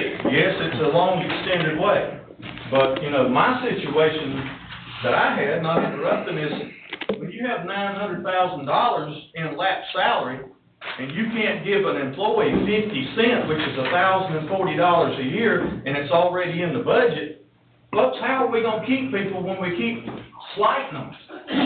Seriously, I've been in county commissioner meeting after meeting after meeting about pay studies and this, and we gotta move up EMS, and we gotta increase this, and why in the world are we gonna lose somebody over 50 cents? Well, But this we're whole. probably not, and if we can get to yours later, we're on the sheriff. Right, but what I'm saying is, it's not longevity, it's just making things right, that's what I'm understanding. It's not giving them, 20 or 30 years of service with the county, it's just giving them credit for what they have in their life, their experience. So that's kind of where we stand on that adjustment. Any questions, you know, you can contact any one of us. We'll be glad to answer them, any questions that you have. Hey, Richie, I got a question here. I'm looking at a list, and it's the first time I've seen it. Your name's on here of like a $17,000 raise? So I'd like to speak on that. So, and I'll let you. So consistently across the board, every employee that had previous experience was accounted for 1% for previous experience. Every employee. We didn't feel like it was fair to cut anybody out of that list. That was my opinion on it, and I'll let the sheriff answer that as well. Okay, I'd really like to finish what I was gonna say. I'm sorry, I apologize. Yeah. I thought does the state not set your pay per population or something? No, it's I mean, you know, I'm in the Sheriff's Association, and I know I'm probably one of the lowest paid sheriffs in the state, but, you know, that's okay. I didn't do this. We just made a list. I asked him to make a list and put everybody on there that was part of that 30. Anybody that didn't get years paid for their years' experience, no matter where they were or what it was pertaining to. Sheriff, I just want to tell you, I appreciate you playing nice. I appreciate Robert Horn playing nice. Michael Horn, I don't know why I call him Robert, but, because technically, you're not a county employee, neither are your deputies. Neither is, Michael Horn or his employees. Technically, y'all don't even have to go by our personnel resolutions. You can declare to do something else. Is that correct, counsel? Well, I think it depends on how you're considering the particular issue that comes in front of them. Certainly, there are issues with regard to discipline, demotion, and dismissal that are unique to the sheriff. Yeah, it is. It's different, but we want to just come, and I'm asking. I'm not throwing my fist down or anything like that. I'm just bringing a proposal. I know we've got something working here, and we don't want to go backwards. You know, I see the empty spots. You know, people would love to be in the position we're in through law enforcement in the state, throughout the state, and we're full.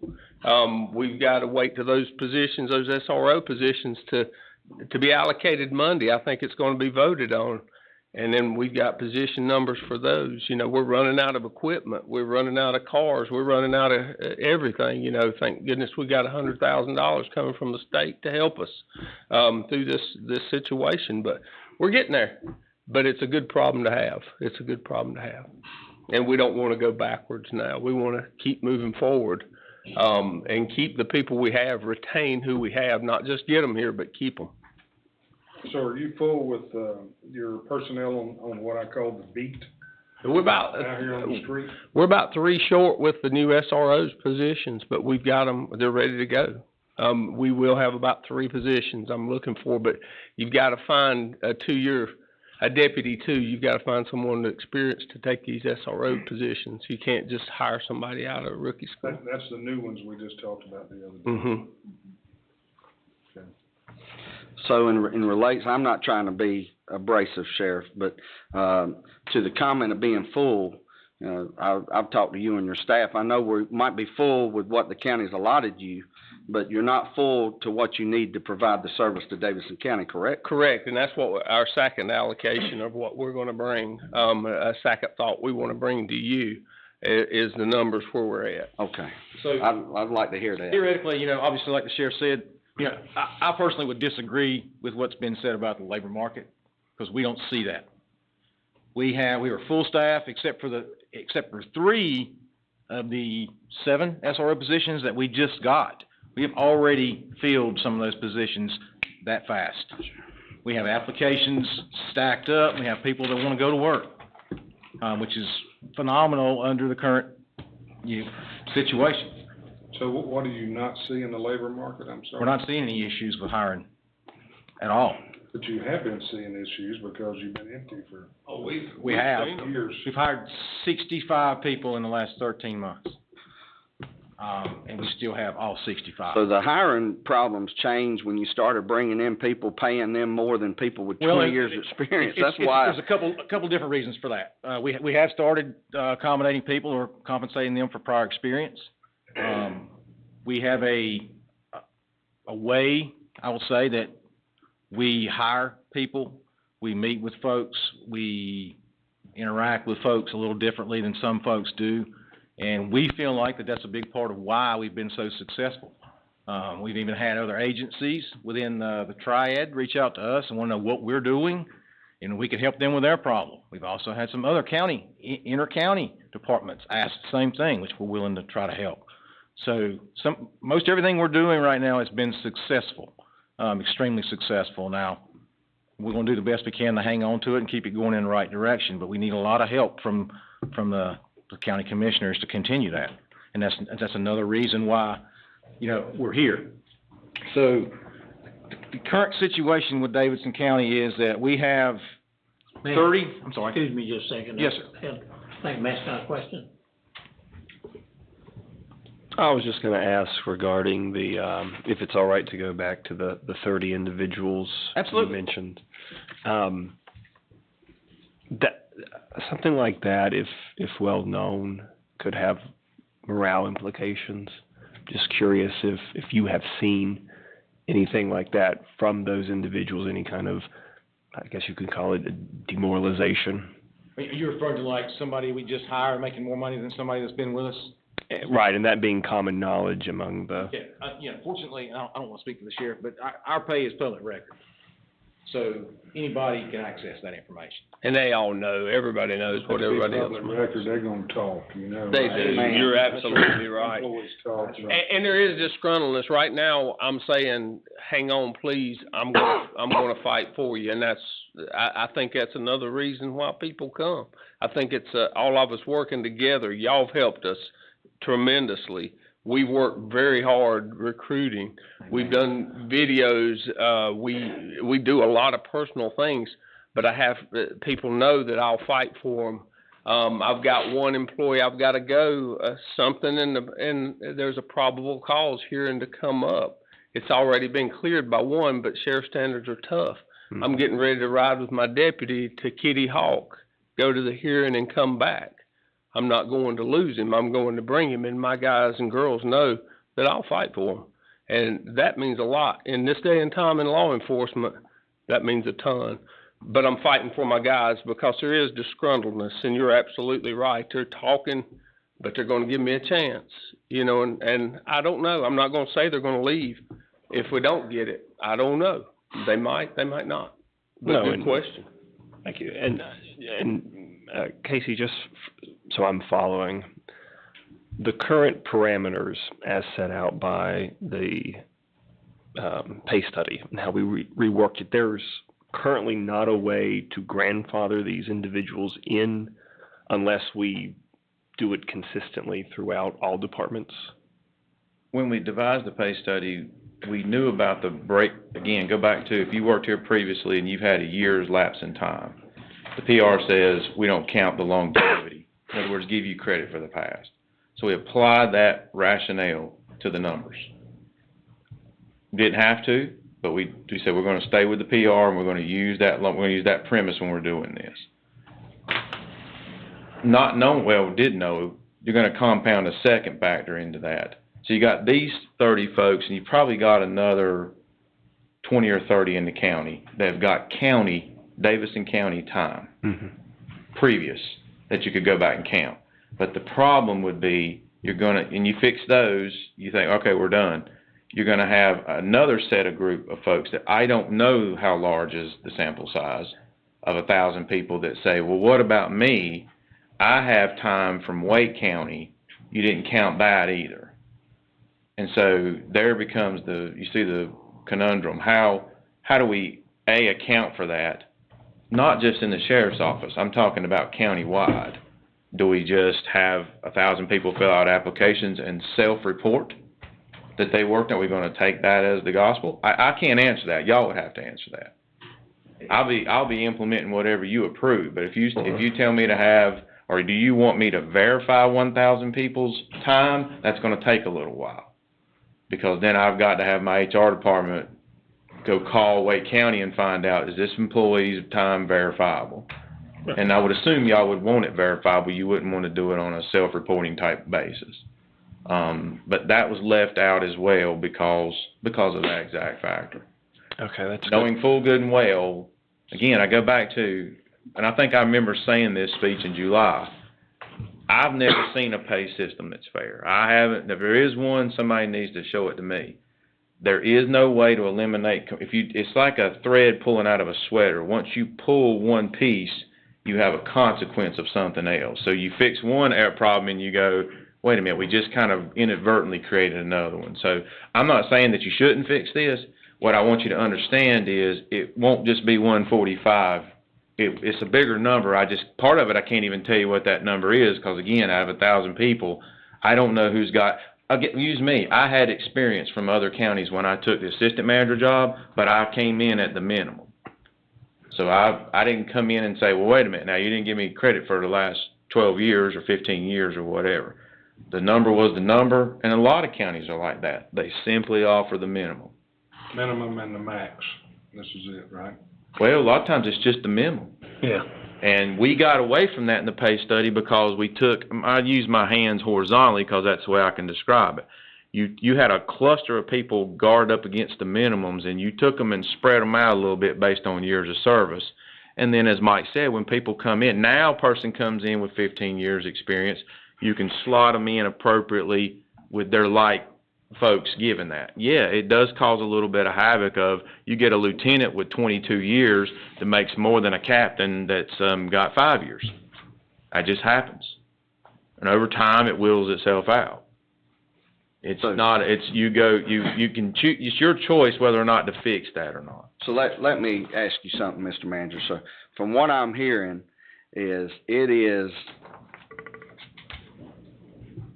so we hire at the minimum? We used to. And that's what I'm saying. I know we used to, and I couldn't stand that because it felt like, if I'm going to hire a 20-year man, then we need to pay him for that. And I'm thankful that we have that now. Right. We do that After now. July, you were able to, for anybody coming in.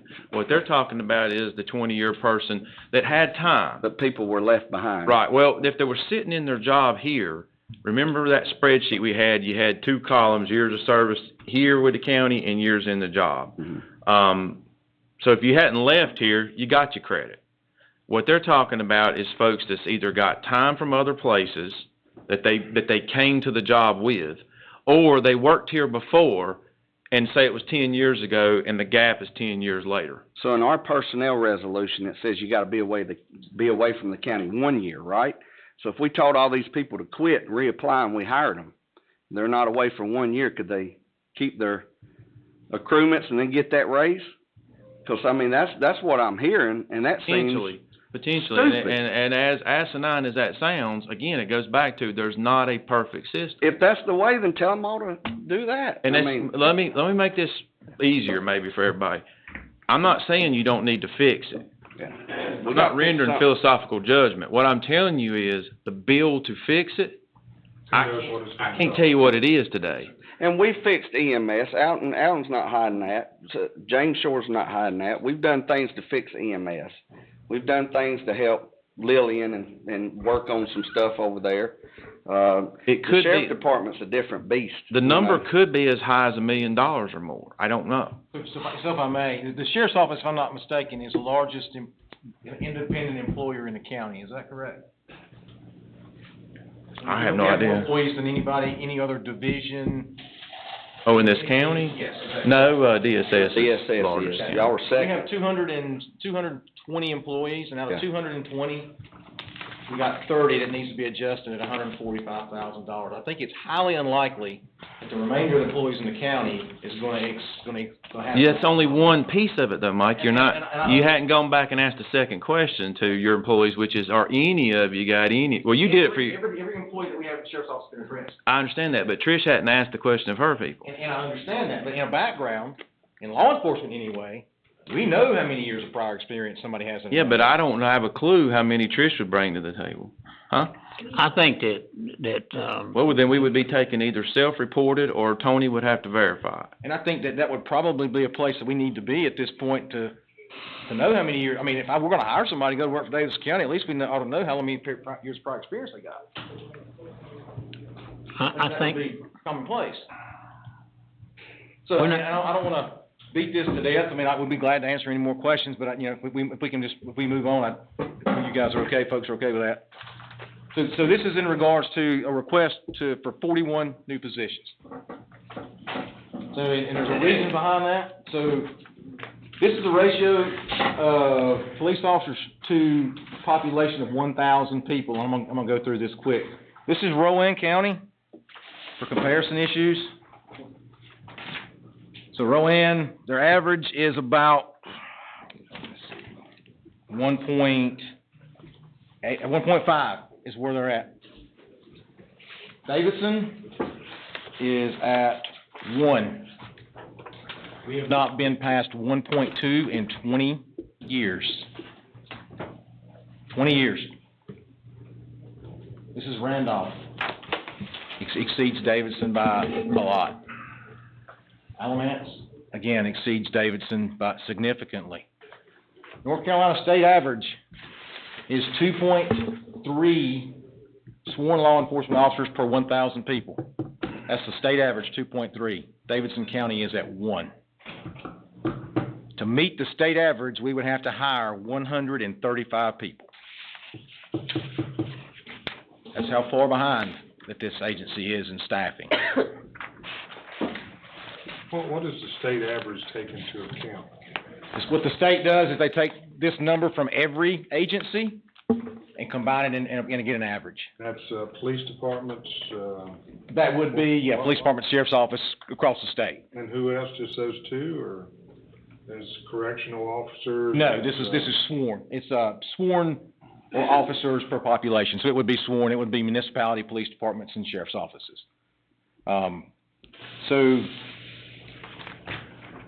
And I'll tell you why we need an increase. So, these are some numbers. Building permits.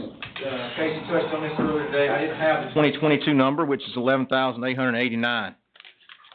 So from 2013, we issued 4,562 non-commercial building permits.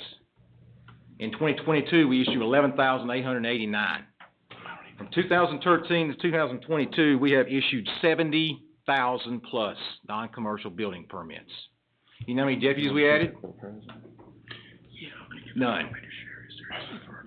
That's 160.6% increase in building permits, and not one law enforcement officer was added to cover that. Population. I got a question. Yes, sir.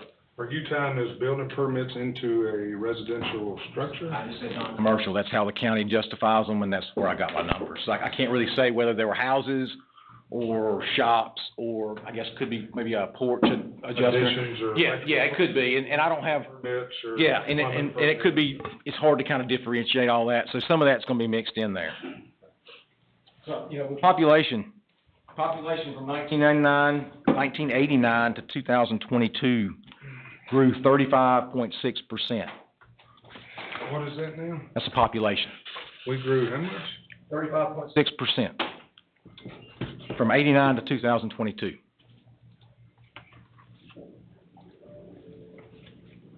So, with that being said, I've got another slide and I'll run up to it. So in 1988, our patrol squads were 8 deputies.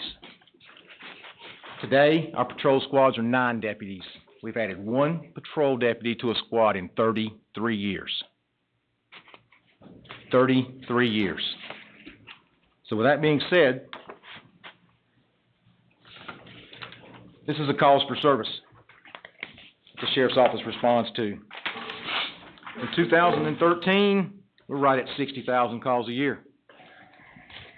2023 is projected to be about 98,000 calls.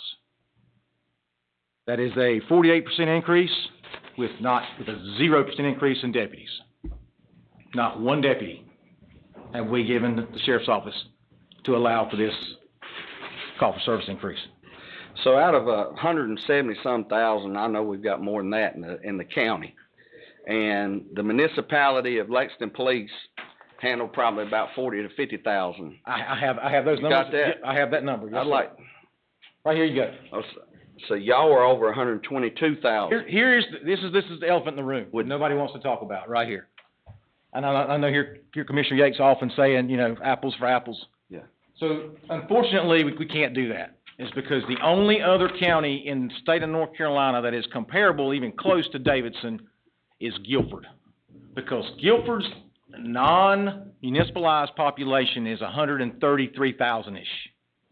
That is theoretically all the Sheriff's Office is responsible for that's non-municipalized. They do it with 92 patrol officers. We do it, we've got 122,000, just under that, we do it with 36. So, we're often compared to Rowan, Catawba, Randolph, Alamance, in as far as budget, pay raise, all that stuff.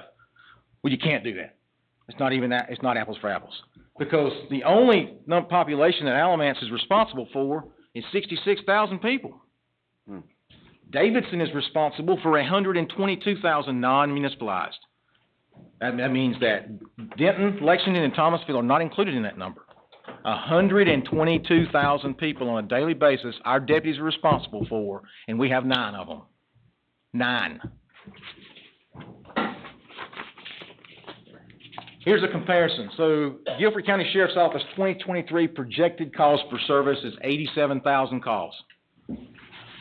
GCSO operates with 87 positions in the patrol division. That means a GCSO patrol deputy is responsible for 1,000 calls a year. Davidson's projected is 98,725, and we do it with 36. That means each Davidson deputy is responsible for 2,742 calls a year. It's almost 300% more. Thomasville Police Department, the city of Thomasville's population is estimated at 27,269, 16.7 square miles, 9 officers per patrol squad. Thank you. That means this one patrol officer is responsible for 3,029 residents during his beat, if you will. Lexington, 19,772 is the population, land size is 19 square miles, officers per patrol squad is 8. Means one patrol officer in the city of Lexington is responsible for 2,471 residents during his shift. Davidson County Sheriff's Office, 122,130, land size 567 square miles, 9 officers per squad, which means one patrol deputy in Davidson County is responsible for almost 14,000 people. Imagine being that one guy responsible for 14,000 people in the south end of the county at 2 o'clock in the morning. May I ask a question? Yes, ma'am, I'm sorry. When it says officers per patrol squad, how many patrol squads? We have 4.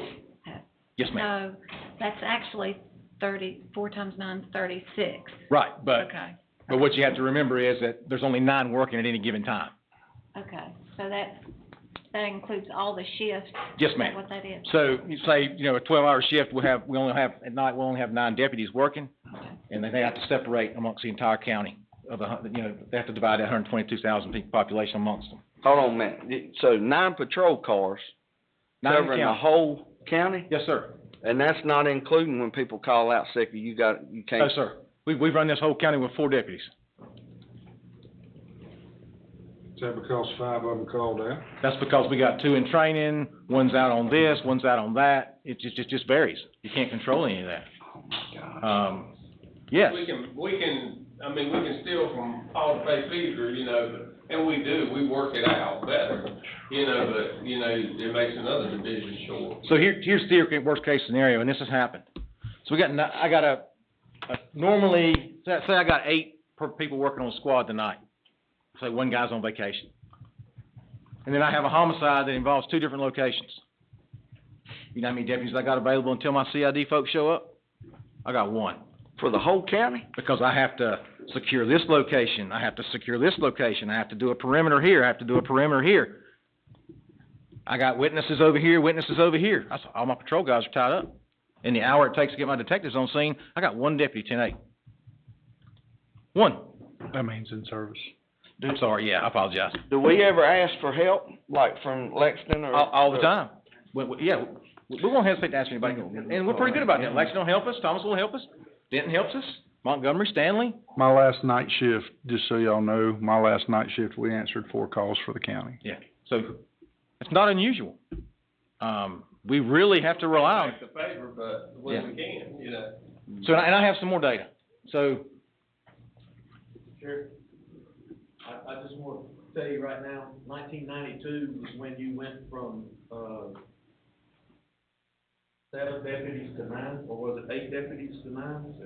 7 to 8. So 1992 was the last time the patrol stepped up. Just speaking from history, I was there. So by adding these 40 sworn positions, and 40 of these positions are sworn, 1 is non-sworn, I'll get to that in just a second. You'll reduce the number of residents from 13,570 to 7,184, which will be a 47% decrease in the amount of people that the deputies are responsible for during a respective shift. What's the state average of how many people a deputy should be over? Is there any kind of percentage, or is there anything that? Well, the state average is 2.5 per 1,000. So basically, the state average is 2,500 people. Good gracious. Now, obviously, that includes, like Commissioner Yates said, that includes municipalities and sheriff's offices. Is there anything that y'all can't do right now without having these people? Knock on wood, believe it or not, we have a very dedicated staff that works hard. They work overtime. They work as long as they need to. And we have been extremely blessed to have those folks. I will tell you, being the division commander for all the things that Cap's talking about, we do not investigate any property crimes. You do not what? Investigate any property crimes. We don't have personnel do it. Wow. So. And I've got a justification to kind of explain that here in just a second. Kind of like the hierarchy. Y'all got to do the homicide stuff, and then.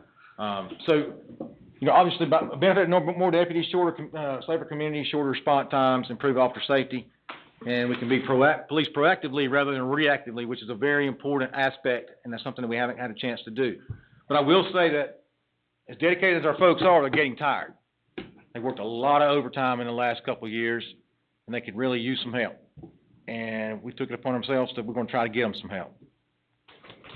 So the patrol squad at coverage area, Davidson County land size minus municipalities is 529 square miles. Those 9 deputies are responsible for covering an area the size of 58.7 square miles per shift. 58 square miles for 1 deputy is what he's responsible for. Don't you divide those up by population?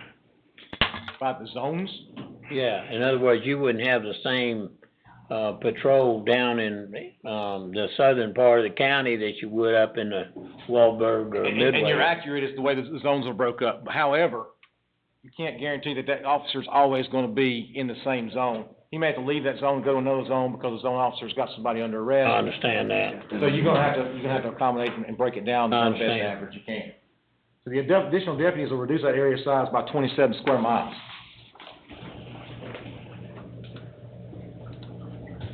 In regards to the patrol side of it, that's all I've got. Have you got any more questions in regards to that side of it? That's just patrol. Now I'm going to go into some investigative positions as well. No, sir. So our current number of investigators is not sufficient. We're well behind everybody we compare with. I don't know if you can read this or not. Also PD, and this is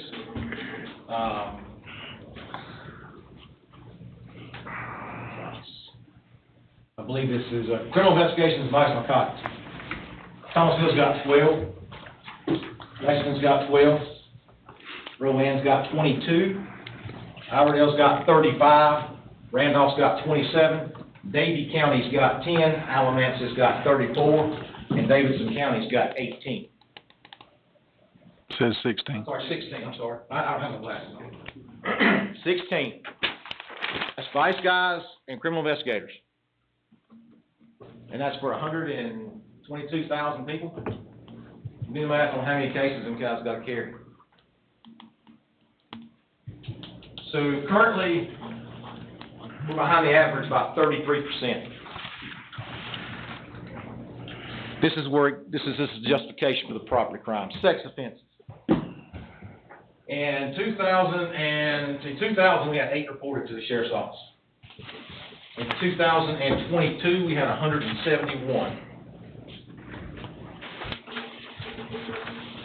That's a 2,000% increase. Wonderful.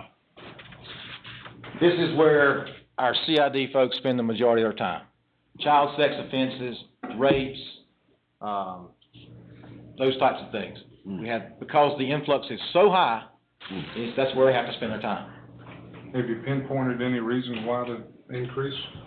Part of it, we believe, was because of COVID. You had a lot of kids at home with parents that typically wouldn't be home with parents. And then once you start, it's kind of like a rabbit hole that you go down. So once you start investigating, typically, and you identify one victim, you make an arrest, and then you put that out to social media. Then if that offender has offended somebody else, they will typically come forward and say, okay, well, somebody's already done this.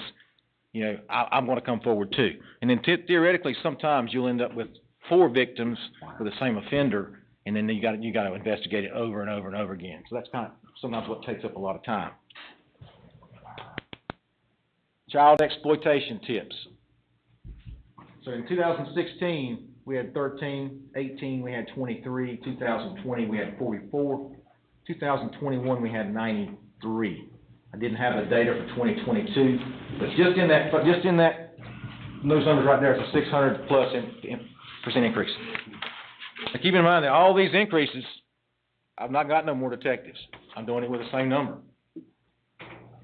Have you got a number for you keep putting these out, have you got a final number for the number of deputies that you're asking for? Yes, sir. What is that? Asking for 40 sworn positions. 32 of those will be patrol, 8 will be investigations, and 1 will be a civilian position. And the amount of money that the county would need? That I couldn't tell you. Well, that would be an important consideration, don't you think? I would agree with that, but I can't give you an answer on that because I haven't really consulted with Casey on those numbers. I guess it would really be dependent on the investigators you hire, whether they have experience and whether you compensate them for that. So it would be hard for me to give you a definitive number. Yes, ma'am. But in that includes 40 deputies, 40 cars, 40, or however many yes, ma'am. uniforms. Mm-hmm. Radios. Yep, radios, rifles, handguns, duty belts. Yes, that ma'am. number, knowing that number would be important. It's about $50,000.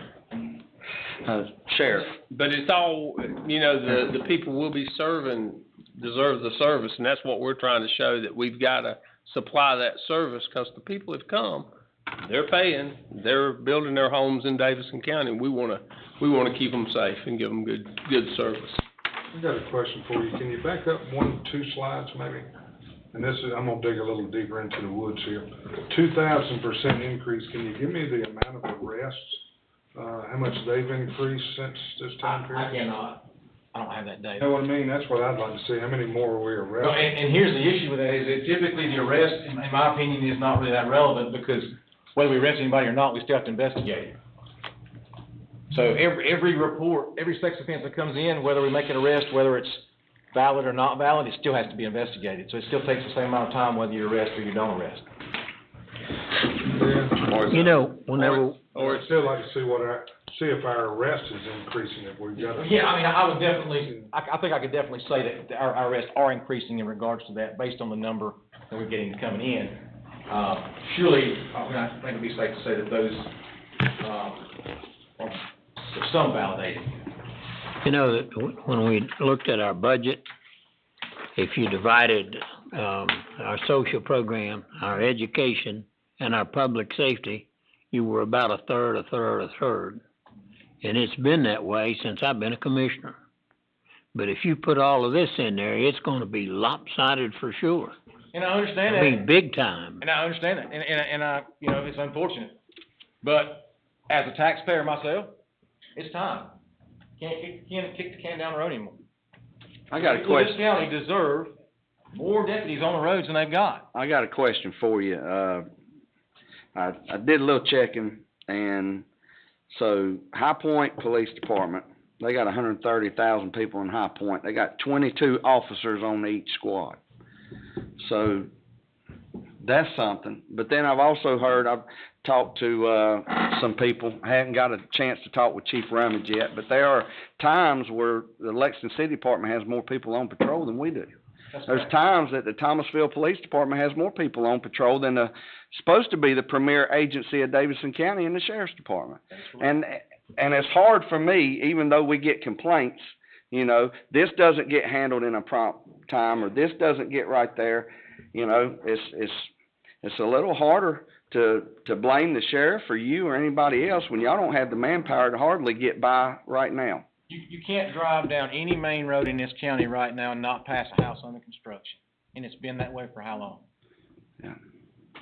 All these new construction, all these people moving into Davidson County from other places. Where's the deputies? They don't have them. We're policing with what we policed with almost 30 years ago. This county has got by with spending what they've managed to spend at the sheriff's office. Time and time again, it's time to increase that. You're gonna have to put some more deputies on the road. And we were told it made sense. We can't add if we don't feel what we've got. How can you add for more? And we get that. We didn't. But now we filled it up, and that's why we're coming now. It seems like a good time. We appreciate you being here, appreciate the presentation. You have obviously done your homework. Yeah. We just have to I don't make some priorities. You know, the child exploitation, and this is in regards to the investigators. We need some investigators. We're splitting investigators now. They're doing two rotations a week. I mean, one on call. No compensation. We don't get compensation for on call. And then the civilian position is in the labs, digital devices, digital forensics. Obviously, that's a very important part of policing nowadays. Everybody's utilizing social media or digital devices. So the lab has processed 1,583 devices since its inception in 2017. An average of 3 hours per device. That entails to be 4,749 working hours. You break that down by 8 hours a day, that's 593 working days.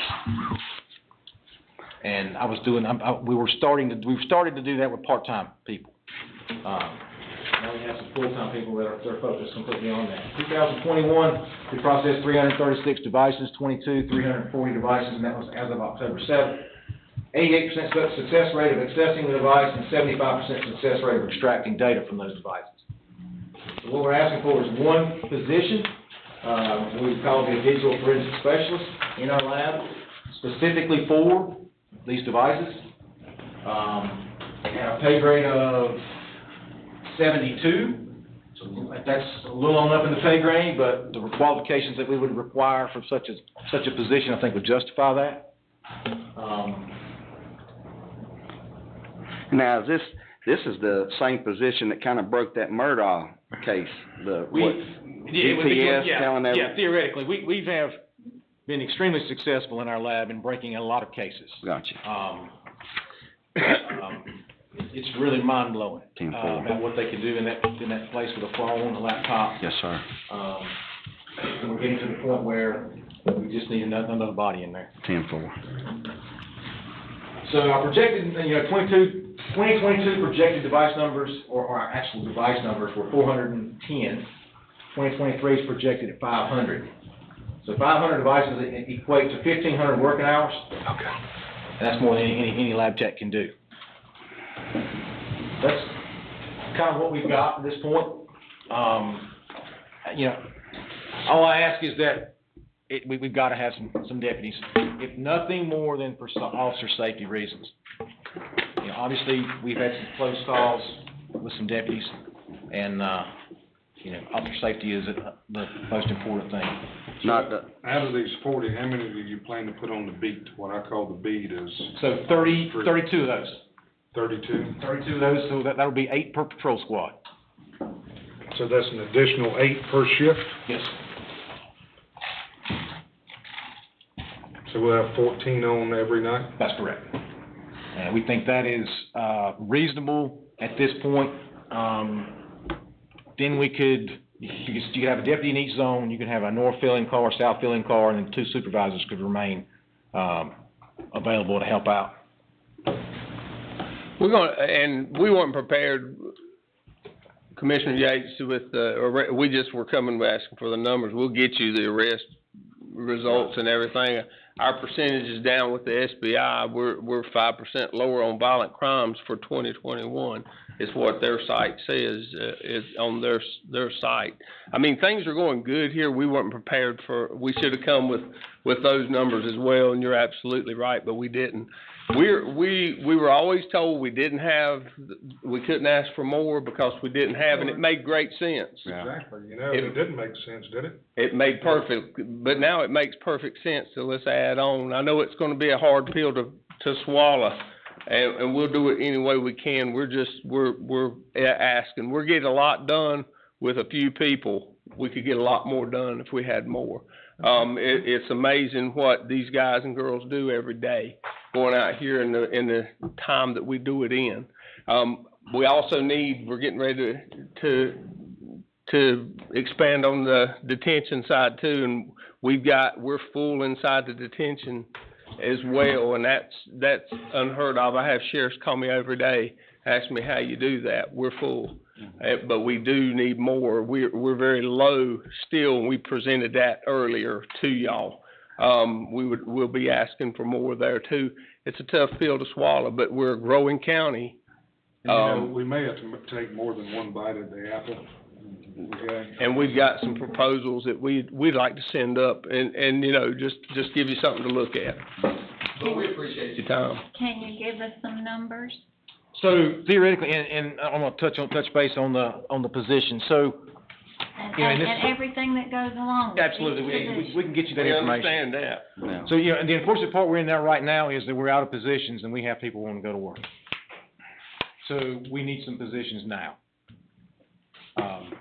To like this month. Otherwise, we're gonna have to turn some people away. Yeah. And we really don't wanna do that. So I have I did draft an option or a couple options. So theoretically, I've got a plan, a 3-year plan here, hypothetically. Could you, just on the sake of time, could you get that to the manager so we could? I could, yes, sir. So we could, or you can email it to us or whatever. We found some plans in buying cars too with the SROs. I found some cars from the Highway Patrol. I was able to get 7 cars, used Dodges for them, at a good price. So we're trying to be responsible. We know, and we'll work with any way we can. We're just asking for the help in all the ways. We don't want to go backwards. We want to lose the 30, but we want to gain as many other positions as we can as well. We're not satisfied. We don't want to stay where we're at. We want to get better. So you gained 65 in 13 months, was that the number? That's correct, yes, sir. I think out of those 65, we did lose 2 that were civilian positions or non-sworn, and we lost 1 sworn position.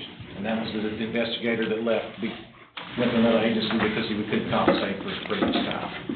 Other than retirements, you can't help that. Commissioner Shores, being a professional law enforcement officer and now sergeant leadership, what's your position on this, sir?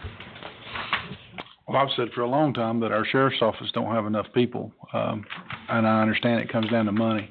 Commissioner Watford, I can't give you an exact. This was 14 years ago that I did some numbers, okay? 14 years ago. It's roughly $80,000 per person. That's salary, uniform, car, or I'm sorry, that's not even a car, but that's just the person, the uniform, the benefits. Oh, I'm missing. I'd say you're shooting 125 a piece. Now, that's 14 years ago. 14 years ago. And that information at that point in time $3.2 come million from the Justice at Academy. So, my numbers are skewed, because it's been that long since I've had to search those numbers, but Keep in mind, the first year is the most expensive, because that's when you have to buy the car, the Equipment. equipment. The second year, you're only gonna have to be responsible for the salary and the benefits. So the Right. first year will be the most expensive. But the car depreciates that, so you gotta buy another one. They do typically, right now, we've been doing good, think we can just about get 4.5, 5 years out of a car. I know when I worked in High Point 16, 17 years ago, we had around 120,000 people, something like that, and there was 22 of us on a shift. So if they were $125,000, that'd be $50,000. Am I thinking right? No, the, 5 million probably. 5 million, excuse me, that's what I meant to say, 5 million, 5 million. Are there, Mr. Councilman, are there any, public safety bonds that you can also do? I know we were talking about options for the schools. Do they offer anything like that for? You wouldn't Just all want, straight? you wouldn't want to pay Okay. debt for personnel, right?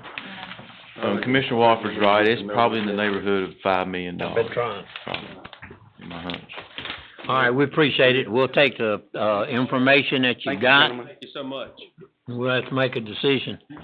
We have jail, Yeah. we have schools, we have a whole bunch of stuff. That's another question. How many people we gonna need for the new jail? How many additional people? Well, I've got a couple of things I wanna add to what they've done, if I can, and I'll touch on that. Okay. I'm That's part of just doing the rough math, $70,000 a position, times the 45, and then 45 cars times, what are we doing, 40 grand a car dressed out?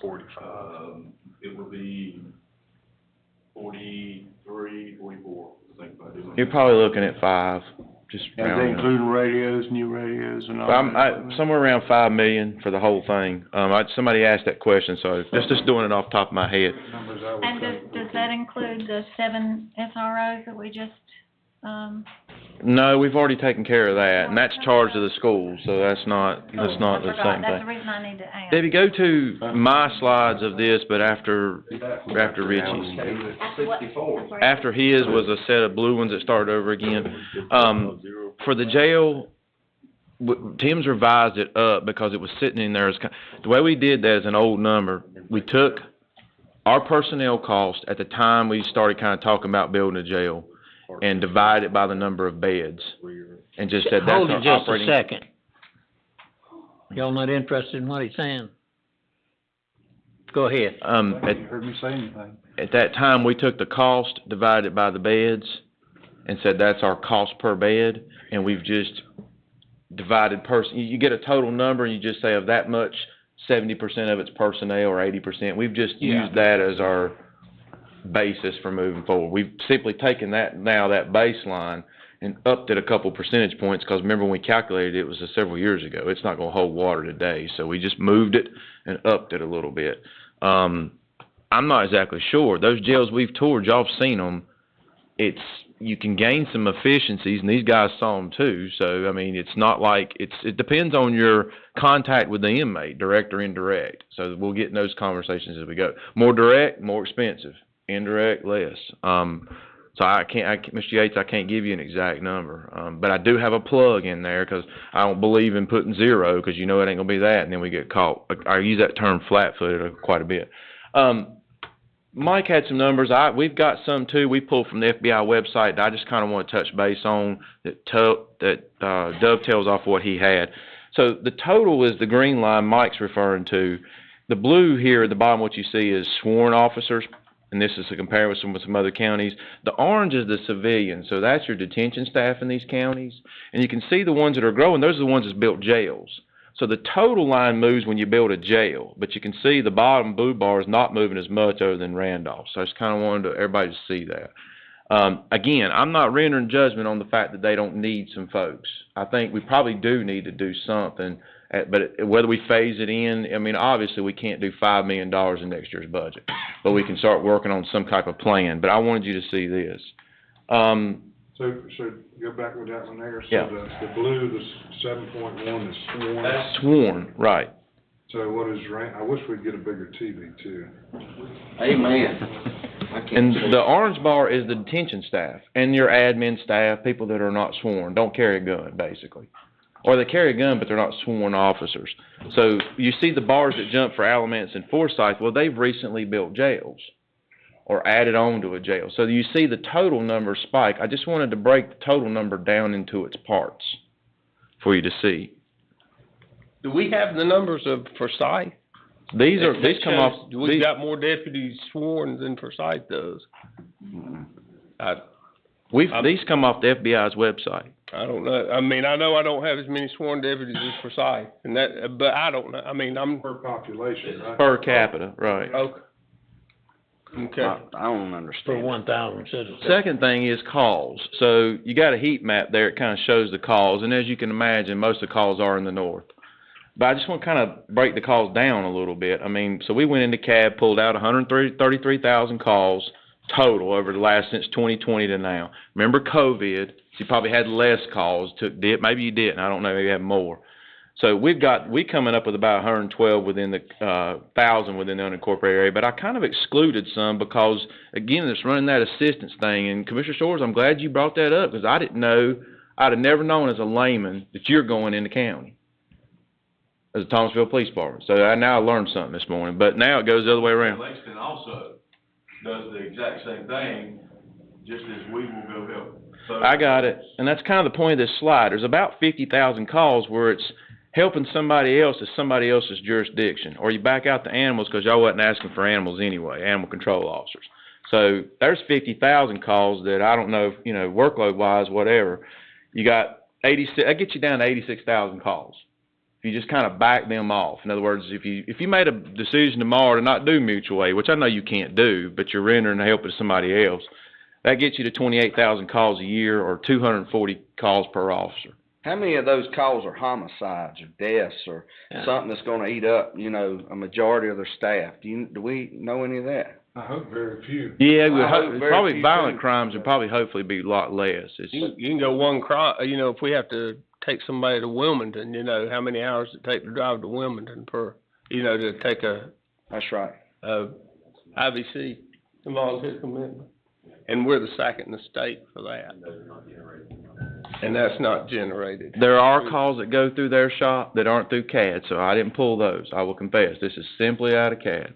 Because I wanted a verifiable way to pull the information. Do you have like a transportation unit, or do you have like a transportation that just runs those calls to Wilmington? We do. That's what they do, 2 of them? Well, yeah.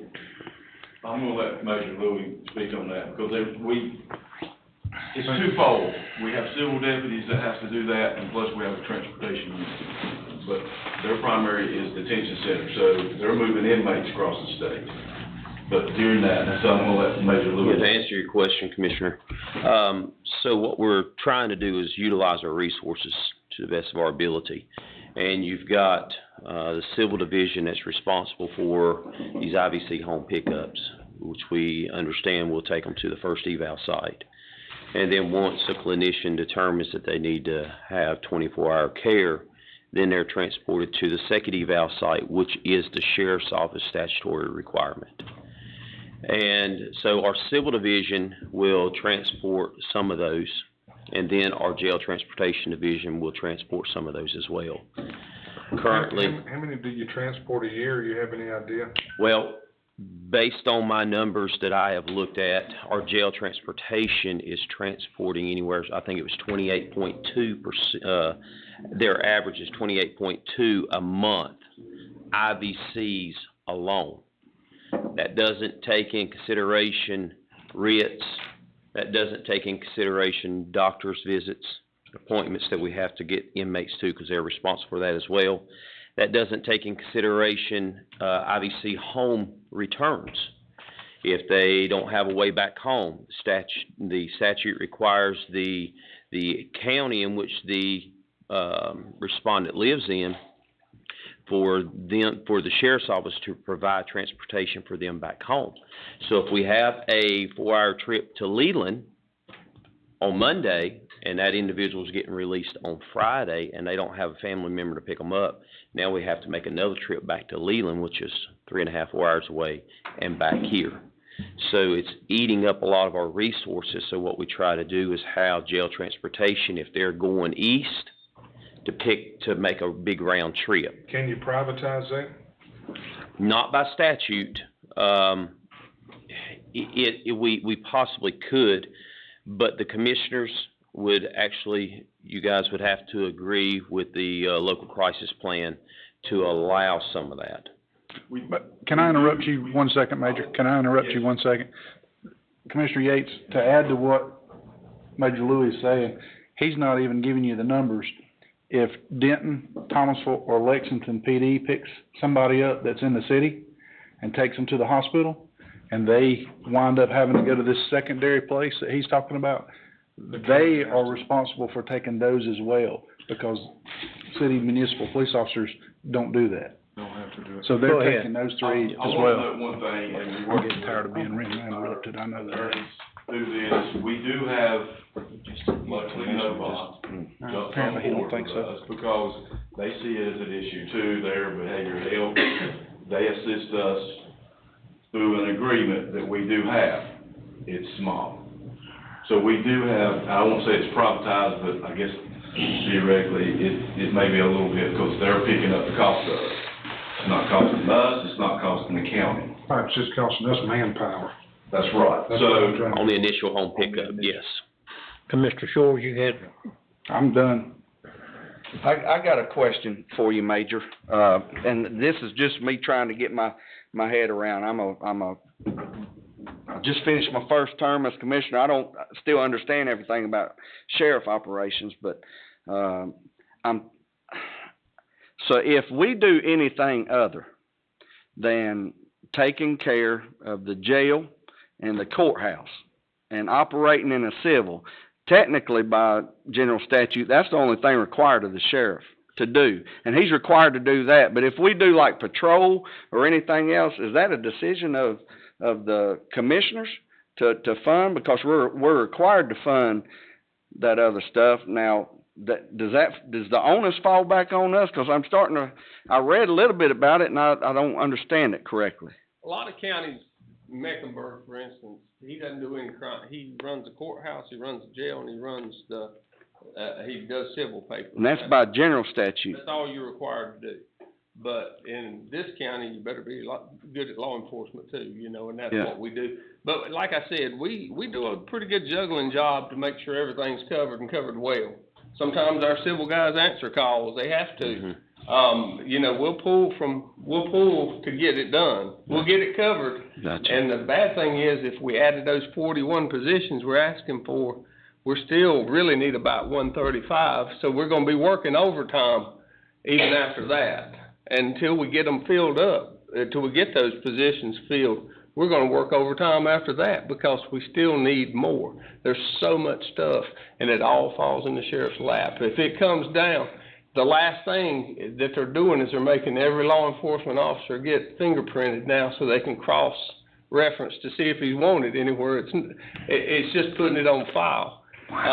Guess who gets to do every one except the cities? The cities we don't do, but we're doing for the highway patrol. We're doing game wardens. Everybody comes to us for it.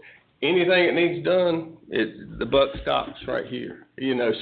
So yeah, we need as much manpower as we can get. If we get 10, it's 10 more than I had last time. This year, a year ago. I don't want to get too far off track. I just wanted to ask those questions and we'll follow. And Commissioner Yates, I was going to touch on this too, and that just relates to our jail transportation.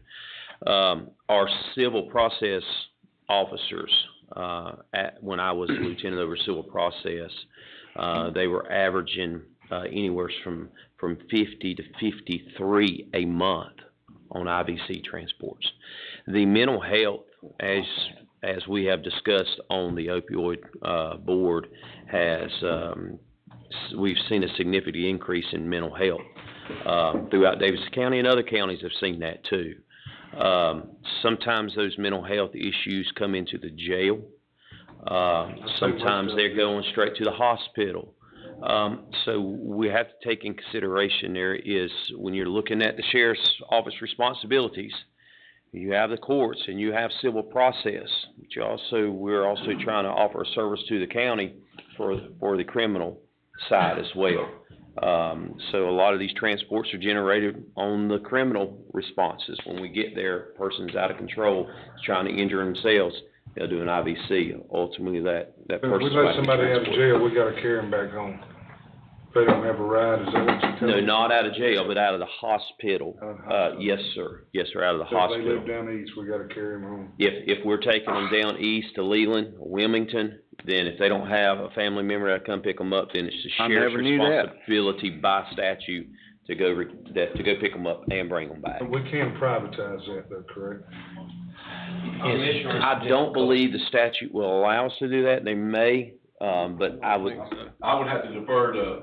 Okay. Yes. And the reason I'm asking, and I'm got way off the rabbit trail, if we can't, we need to look and see if we can get statute that allows us to do that, you know? Instead of tying up sworn officers to be a taxi cab down east is not what we really need to be. Oh, there's a lot of things I'd like to see us not having to do the health care in the jail. But we have to Amen. do that too. You know, there's another, if you Things deliver don't work. somebody to Wilmington, for example, or Raleigh, and they keep them down there, and your deputy comes back, they release him 4 days later. If he don't have a family member come and get him, you gotta go get him and bring him back to Exactly right. county. Really? Yeah. Yeah, Commissioner, and this is the thing, for officer safety, when you're transporting someone that far, that's 2 officers. It's not 1, it's 2. Wow. So you're looking at 2 officers being off the street for 8 hours, minimum. A for whole that day. shift, basically. Yes. You lose them for that shift, Yes. what they gonna do when they get back, you know, so. Yes. Okay, let's move along with this, and like I said, we learn a little bit as we go, but.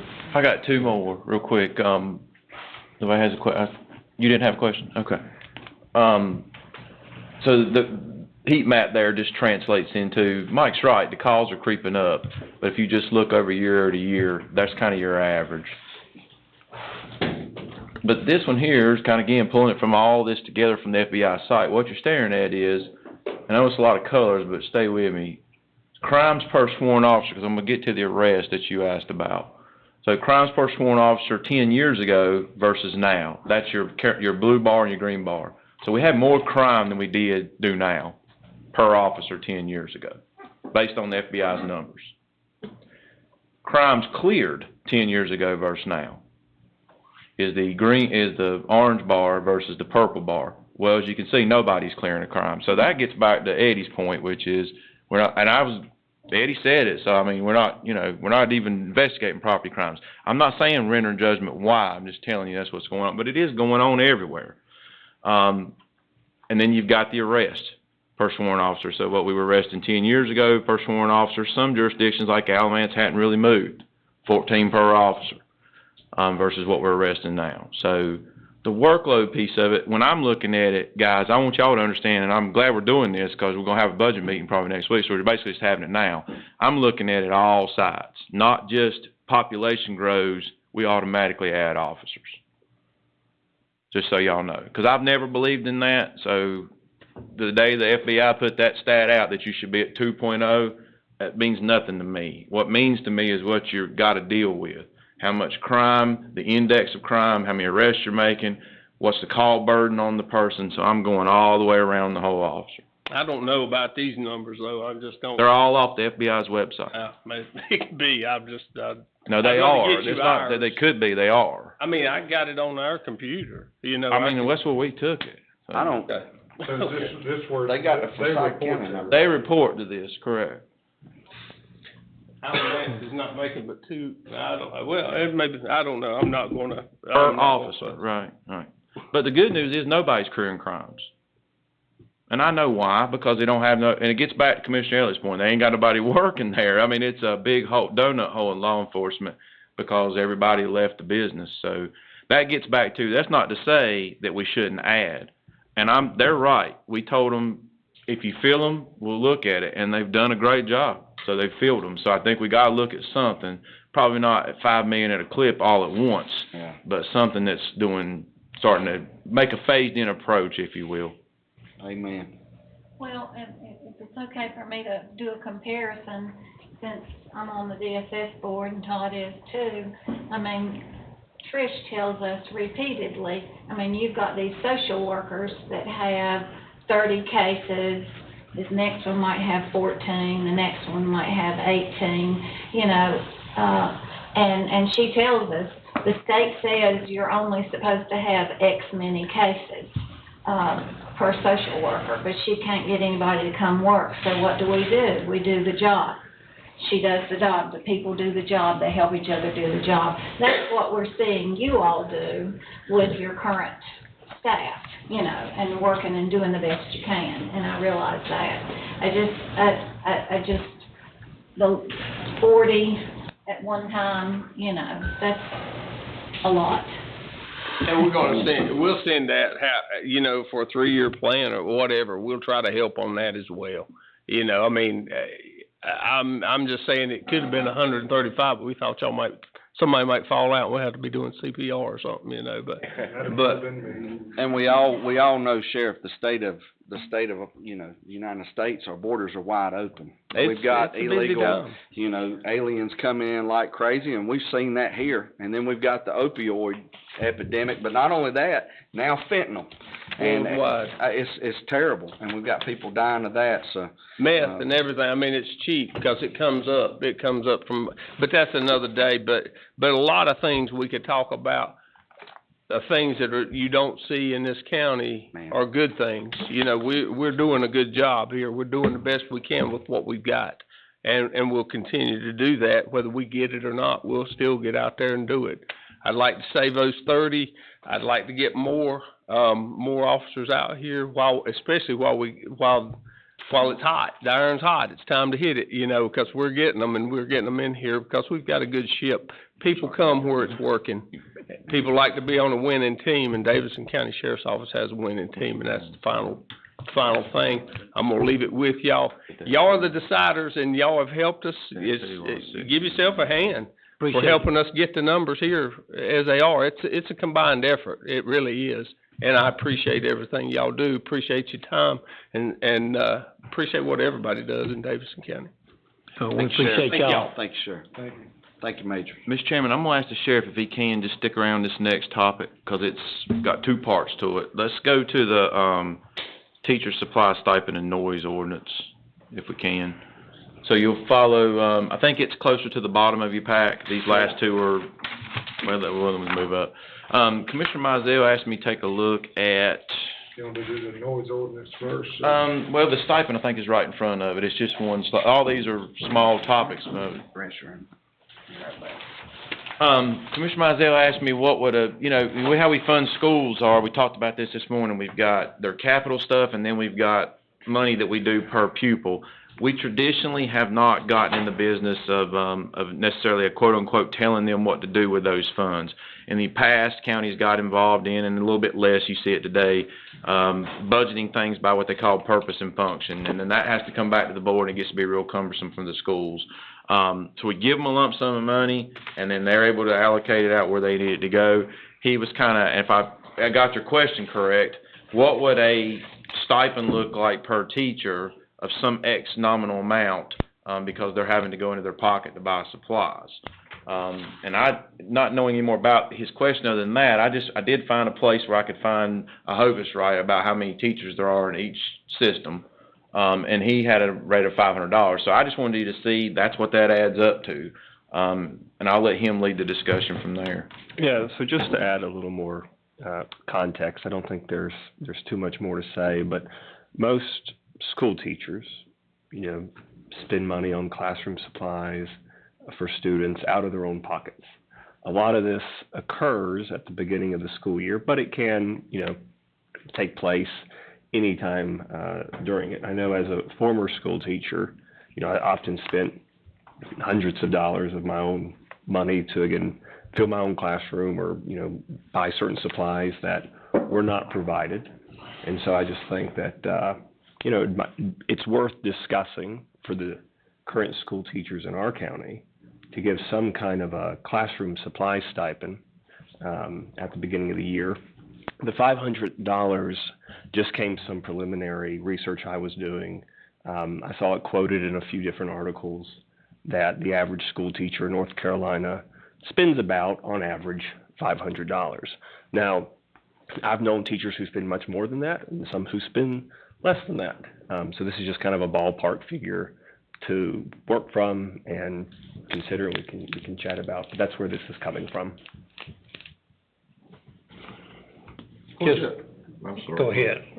What does the, and maybe everybody else gets it, and I'm not quite there, the 1.1 million already estimated part of the FY 2024 base budget, what is that? Remember this morning when we were looking at that base budget and it was at 1.1 million and it was in that big red box? That's what I mean. So we've already gotten our base budget that we're gonna up per pupil funding for all three systems by that amount. What this would be is looking like, if you're gonna do 500 times that many teachers, an additional amount to that. Okay, so that's, it would be added to the 1.1. Right. We already got the 1.1 added in this morning, but we're balanced.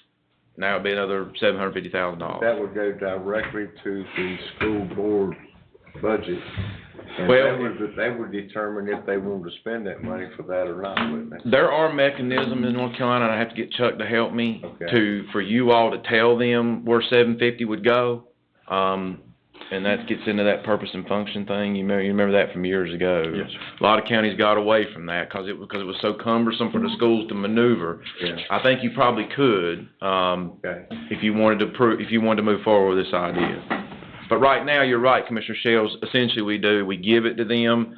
Now, last year we got in the conversation about the books and proved out that we didn't put any local money in the books. I brought that to y'all in July. That's a whole separate conversation, but I'm saying we typically don't get involved in telling them, put it here, put it there, et cetera.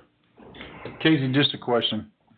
We're giving them, you've got 1.1 for this year, but last year, didn't you have some extra, and didn't you get about a little over $1 million last year as well? Remember capital versus operating. This is the pupils. Every once in a while, if I've got some extra 46 or 44 money, I will bring you a roof project or or something. So again, I talked about this morning. I don't want you collecting that money in your bank account, because if I don't keep track of that, it'll hoard up, and then you get accused of keeping all the Article 46 money. Right, I'm just saying, didn't we give, similar to this 1.1? It was probably about 700 or 800 last year, so Okay. But it was some extra. Yeah, our unspoken rule, and it's not written down anywhere, we try to grow the school systems per pupil by the same growth we do. And that's been a good strategy for years, because it's never backfired. They asked for more, but they know kind of where we're headed. I wouldn't be opposed to it as long as we knew that the teachers could use it for what they needed to. So I would, like you said, if Chuck could tell us if we can do that or not. What happened? Go ahead. Forgive me, sir, I'd be glad to research that. I don't even want to hazard a guess on it Right. I got a quick question, Mr. Chairman. Go ahead. Unless you, Casey, do you know how much the school board's got in their fund balance now? I think don't quote me exactly. Tyler's not here. I'm gonna say around 8.5. Although I think he told us the other day while we were looking at that admin bill, maybe it was closer to 11. 11 million. So somewhere between 8.5 and 11, but their latest financials, I can tell you it was 8.5 because that's online. But they may have added more since. That was 2021. Their 2022s are not out there. So maybe he was quoting a number that he knew from today. And I remember Commissioner McClure saying this when I first came on board. They don't really have donut sales and that kind of thing to raise money. Pretty much all their money either comes from us or the state. Or the federal government, right. And they've kind of put this much money in their nest egg. Right. And the thing is, if you look at their financials, they're very easy to read. They've got their federal money separated from the state money from the local money. They spend all the federal money first, and the state money and the local money last. So presumably, in my opinion, this is my humble opinion, any fund balance is local dollars. Mm-hmm. The other thing, that's one thing, but the other thing is how much is the school system giving the teachers for supplies? Right, that they can do out of the 1.1. Yeah, and then if we give them the $500, there's nothing to say that the different school systems would just cut the money that they give by $500. Okay, I'll tell you, just based on my experience, at the beginning of every year, for some years, they just open up the, supply room and just say, be reasonable, don't take 10 staplers, take one if you don't have one, but they would allow us to bring out those kinds of things. So you got pens and scissors and staplers and notebooks, et cetera. But that's pretty much it. Now, occasionally, we would be asked, and that's when you got to buy books. Do you need any sets of books? We have some extra book money. Now, I can't tell you where that extra book money came from, but I might write a note to him and say, well, I'd like this set of books or whatever, and I might get them or I might not get them. But well, I don't know whether they do it in high school, but in the elementary schools, whenever they have the teachers meeting at the beginning of the year, the teacher hands each one of the people a list of supplies that they need to provide. They still do that. And they ask for things from parents to bring in boxes of Kleenex, if you can, and some of them do. Mm-hmm. So a lot of this extra money might go to a child that does not bring in these things, cannot afford these things. And then you have a lot of these backpack programs across the county. Churches. And churches and everything that will give whole backpacks full of materials. So that's pretty much how it goes across the county. And here's what bothers me a little bit. You got people that's, like I say, you got somebody that lives on a fixed income, that's going down here and buying $50 worth of school supplies and giving it to a teacher when the school board's got $8.5 million sitting. Or 11. Or 11, whichever one it is. But we ain't on the school board. I said, we ain't on the school board, though. But I get it, but most of the people don't know that. Most of these people on fixed income or whoever's buying don't realize that they got that kind of money in the bank, Now, I don't know how a good way to do it is, because again, you're not gonna have every teacher going to spend $500, Some just don't do it, they just don't do it. And how do you track it even if they did? I mean, somebody's gotta. Yeah, I would caution against, and this gets more tactical, I wouldn't want to treat it like some corporate credit card where there has to be some kind of tracking to it. That seems to me rather heavy-handed. Teachers are professionals, and so in my mind, right, it would be added almost like a direct deposit, right, to their pay stub in August, right, or July, right before they go to teaching, and it's almost an add-on to the current supplement, because I didn't teach in Davidson County, but I did teach in Winston-Salem, and the supplement up there is much higher. But even with that, I found myself throughout the year, and my fellow teachers as well, dipping into our pockets. Even with parents sometimes bringing in things, we still spent hundreds of dollars a year on classroom supplies. And I think the bulk of teachers will do that over the course.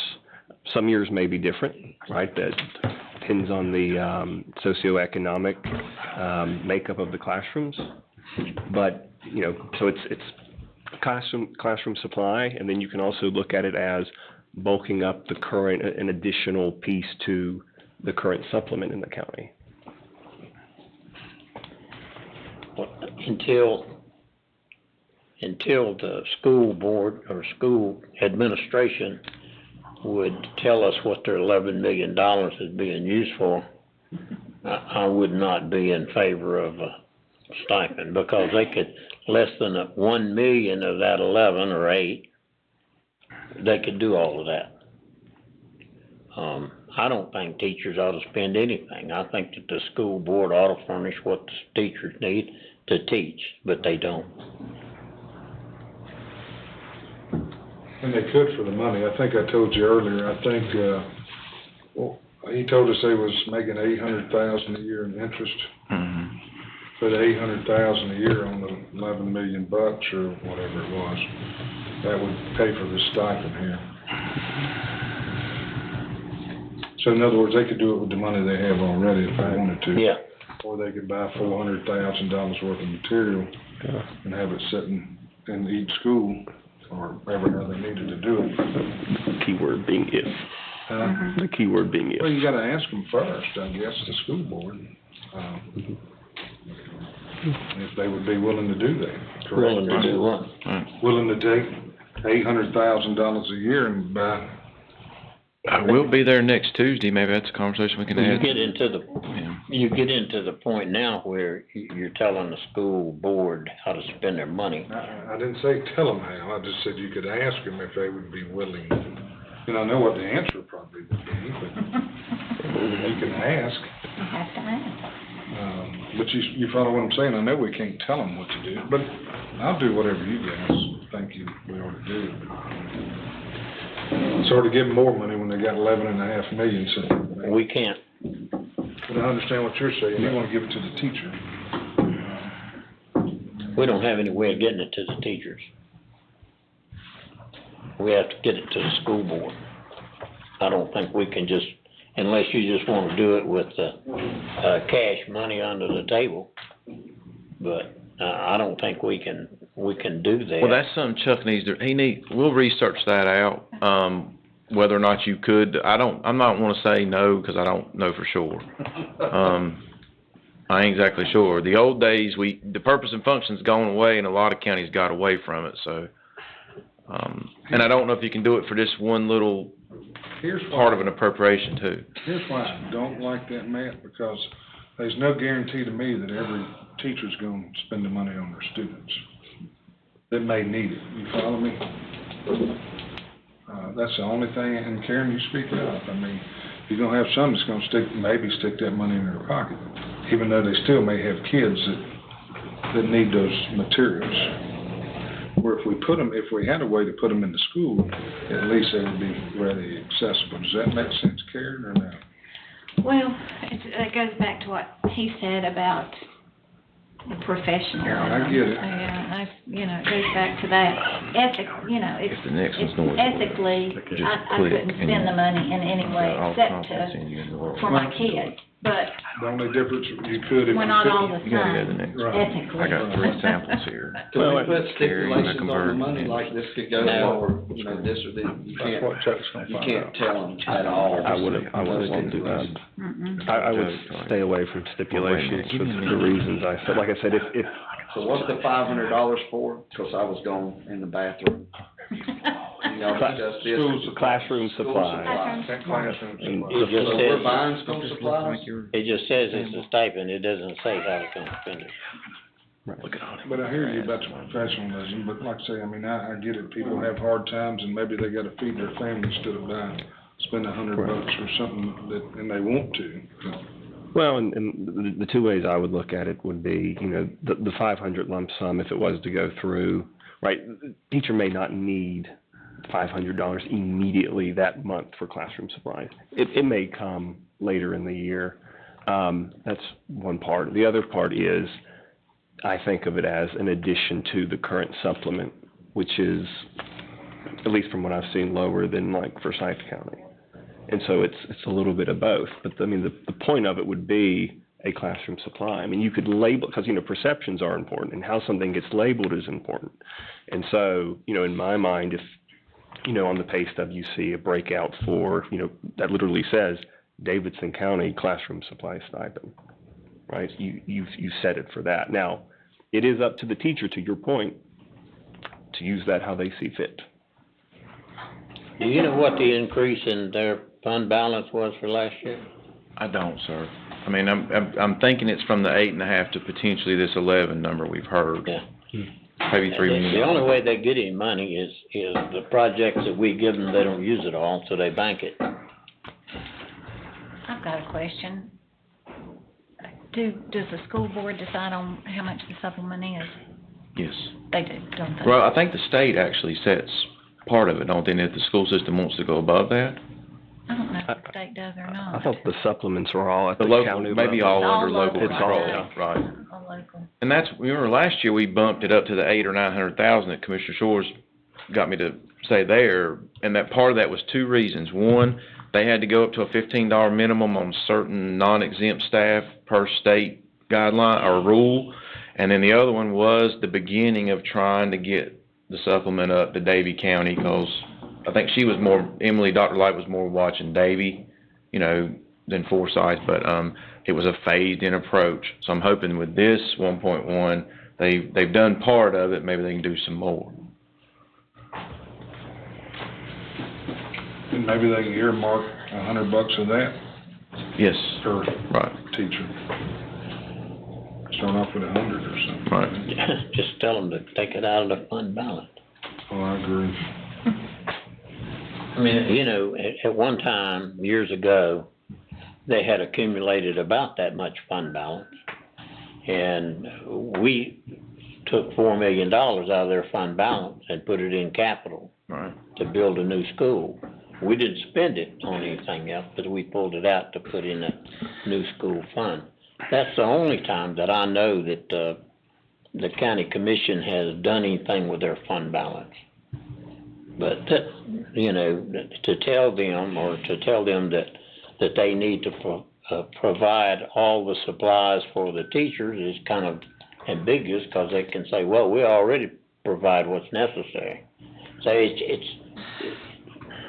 And, you know, and they ought to be paying the teachers supplies, they ought to be providing those without any other help. And they're already getting, like Karen said, they're already getting this, backpack program, and the teachers are already giving them things at the teachers' meeting for each one of the parents to bring in. Mr. Chairman. Yes. And this is just, you know, thinking out in left field. I tend to do that a lot.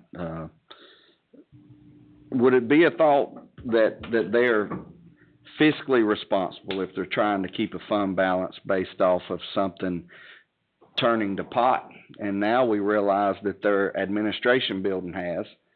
And if it is of something of, you know, a health problem or something that calls for money to be used, can this money be used to help with that?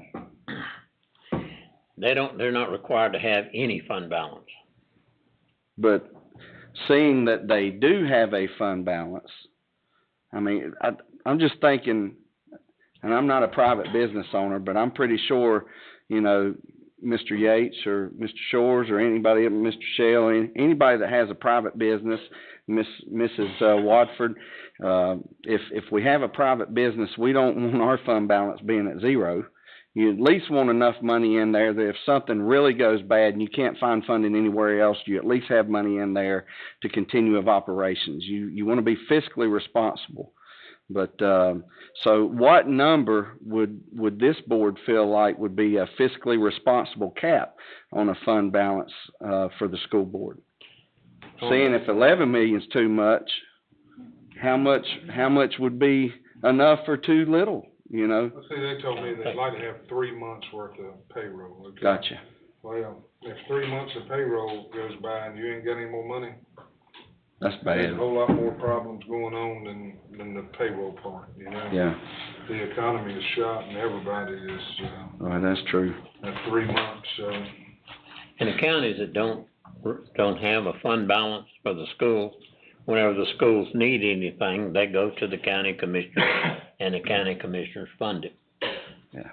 So they might be eating up this fund balance with this new request for this admin building, correct, Mr. Manager? We don't know yet. Okay. I mean, that's part of the conversation next Tuesday. Okay. And we're real early in the game as to what we end up they doing may there. want to, but Yeah. again, I'm sure there's probably other issues at schools that need to be fixed. You understand what I'm saying? Yeah. There's probably other capital improvements that need to be made, so I guess it'd be up to, well, So could the fund balance go for teacher raises or fund balance go for facilities, or is there a cap on what they can spend? Because I really don't know. well, like Fred said, they don't have to have a fund balance. Okay. Most school systems don't have a fund balance. Okay.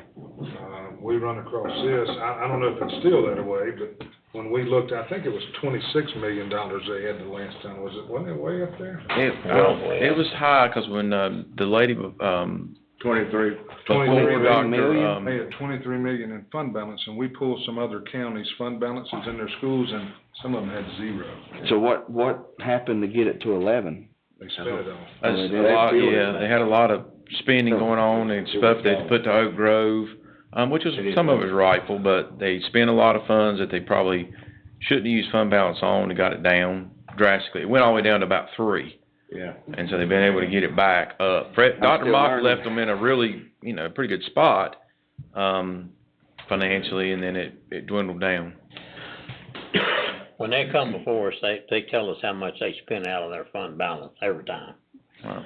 But lately, when we have had any capital needs or they have come and requested something, what we have done is we match what they do. In other words, they put up half of it, we put up half of it. Here was the crazy thing, at the time, we only had like 40 million in the bank here, and they had 23. They had almost as much as the county did. Seems like we had about 43 million. So, that's Okay. about 10 years ago or so. Yeah. Any other comments?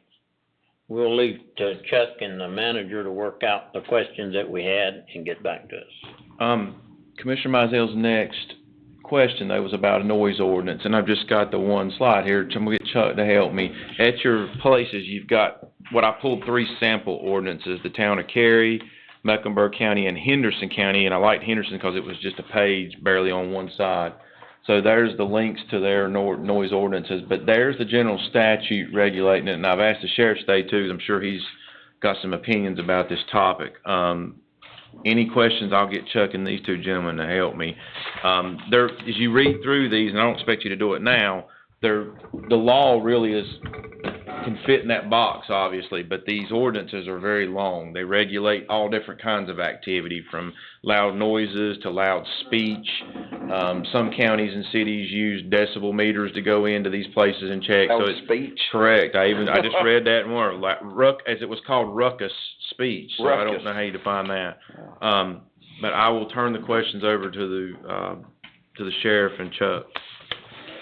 Does any of the boards have any comments on this before we start? Let's get the sheriff up. Well, I put it on I had Casey put it on the agenda. I've had several citizens reaching out for it. I know there have been some conversations in the past before my time on the board about this, and so I'm hoping we can pick it back up. To my knowledge, Lexington currently has one. A lot of your cities do. A lot of the cities Very do. few counties. So I've done a little research. I think Randolph County does have one. I did look at Alamance County. They updated theirs recently with a small tactical change. But it's something that I think we should take another look at as a board. There is a lot of counties that do have them, and we get a ton of complaints on it with nothing that we can do but hold up our hands. I was speaking with Chuck, and we spoke on different occasions. I would rather go very light than heavy-handed on it, I think there's particular times we need it. After we've been out 2 or 3 times, there's nothing you can do. And a lot of people showed a lot of being very mad that we don't do anything, and that you don't have anything to do with. But maybe it'd be something that I could speak with the district attorney and come up with maybe some proposals for. We'll look at the other cities around. Does Thomasville have? Yes, sir. They're actually in the process of revamping it, but yes, sir. And I've talked to a lot of different sheriffs, and they are always tweaking them, different tweaks to it and stuff. I don't know that I want to go to a noise meter or anything that quite like that, but one of the things, we fought this leash law for a long time, because what happens is by the time the person calls in, the deputy get out there, the noise is gone, especially when it's a motorcycle. Or, there's a lot of these little old cars that pull up at a stoplight, and they have such a loud muffler, it'll move your car. And there's laws for the mufflers on traffic and stuff. You can do that, but this is more, I think, more of like music. Now somebody said that dogs were one of the biggest one, you know, I don't know, barking dog, I don't know. Well, and this is a rural county. People got dogs. That's barking what, dogs. but the ones that probably you know, that get me is like, there's a building right at Heath Church that you can rent, and at, you know, 2:00 in the morning, the lady right beside them's been to my office, and 2:00, it's blaring, and, you know, she's vibrating in her bed. You know, that's where we need to help them at. It's not. Not issue a citation for disturbing the peace? It doesn't, it's very weak. Can you do that? No, it doesn't meet the criteria of the law. That's What's the why. law? It's, for disturbing the peace is, have you look up the general statute? We've got an ordinance on it, yeah. So it says, emission of noise or amplified speech, music, or other sound that tend to annoy, disturb, or frighten its citizens. Who's to determine whether it annoys a citizen? That's gonna be the issue. Yeah, that's the magic trick question for these types of ordinances. The challenge, I think, historically has been, that they're very subjective. You know it when you hear it. And if you're out there and you hear at 2:00 in the morning that noise, you say, well, but then the challenge comes, if you write a violation and then you find yourself down in district court trying to reestablish the level of that. So probably a decade or more ago, what jurisdictions did to get away from that was to go to a quantitative measure where you would go out with a noise meter and you would have standards. Casey provided you with a copy of the Mecklenburg County Noise Ordinance, and on page 2 there you see different types of noises at different places at different times are said to be unreasonable. They've gone to a way that's very quantitative, and that's great if you have a trained operator who has the instrument available at the time that it's necessary. Yeah. You know, so you're back almost to a breathalyzer sort of standard where you got to show that it was properly calibrated, you've got to show that you have a trained operator, and they've got to have the machinery in their hands at 2:00 in the morning when they're getting called out. And catch them while it's happening. Yeah. So it's gonna get into, well, how close was it to you? How far back was it? Yeah. And It's gonna. These have been a frustrating element, I think, for law enforcement for a long time, and we've had a number of discussions about this. I think, and I appreciate what you're saying about this, the calls you're getting, but in speaking with the sheriff and with the chief about this in the past, I think if the board wants us to proceed with this, I want to make sure that we do so with the full approval of the district attorney, because ultimately he's going to have to deal with these. Yeah. And I don't want to send him something that's just going to add to his frustration. And it's taken away from your time fighting crime, et cetera. We're still gonna have to answer the call. Yeah. That's not going away. We still have to respond. And we try to diffuse it in a way that we hope that works. Sometimes it does, a lot of times it doesn't. Excuse me. It'll take you more time when you got to arrest. When you gotta do. That's right. Counsel, Yes. I've got a question. Would these be under the noise ordinance? I was just wanting to see if you was defending that on that premise, just. I think we would probably write that out of the ordinance. After today, right. Yes.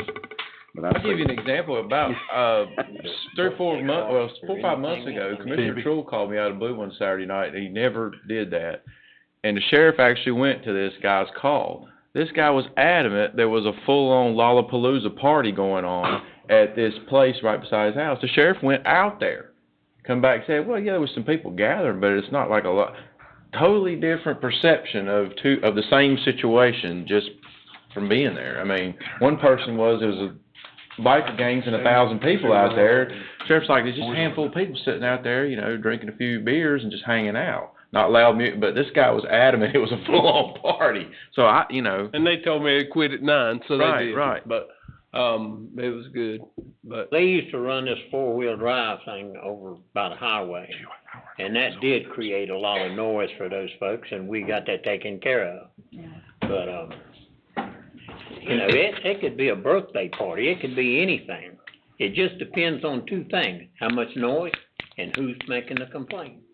And times or something, you know, I mean, there's times when you know, but then they could have a corporation and making a lot of noise at 2:00 in the morning, third shift, you know, I don't know. I had complaints when we was working on 85 out there, and we worked at night, you know, and we had complaints in the neighborhood, our backup alarms and all that, but we gotta have it, you know, or we're gonna back over somebody and kill them, but I get it, neighbors didn't like it. And that's part of the reason why some of these ordinances are so sophisticated, because they have to carve out exceptions for that sort of element. And I think the reason why you start with something that seems very simplistic, like this Henderson County, and then gets real complicated real quick. Yes, sir.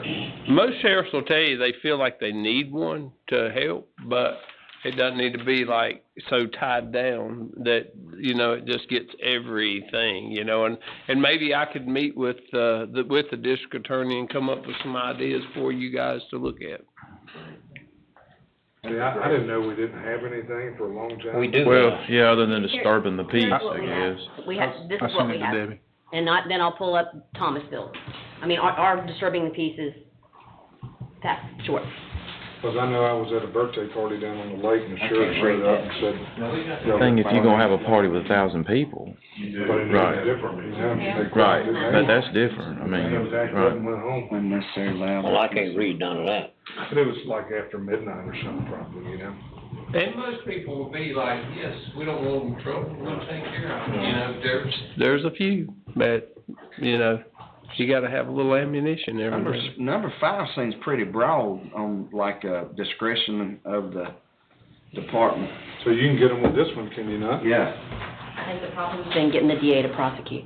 Yeah, you got That a is provision. 100% the problem. Well, Well, if he ain't gonna prosecute, ain't no need in having an ordinance. Yeah, no matter what the ordinance Yeah. is, if, But here is Thomasville's. and like I say, probably if you went to him with video and showed him blaring music and, you know, if you'd done your, I guess, investigation when you got there, I mean, he'd probably prosecute something like that, I would guess. Video of us getting loud. How about, Debbie, how about emailing now, so I can look at it? I can do that. No sense in making, it's kinda like the Would you like me to? state ordinance for animals. Is that the total ordinance? That's it. Hey, Chuck, can you not put like a citation fee on something like this? Yes. Well, that's one thing when I was reading about ordinances, in order for it to be effective, it has to be on there that the violation of this ordinance can be charged with a misdemeanor. It has to be on the ordinance. That changed under With some median. House Bill 300. Yes. I think that if you find them, if you don't have something to calibrate the noise, you're gonna be in.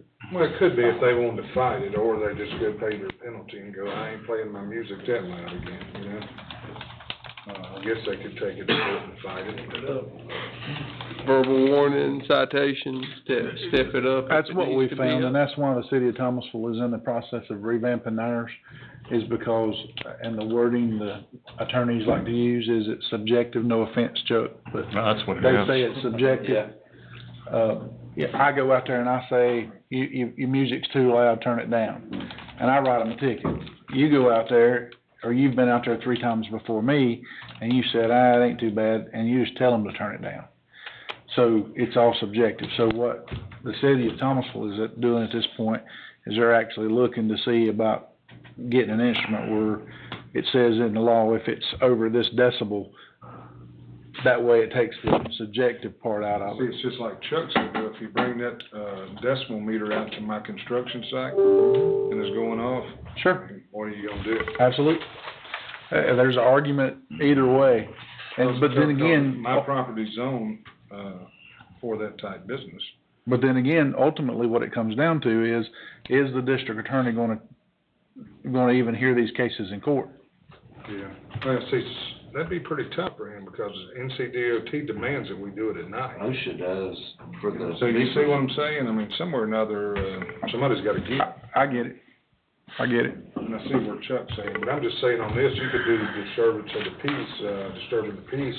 You put a $200 penalty on there, could you not, Chuck? Yes, sir. I'm just using that as generic.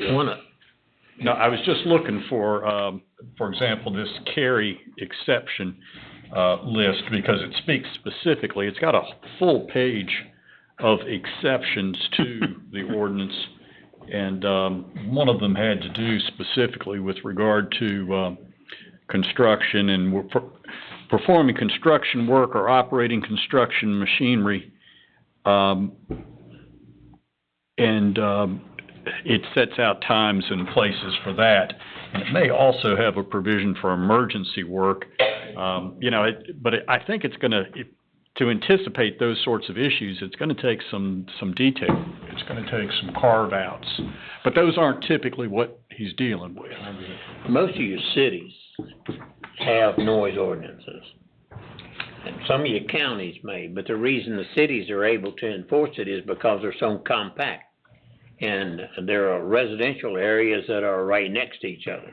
The counties are kind of getting like that, because the farmers are selling off their land, but it's a rural area. We had a zoning thing in here for a firing range, and they brought decibels in here, and both sides had a decibel meter, and neither side had the same reading.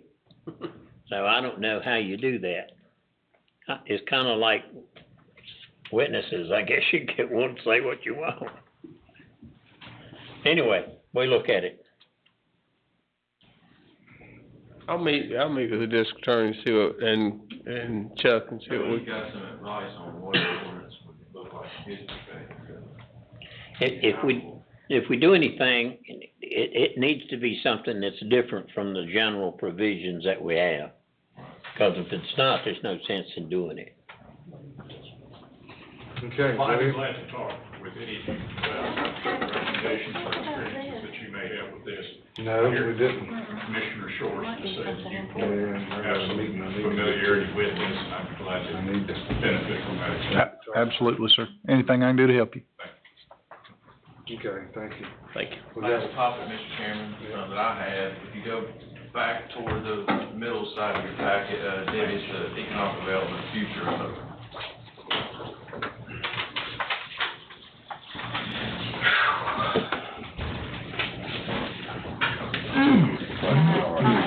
Y'all need an award.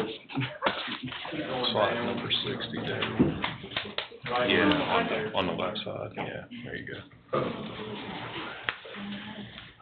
Periodically, I get commissioners asking me as they come on the board, even commissioners that are here, explain to me the relationship between us and EDC. How does that work? And, explain the history and kind of how it all works with the consortium that we have going on now in the county. What we have here is last year's investments by type of business. There have been clear how many jobs it made. I'm bringing this conversation up because I still get those questions periodically. Is this the best thing that we need to be involved in terms of a consortium type deal for economic development? Or should the county have its opportunity to do its own thing? Or some version of both? Before you've got, and that's really all I can find, is two models, the standalone and the consortium. You've got the Hereford County model, and the city of High Point there. City of High Point does their own thing through a corporation there within the city. Even though I think they may even participate in the thing in Guilford County, but they've got their own thing and have had it for quite some time. Hereford County does, down their website, they appear to have something in-house, standalone, someone working there that works for Hereford County that does their thing. So I'm open to that discussion from the board about, is there an appetite to have our own thing? Stay with the EDC, some version of both, or one or the other? And we kind of experienced some of these obstacles through this sewer saga. And I'll say this, I don't have a problem with saying this, is if you come to the consortium because you hear constantly, we need to work together, and that's fine, we do.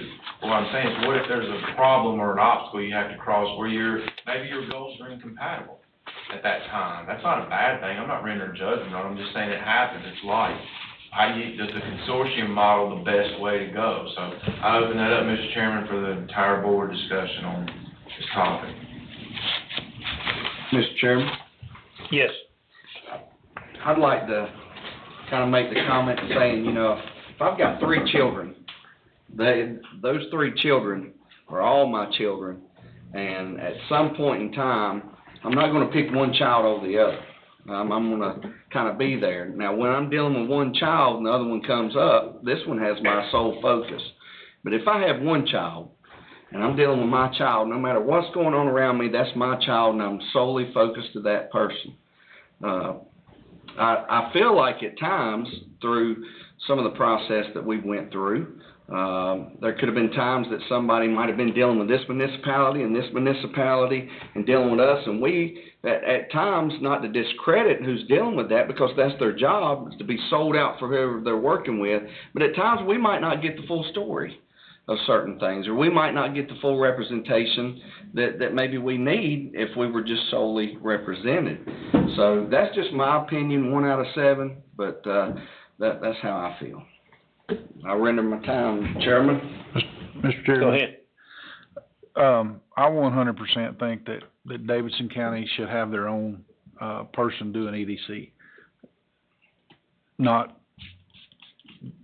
being mean, disrespectful, or anything else to anybody else or anything that's currently going on, but I feel like that Commissioner Elliott probably said it more eloquently than I am saying it, but if we have somebody that works directly for us, they're loyal to us.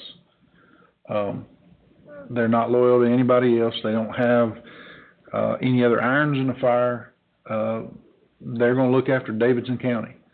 You know, it's kind of like we talked about in our workforce development when we were going back and forth about whether or not we were going to join the consortium. You yourself made the comment that we're doing just fine ourselves, and we take care of our people in our county. And I feel like that if we had an individual or multiple people that worked for the county, that they would take care of us, and they would be more prone to taking care of the interest of Davidson County and the citizens in Davidson County. So I too would like to see us have our own EDC person or handle our own EDC stuff. I just feel like that it would be in the best interest of the county. Steve? I have to agree. I think a county our size, it's time that we look to have the focus put strictly on Davidson County, and all the municipalities are included in Davidson County. So whoever works for us would be working in cooperation. If the municipality decide they want to hire their own, would be working in concert with them. But I think that we need, for the amount of money that we're putting forth, I don't think we need to put a person in a position where they have to feel compromised. Todd? What do we spend now on, 248. I'm sorry. 248. Oh, okay. This is Tom.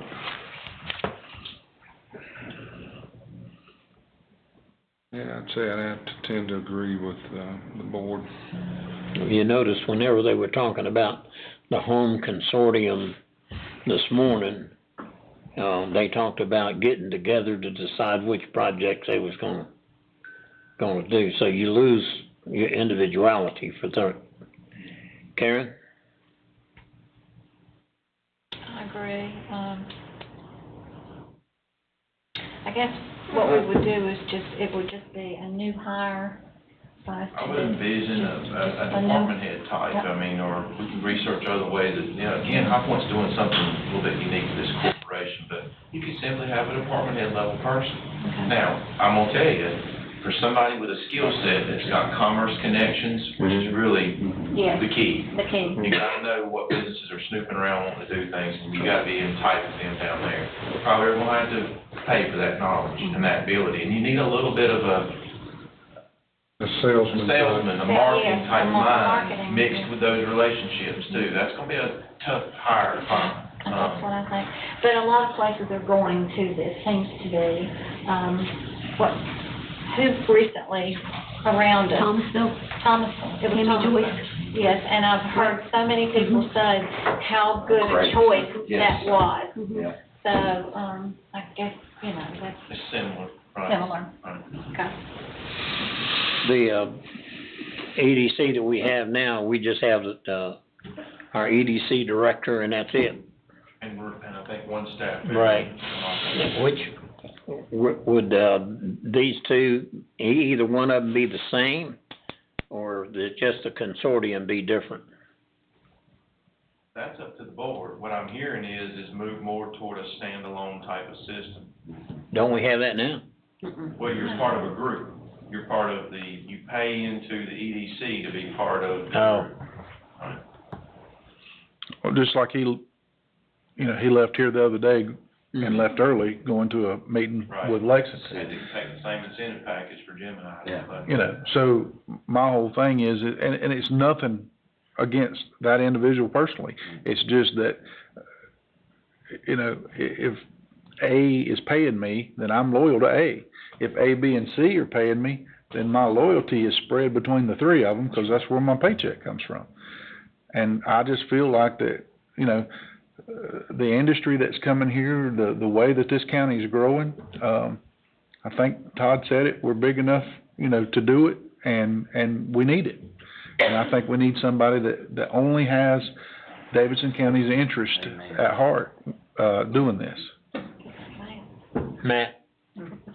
I would concur with, the opinions that have been rendered. I think that, no one knows what's better for Davidson County than somebody who's actually invested in Davidson County down the line. The hard thing is to find somebody that's going to market Davidson County the same way that a consortium would market Davidson County. In the past, we've had, when we were a smaller entity, we were first of a particular group and then fourth of a particular group in economic development successes. And then we moved to a larger group and we disappeared. But we didn't have that. But I'm not real sure of either, to be honest with you. Does High Point down there, economic development, they have a corporation, so they just hire somebody, they got a separate entity. It's a department head type position that works in city government. They have, the person has a staff but he operates in the interest of High Point, more or less. I think he participates with Guilford County in those conversations in Greensboro, but he works with city council. Well, I'm sure if we had our own person, if somebody come to us that wasn't a good fit for us. That's right. He'd say, here, go check Thomasville out, or go check, I'm gonna put you in contact with whoever, Sure. the nurse, and not everything's gonna be perfect for us, but I believe we would have our own salesman, what you might say, our own marketing person. And I told Casey, I guess the other night, out here at the industrial park, we named it I-85 Corporate Park or something. Davidson County's not even on there, other than maybe just a small, we probably should have done a Davidson County Corporate Center, or, because I'm proud of what we do. Amen. Absolutely. That might be a topic for another day to see if we... Todd, I'll tell you, if any of the commissioners ever want to come by Rockingham County and see how this model works, Lee Cochran is the sole EDC person for Rockingham County government. She has one staff member who is the public information officer for her and the entire county. They work directly for the commissioners. And when I'm talking about, when I saw that, I was jealous, the fact that, everything's here. You've got Pella, Miller, all these people coming in talking straight to the board, straight through her, having all these things happen on the government campus, bringing people here, that was tremendous. So I would render to her experience and what they've done tremendous there with Pella, with a lot of bringing in Fortune 500 companies. Anytime y'all want to come to the facility, I know she would be more than willing to help. I'd like to do that. Absolutely. That is actually not a bad idea. Yeah. As long as they get on that sooner rather than later. I'd like to do that. Absolutely. So if we was to do this, what do we, when do we do it, what? Maybe we can still hear from Rocky This year is coming up soon, so we're on the road with the budget process. This is probably the opportune time to be talking to folks at EDC about, you know, I've checked the contract, doesn't appear to be a departure clause. In other words, there's not 30 or 60 or 90 days notice out. I did have a conversations warranted, but I think this field trip is probably first on my agenda. I would like to see it in action, and Q&A this young lady about her relationship with commerce and how she acquired that knowledge. Just a lot of things that I can think of on the fly that, you know, she may look at me and say, it's a really bad idea if you don't have X kind of person. Kind of goes like we talked about with K-64. The guy was adamant, remember that? Yeah. You gotta have somebody, maybe this same comment, I don't know, or she looks at this great idea. We just need to know, find somebody like this and you can move. Let us know when you're gonna go down there. There might be a couple of us will go in. Yeah. Okay. Anything else? You all made it. Thank you. Set that up as soon as you can, will you? Have a motion to adjourn. So move second.